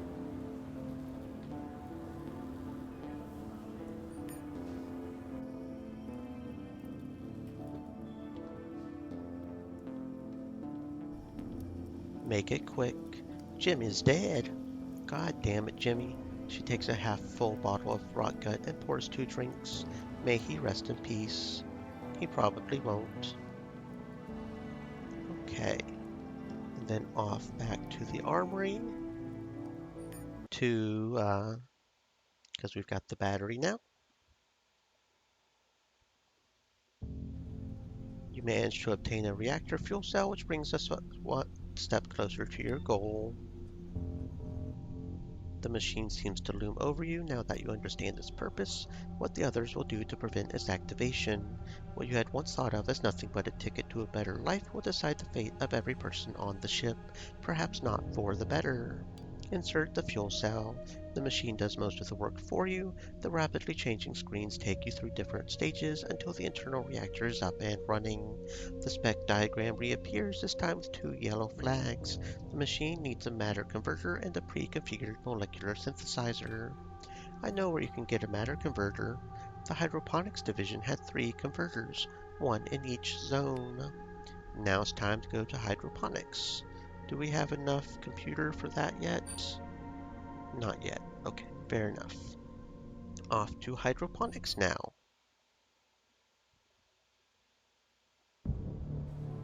The hydroponic division was originally conceived to adapt Terran plants to the anticipated environment of Proxima Centauri. Extensive gene editing was employed to develop resistance to alien fungi and pests, and accelerated adaptation hacked into the plant's genetic code. Like many other critical systems, hydroponics was abandoned during the mutiny. The carefully cultivated flora and fauna was left on its own, in harsh environs designed to propagate rapid and brutal evolutionary cycles. When men returned to reclaim hydroponics, they discovered an environment as wild and hostile as any Earth jungle.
A bald man wearing a gas mask gestures you to approach.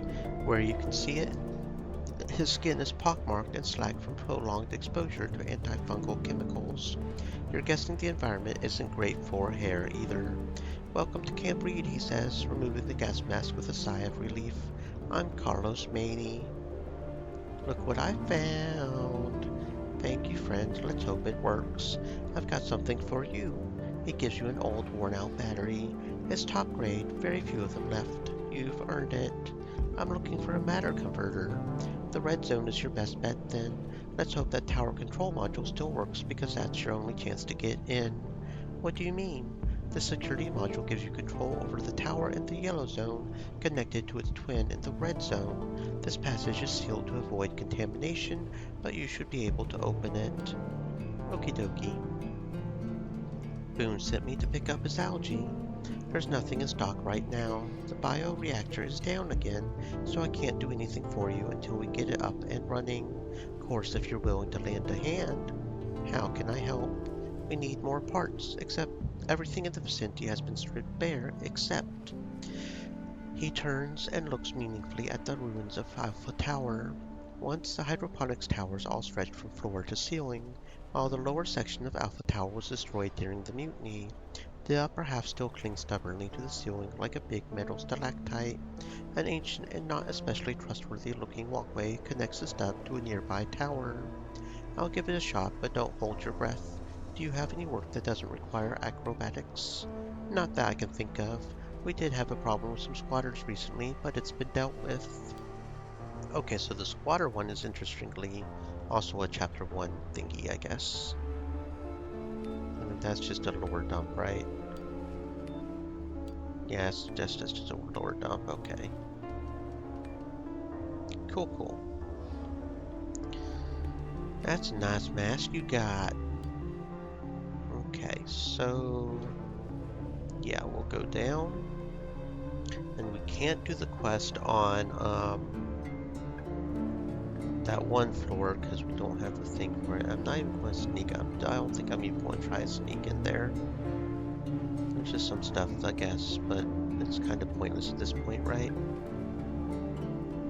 And second floor there, I can't do this. I can't do the quest for the second floor, so we'll just go to the first floor. Get in. What about Chance? Is he free to go? He is free to go if he wants, but he doesn't really want to. He gives us his fancy coat. Okay, open up. I've never seen anything like this. Even the air tastes different here. You probably shouldn't breathe some of the air too much, but so what's the tower over here look like now that those guys are no longer here? It's just Delta Tower's just blocked off. Okay, that's interesting. That is interesting. So how are we going to get through here without fighting frogs? See, that's something else we can do on our run where we're trying to be both a talker and a fighter instead of just a talker. Because frogs don't care if you try to talk to them. They don't care. They're just frogs and they want to eat you because you look tasty. So that could give us some fighting experience there, potentially.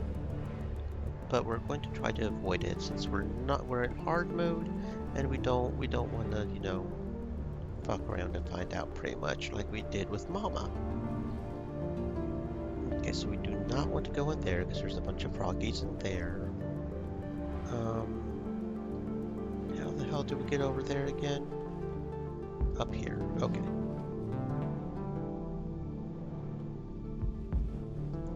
Here we go, and then we can squeeze through here and get the air purifier parts from here. There we go.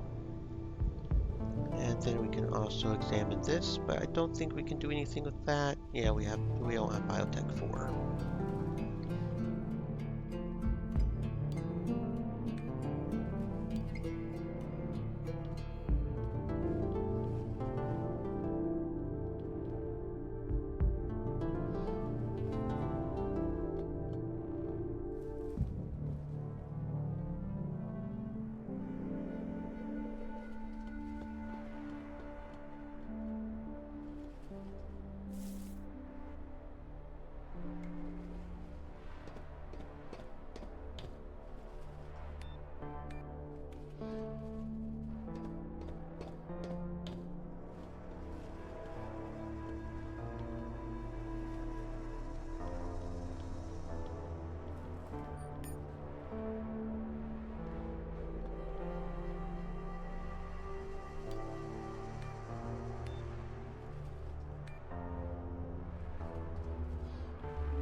The yellow zone is sealed for a reason. The environment is too hostile, and if the poisoned air doesn't kill you, the creepers will. Yeah, but it'll reduce our max hit points, but won't kill us as I understand it. And since we're not going to fight, it doesn't matter if our max hit points gets lowered, so that's not a problem. We'll just have to make sure not to fight. Extra sure.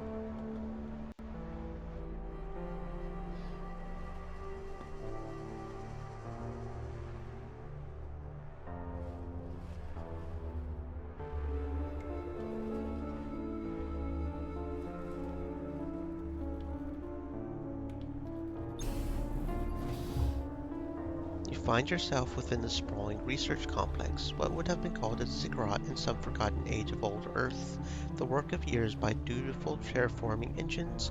It was designed to simulate Proxima's environment in order to adapt terrain crops and other vegetation. Having been left to its own kind of untrammeled evolution for over a century, the rest is like the fever dream of a mad scientist.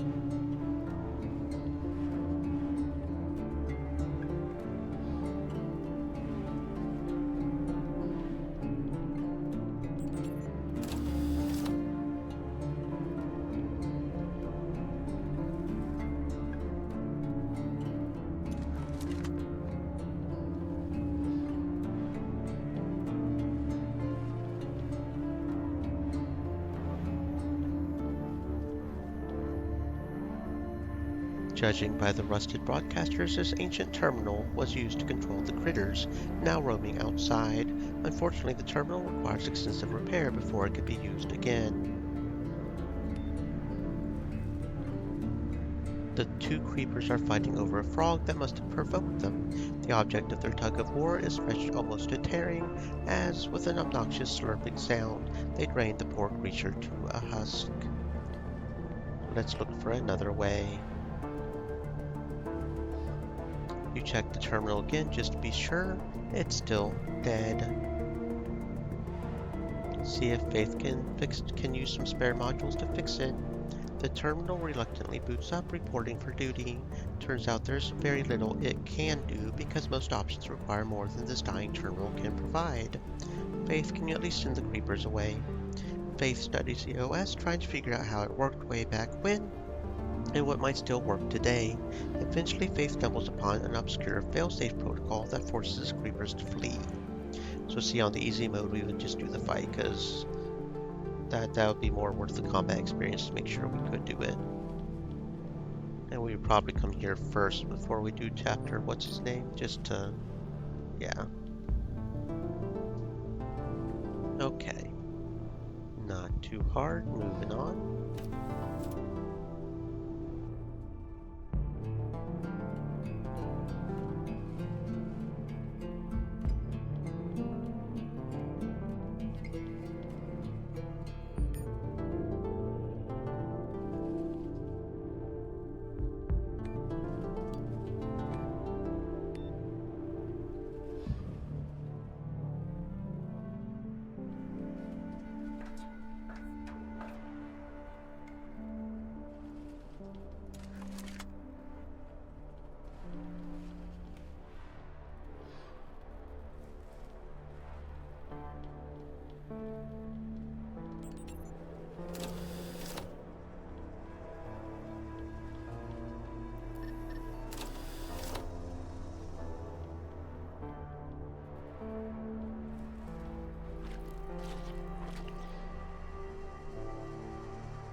ancient terminal with a row of empty slots. The missing modules are scattered on the floor nearby, smashed to bits, the matter converter among them. Someone was fully committed to deactivating this terminal and sealing off the red zone. Fortunately, you brought your own tower control module with you. Other than some mild corrosion and a few dents, it's practically brand new. The terminal boots up and runs a diagnostic routine. The situation isn't as dire as you had feared. While the creatures deviated from their original genome, the fungus has been restricted from evolutionary change. All mutant variants have been tracked and eradicated. Access to the red zone is currently restricted to avoid contamination until the project is officially discontinued. The rumble of terraforming engines coming to life spreads through the building, and a heavy, chemical-reeking smoke jets into the air. This smoke turns into a dense fog as it slowly settles over the entire zone. 2 hours later, the rumbling dies off with a prolonged whine, and the fog dissipates, leaving nothing but vibrantly colored residue behind.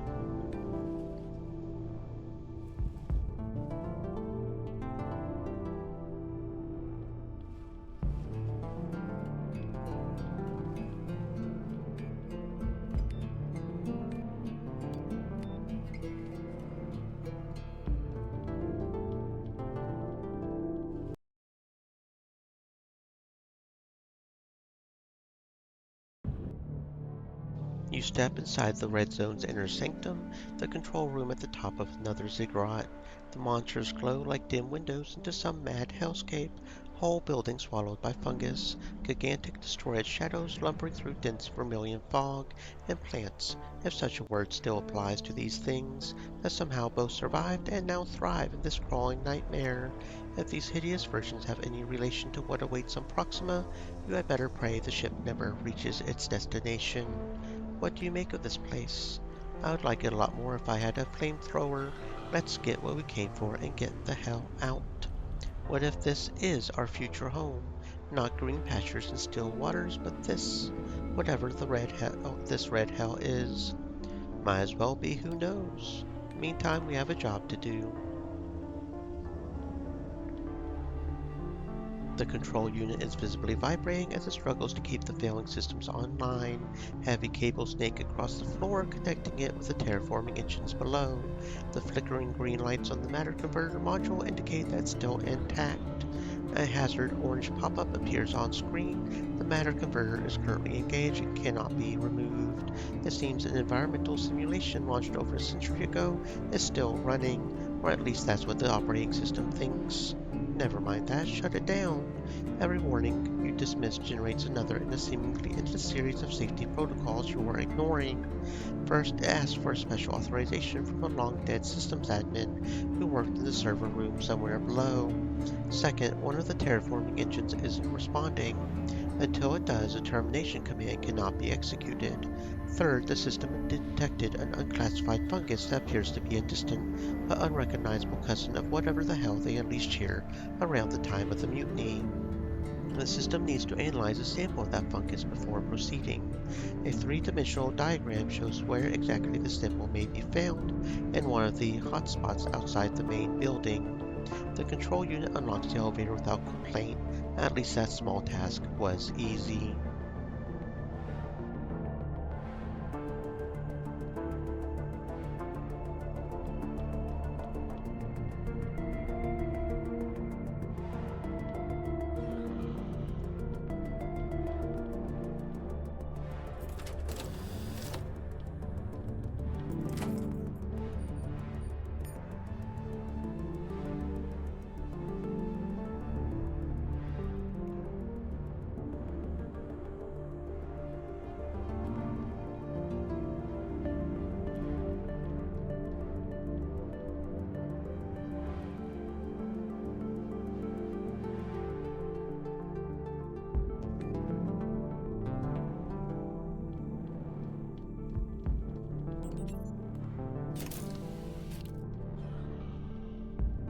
You press a key, leaving a smudge in the dust-covered keyboard, and the terminal wakens from its long slumber. The screen strobes spasmodically for a few seconds before displaying its first demand. Please insert your access card to continue. Faith. Back before the mutiny, Faith would have been locked out the moment you started tampering, but the already damaged OS is nearly blind without the broader network to call on. Faith forces a built-in card reader offline, spoofs a security clearance, and gives you admin access to the control terminal upstairs.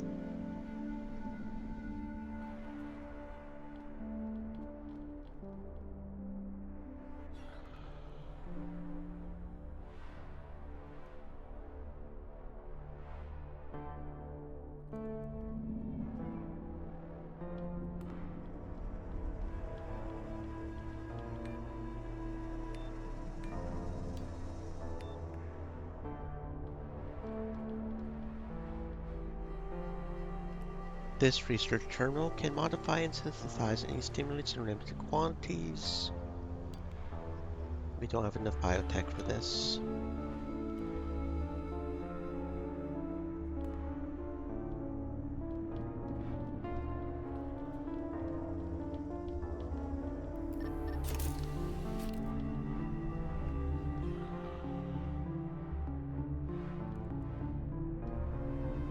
An old maintenance console carpeted with fungus, a handful of blinking lights suggest that it's still functional, or at the very least has power.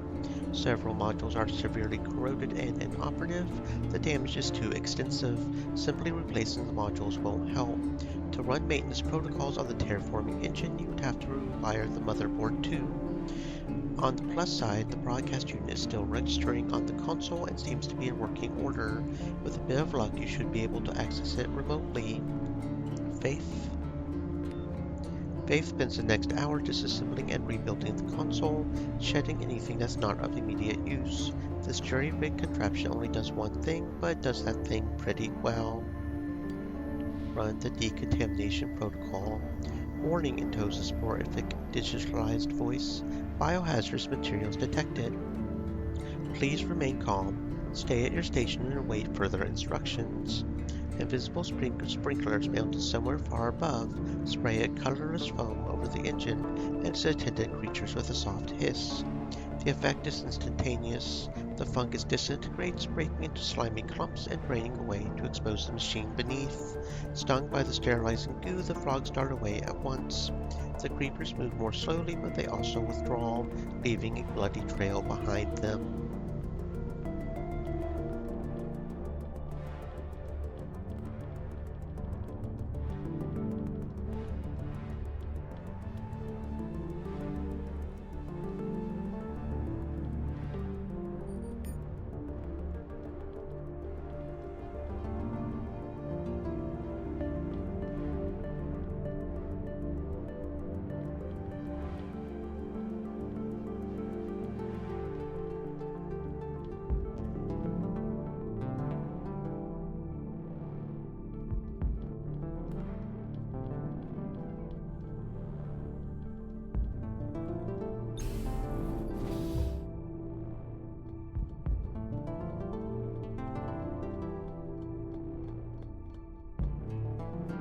A small square lies ahead.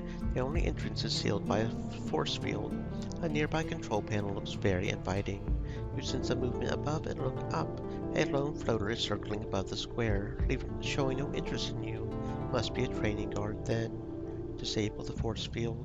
The force field disappears and you step inside. The floater doesn't seem to like it. It screeches, discharging some kind of energy and triggering the alarm, then starts descending. The alarm seals the training guard, disabling the controls, but you should be able to override it. The nearby broadcaster presents another option. The floater is forced to patrol this yard, so if you remove the side leash, it might just fly away. Fortunately, the broadcaster has been configured for future farm use and frequent access to the fields. You tag yourself as new workers, and the floater goes back to patrolling the perimeter.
Another force field blocks your way. Disable it.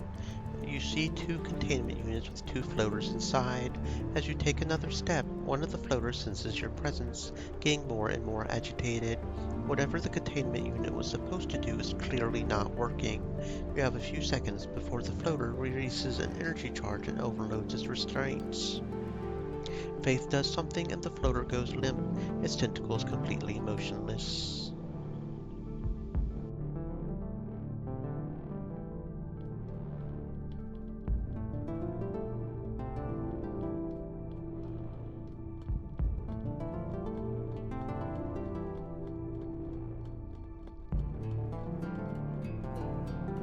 You're getting close, perhaps too close, to the mutated fungus's ground zero. The sprawling growth carping the walls has mutated far beyond its original purpose. You can't even imagine what the glowing, quivering pustules were meant to do. As you watch in morbid fascination, one of them bursts and a viscous primordial liquid comes out. Something massive is slowly shifting somewhere in the depths of the billowing fog, and a bones-deep terror seizes you, urging you to flee.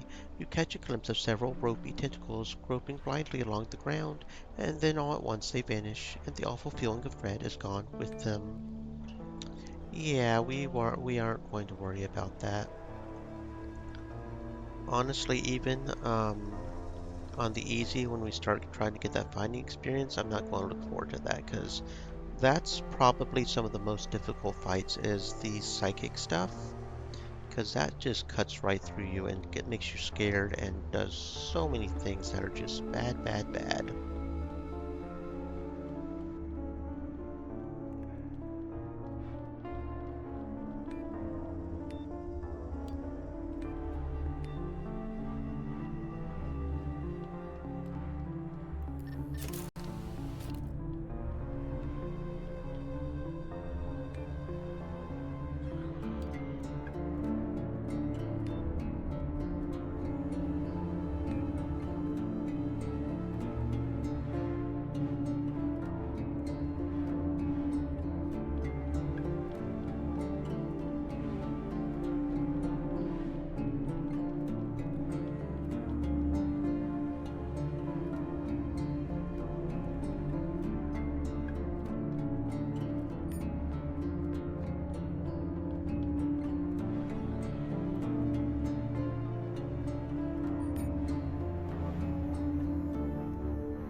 The control unit is visibly vibrating as it struggles to keep the failing systems online. The century-old environmental simulation is still running. Insert the sample. You carefully insert the biocontainment cylinder into its designated slot and let the machine go to work. Several hours quietly pass while it identifies the strain and synthesizes an effective countermeasure. Groaning and shuddering, the engines within the ancient machinery begin to reverse the century-long experiment. It will take months to eliminate the fungus itself, but the air should be cleared of spores soon, and the Grangers will be free to reclaim this zone. Remove the matter converter. I can't believe you did, says Carlos as he enters the control room.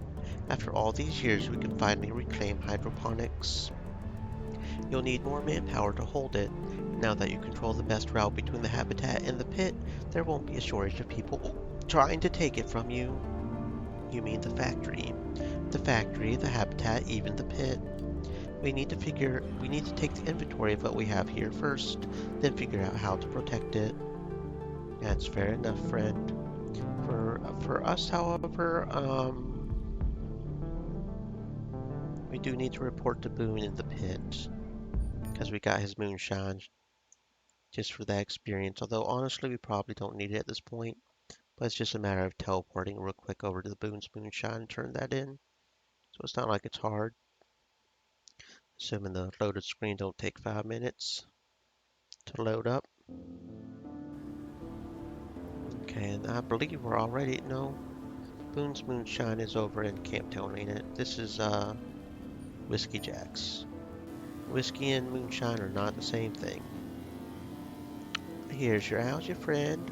Yeah.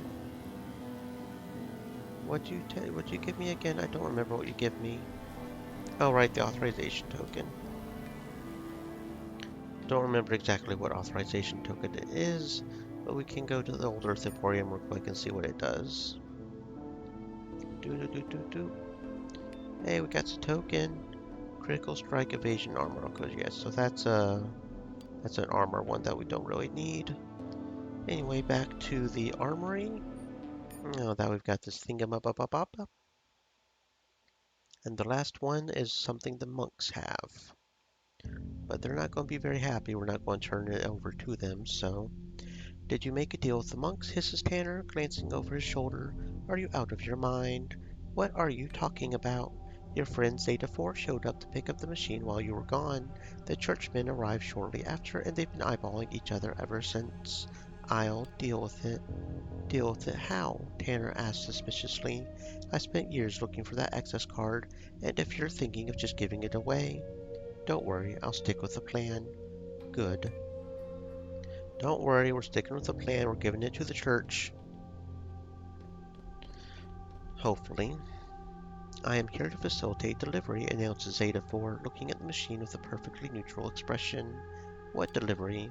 She freezes in place for a moment like a computer running an analysis. The life support device. You were instructed to deliver it to us. I never said I was going to, though. You guys just assumed. I've got other plans for it. The needs of the ship supersede those of the individual. If these needs should conflict, the use of force against the individual is both necessary and justified. That sounds vaguely like a threat. I am providing additional data to assist you in improving your decision-making process. Now that you have access to this new data, I shall give you a moment to reconsider. We're done talking. We shall engage you again at a more auspicious time. Zeta's jaw closes with a click, and her lips stretch in a gruesome imitation of a smile. Yeah, well, you'll just have to deal with it, friend. Install the matter converter. The Stream machine seems elements. to... Said. Stay moist, my friends. Hydrate. We can't stay here much longer. The railway going through hydroponics is our best option. We need to secure it first. We'll stay here and guard the machine. Okay. Let's activate the elevator.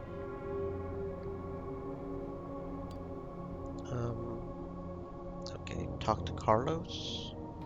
Talk to Carlos. Hybrid. Oh, right. Because we need to, try to have some way to get through hydroponics without too many issues. Now this I'm not sure how we're going to get past without fighting. I mean, there's got to be a way, obviously, right? But the only way I could think of is to give it over to the monks. But we don't want to do that, right? So I don't... We may have to, yeah. We'll have to see, I guess. Have you given any thought to securing hydroponics yet? We'll do what we can, but my people aren't fighters. If you stand alone, you'll lose hydroponics and your lives. What do you suggest we do then? I could talk to Jonas, see what he thinks. The Sons of Liberty can use some target practice. Could be. Anything else? The old broadcast? Too dangerous if there isn't. Okay, we'll let you know. Hydroponics yellow, which is apparently just a whole other section. And then over to the control room, where we can talk to... Carlos sent me to talk to you. Can use the old broadcast network. Is there anything you can do? That will do for now. You don't have to control them. Just make them look scary. Then over to the pit to talk to Jonas.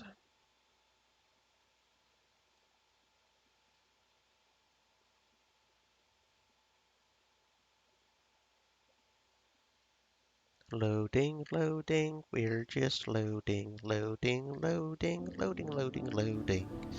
Okay, to talk to Jonas. You got any men you can spare? Probably not, but...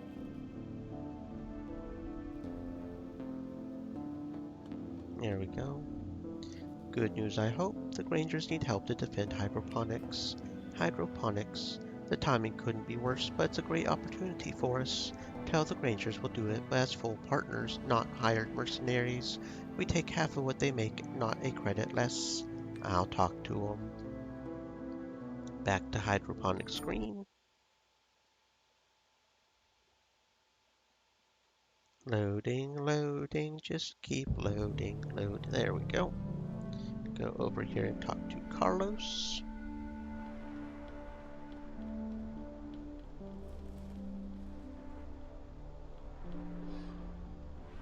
About the alliance.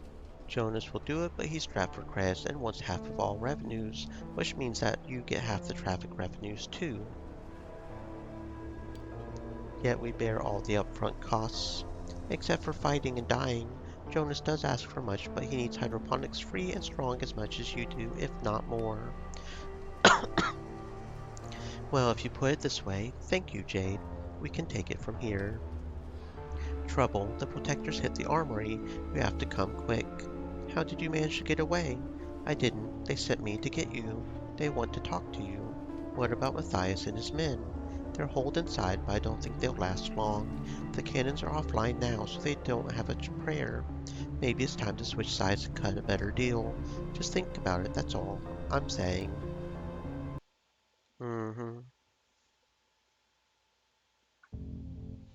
Loading, loading, okay. The Protector's forces are on the other side of this door. Tanner said they want to talk to you, so there's a chance to handle it amicably, although you doubt that they would leave if you asked nicely. The depot is turned into a war zone, dead bodies and the vault door thrown off the hinges paint a vivid picture of what transpired in your absence. The sounds of gunfire coming from inside the vault tell you that the fight is far from over. Amidst this carnage stands a Protector's officer seemingly waiting for you. My name is Kobe Ray Alden. You can call me Cobra. I bring you a message of peace. You call this peace? Compared to what your church friends are planning, this is as peaceful as it gets. What's the message? Forgiveness, atonement for your sins.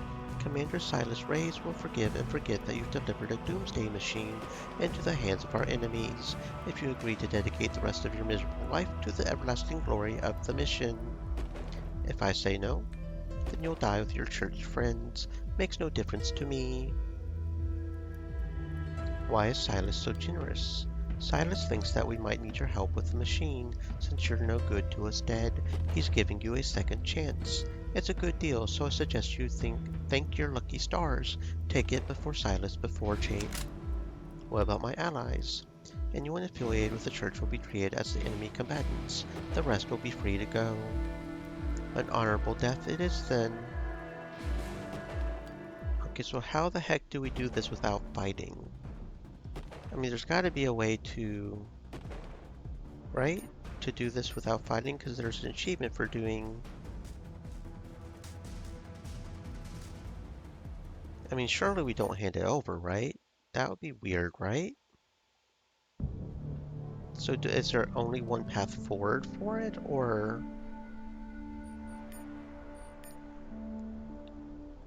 Because if so, then I don't know.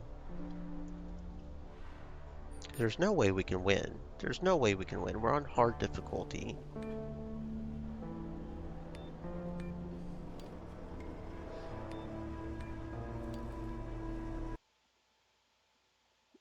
I was hoping maybe we could talk to him to back him down, but that doesn't seem to be the case. Is there... Oh, we can take the elevator up? How does that work? I don't see how this could potentially help, unless we can sneak over and just sneak around and get the machine started and going and just run away. Maybe that's how we do it?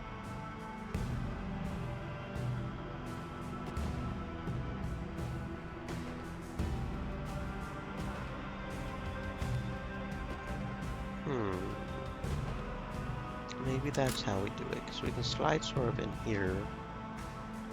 I wonder if the soldier likes surprises. Faith, can you help us? Oh boy, this does not look good. This does not look good. Yeah. So maybe there's a way to sneak back there?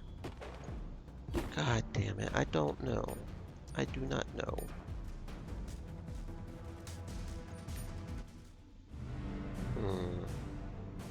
Because we could just talk over here.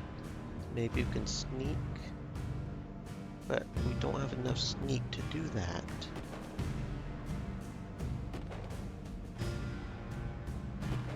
So, which means we'll essentially need a soft, if we do have to hand it over, that means we'll essentially need a soft fourth run in order to even do the church. Because if the only way to do this is to hand it over,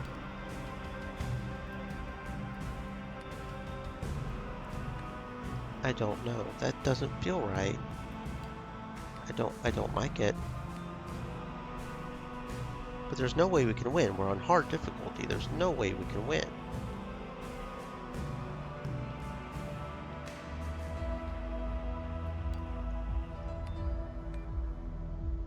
There's no way we can win, so I don't know. Maybe the church will attack us later on and we can do that? I don't...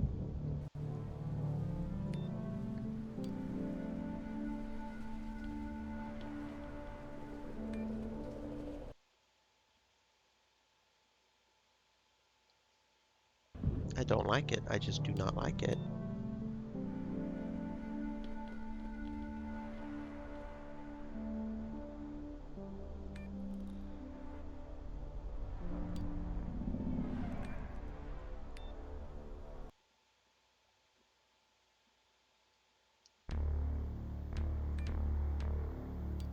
And then see, we have an auto attack right here. Like, how the hell do you get past 3 without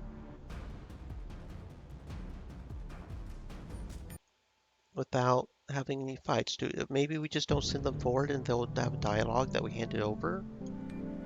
We can handle it, maybe?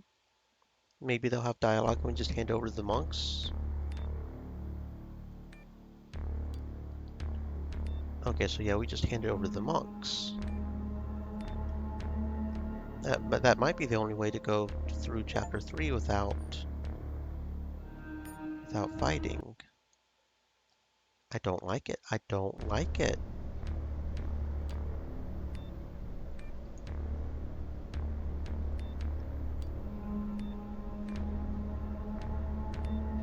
Okay, so we'll just finish this run just real quick, because that shouldn't take too much longer. Most of this dialogue should be more or less the same, because it's not like we're really doing anything different. And then we'll get the achievement for completing on hard difficulty and without implants. So we'll essentially have to do a sort of soft 4 run, because we didn't get the church. We didn't get the church like I was wanting, because I didn't even think about that. But yeah, I mean, I guess we can't talk them down. I don't know. I don't like it. I do not like it. And we can't do combat in hard difficulty. We essentially have to stick to a combat scheme if we're going to do combat in hard difficulty. And even then, frankly, with my turtle self not being very good at tactics, I couldn't do it even then, really. So just a whole lot of stuff going on there. Whole lot of stuff. People can breathe. Yeah, we don't care. You go ahead and be hostile. I don't care. Hostile. Probably hostile here as well. Neutral. Interesting. Interesting. What's the next stage? Okay.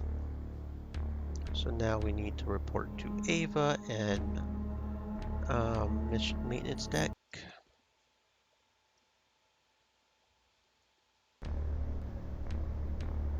And ECLSS.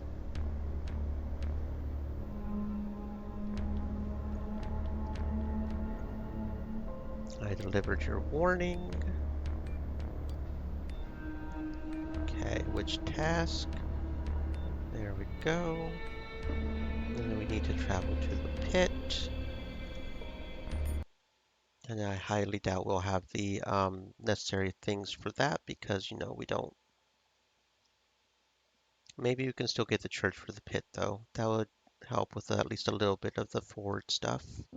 But no, not really, because then we would still need that, wouldn't we? So no, it wouldn't help. Zeta, Zeta, Zeta, Zeta.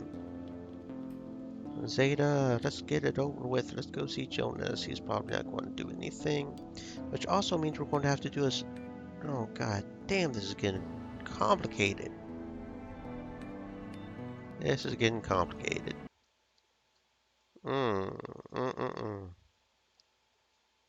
This is why I don't normally do hard difficulty, but I'm determined I'm going to perfect this game. Because I feel like I can. So, you know, yeah. Main thing is just it's going to take a few more runs than I thought, apparently. About the pit, thank you. Continue forward, work for her. Thank you. 3 possible access codes. Back to the armory. Go down, down, down to mission control. We'll have to talk to the robots so we don't have a fight there. Zeta, Zeta, Zeta, Zeta, Beta. So come on now, don't. Are you seriously autopathing? Autopathing, autopathing, autopathing. Okay. Let's go. Keep on traveling, keep on traveling, keep on traveling. Keep walking. Go on over here. The fuck do you mean? Oh yeah, because there's this pipe. And then onwards. Assuming autopathing don't get stuck somewhere again. Keep walking.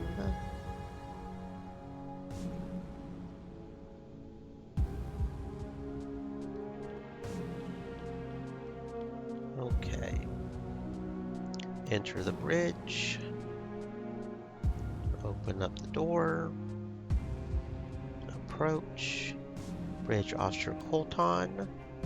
I've got enough impersonation to pretend I am the person that I claim to be. And then we go on up to the bridge.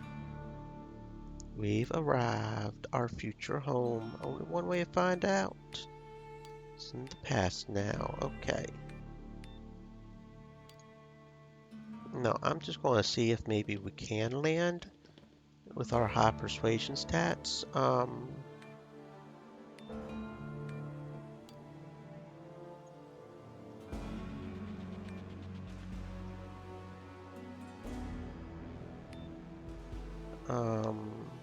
Yeah.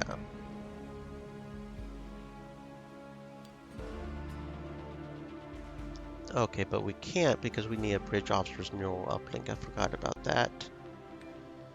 Okay, so you know what? We're just going to send the ship back to Earth, and we can't. Okay, yeah, I don't know. Let's just go report to Ava, I guess. We'll just, yeah.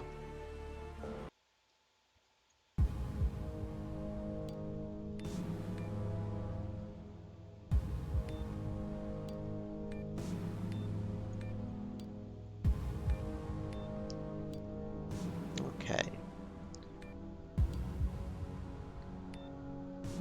Okay, return to the habitat. Doop-a-doop-a-doop-a-doop. Most of this is just stuff we've already seen, because this is the monk route, pretty much. It's just the monk route, pretty much.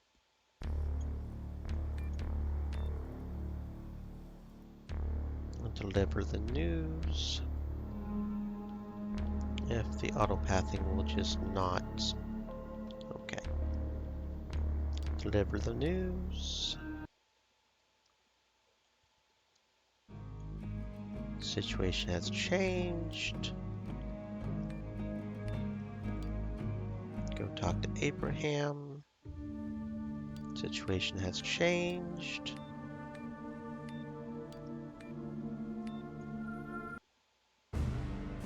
Situation has changed.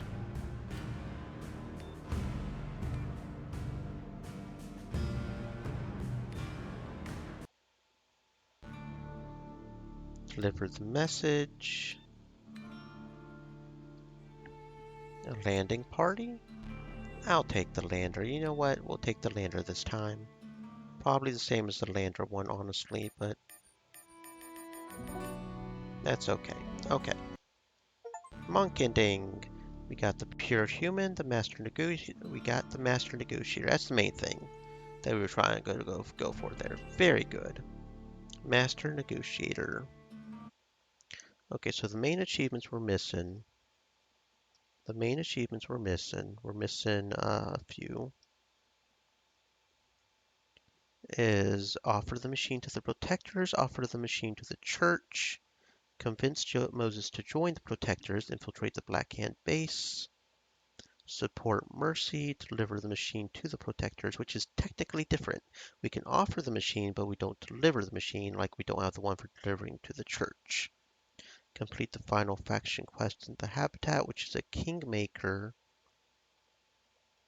Yeah, I'll have to remember how to do that, but that's where we go either the protectors or the brotherhood in a specific manner. Help the protectors annex the pit, deliver the machine to the church, which we did not actually deliver it because apparently that's a combat only. Help the brotherhood annex the pit, keep the pit free, help the church annex the pit. There are 5 hidden achievements. The rarest, of course, being the landing the bloody thing. Ship remains in orbit while the church takes over. Right, the church path. Assassinate Mercy in stealth mode. I completely forgot about that one. The Black Hand controls the toll road. So yeah, we're going to also have to do a soft stealth run to assassinate Mercy, maybe. But then we also need to make her take over. Yeah.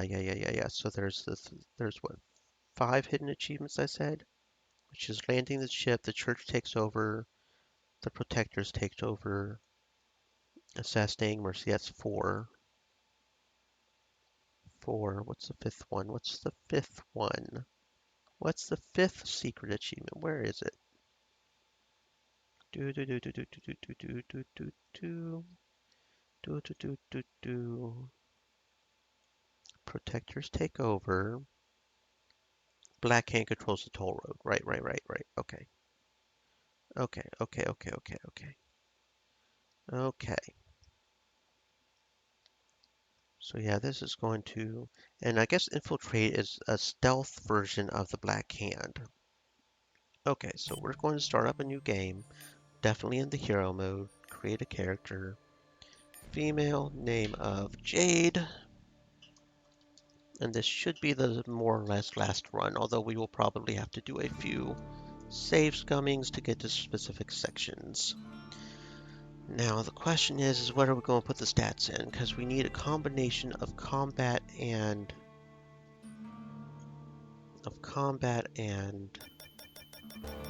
so we'll start off with 10 charisma, I think. Yeah, we'll start off with 10 charisma.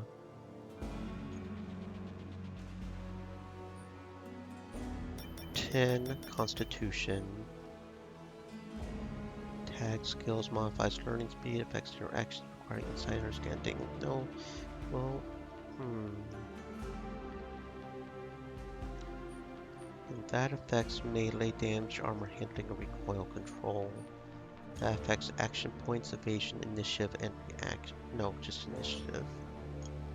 Perception is reaction. Okay, we'll just stick that and that, I think. And then for our tag skill, we'll do streetwise. For the tag skill, put 1 point there, 1 here, 1 here.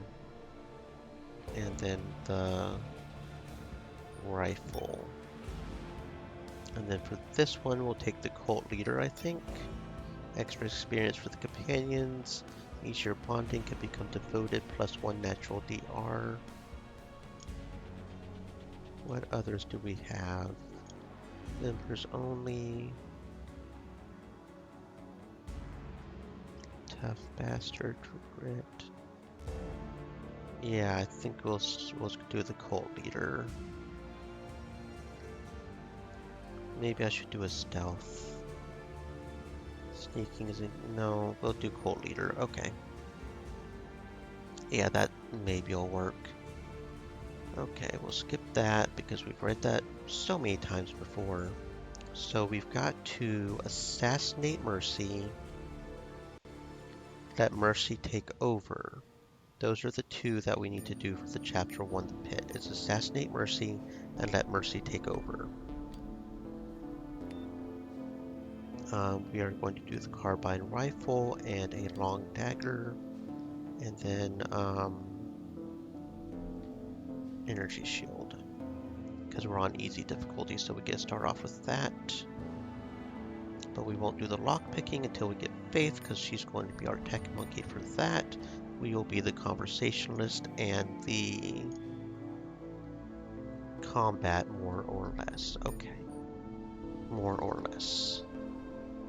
So first thing we need to do, we don't have the lockpick yet, and we won't do that. First thing we need to do is go over here to Whiskey Jack, to Tanner, and then we ask what kind of job, is it real, every scav, let me guess. Feeling you're dying to tell me. Are you sure the card still works? Why me? I'd feel safe for someone to watch my back. Okay. And then Whiskey Jack has a quest for us with Jed. Any work around here? Jed Walker sounds familiar. I can do that. That sounds good. Okay, so then we will go up to here and do that quest there. We've also got to go to the medic and we'll do that quest. Okay, Evans, I have a job for you. What thugs? Doop-a-doop. Let's see what transpires. What money? Doesn't have to go this way. You leave the store in your body bag. Are you sure about that? We do have enough streetwise to do it. So for the fights that we can persuade otherwise, although I think we need to focus on persuasion. If I remember right, well, why should I have to remember right? I could just go look at the guide just to make damn sure. Because if we're going to do this, we're just going to do it. Right? Right. Okay. Don't lag. Come on. Okay, over here. Oh, god damn you. Come on, over here. Scroll down. The end. Landing the ship. Okay, so yeah, we need either a Persuasion 8, Streetwise 8. Okay, so we need both Persuasion and Streetwise. Either Persuasion 8 and... Okay, we can just go Persuasion route. We could do Persuasion 8 and Persuasion 9. So we'll focus on Persuasion. Or maybe we should focus on Street. We could do Streetwise too. So it doesn't matter. Okay, we'll focus on Streetwise. It seems I feel like I see Streetwise a lot more than I see Persuasion. And we start off with a 4 Streetwise, so we'll do Streetwise. And then we convince them to walk away. But if we start getting if we get to the point where we have 9 Streetwise already, we'll just focus on battle. So welcome aboard, Evans. And then is that boulder better than what we've currently got? No, because I've got an old Betsy. And then the camp knife is better than a toothpick. Neither of us use pistols. The boulder is better than the Howler, because that's an assault rifle. Then we'll give you the toothpick. I think you've got... I don't know what your secondary weapon style is. Is it? Sign tag. Okay, Evans. I need to assign you a tag of rifle. And critical strike, I think, would be good. There we go. And you are a bladed. Yeah, that's what I thought. By only 1 level, but that's okay. Talk to Abe. Get our streetwise up even more. Get 50 creds and 2 meds, which we will need. And browse the wares and buy the rope, because we will need that for future reference. No, we won't. Will we? No, we... Oh, maybe we'll. Okay, open this up. He tries to convince us what happened. What can I do to help? Why me? Tempting, give me my 250 credits. Oh, you know we're coming, wait for them to leave. Okay. I haven't decided yet, and Braxton, okay. So then over here to the church to do this quest over here. Oh wait, Medvegas is closer. How you doing, boo? You new doctor, data jack, machine dude. Do you have any plans for sale? What do you mean? I'm looking for work. Where can I find him? Can I ask you something else? How to extract implants safely. Thank you. Not that that probably was a very good thing. I'll probably need some more biotech, but that's okay. Well, maybe I'll just do the biotech. Maybe I'll just be the biotech and Faith can do the others. That's fine. Get over here to the church. Talk to Solomon. Purpose would that be? Just tell me what needs to be done. Or, this one. What task? What happened to your deacon? I'll see what I can do. A job's a job unless you want to go back to Abe. Shut the hell up, Evans. I don't give a fuck about you. Okay, there we go. And then we can go over to Camptown.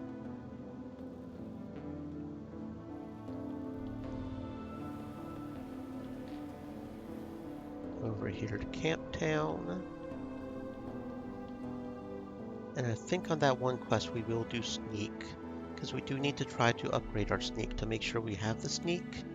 So in the options we do sneak, we do need to make sure to do the sneak, so we have enough sneak to sneak, if that made sense. And there isn't an achievement for sneaking to steal the thing from Mama. I just thought about making sure, but there wasn't one of those. Haven't lost any fingers yet. Hired for what? We are. Why is he worried? Yes, so let's do this job. Okay. And we need to talk to Chance.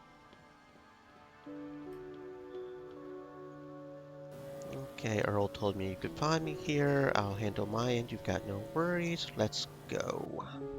Go inside. Continue. What if I can get this module for you? I will find a way. I've got this. I think that's the best way to solve that one, honestly. Earl's office, travel. Earl. We kinda did the job, kinda not. What's the next job? Faith, how's it going, my tech monkey friend? You must be Faith. What happened? What happened next? Thought could be.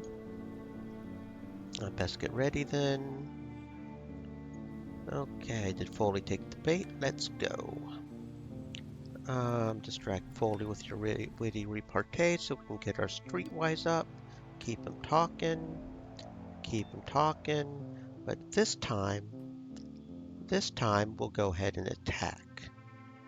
So this is sort of one of those events where we can get both streetwise and attack experience. So let's just fucking do it. Let's kill everybody.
Well, you look at the time already. Gosh darn, how does time fly like this?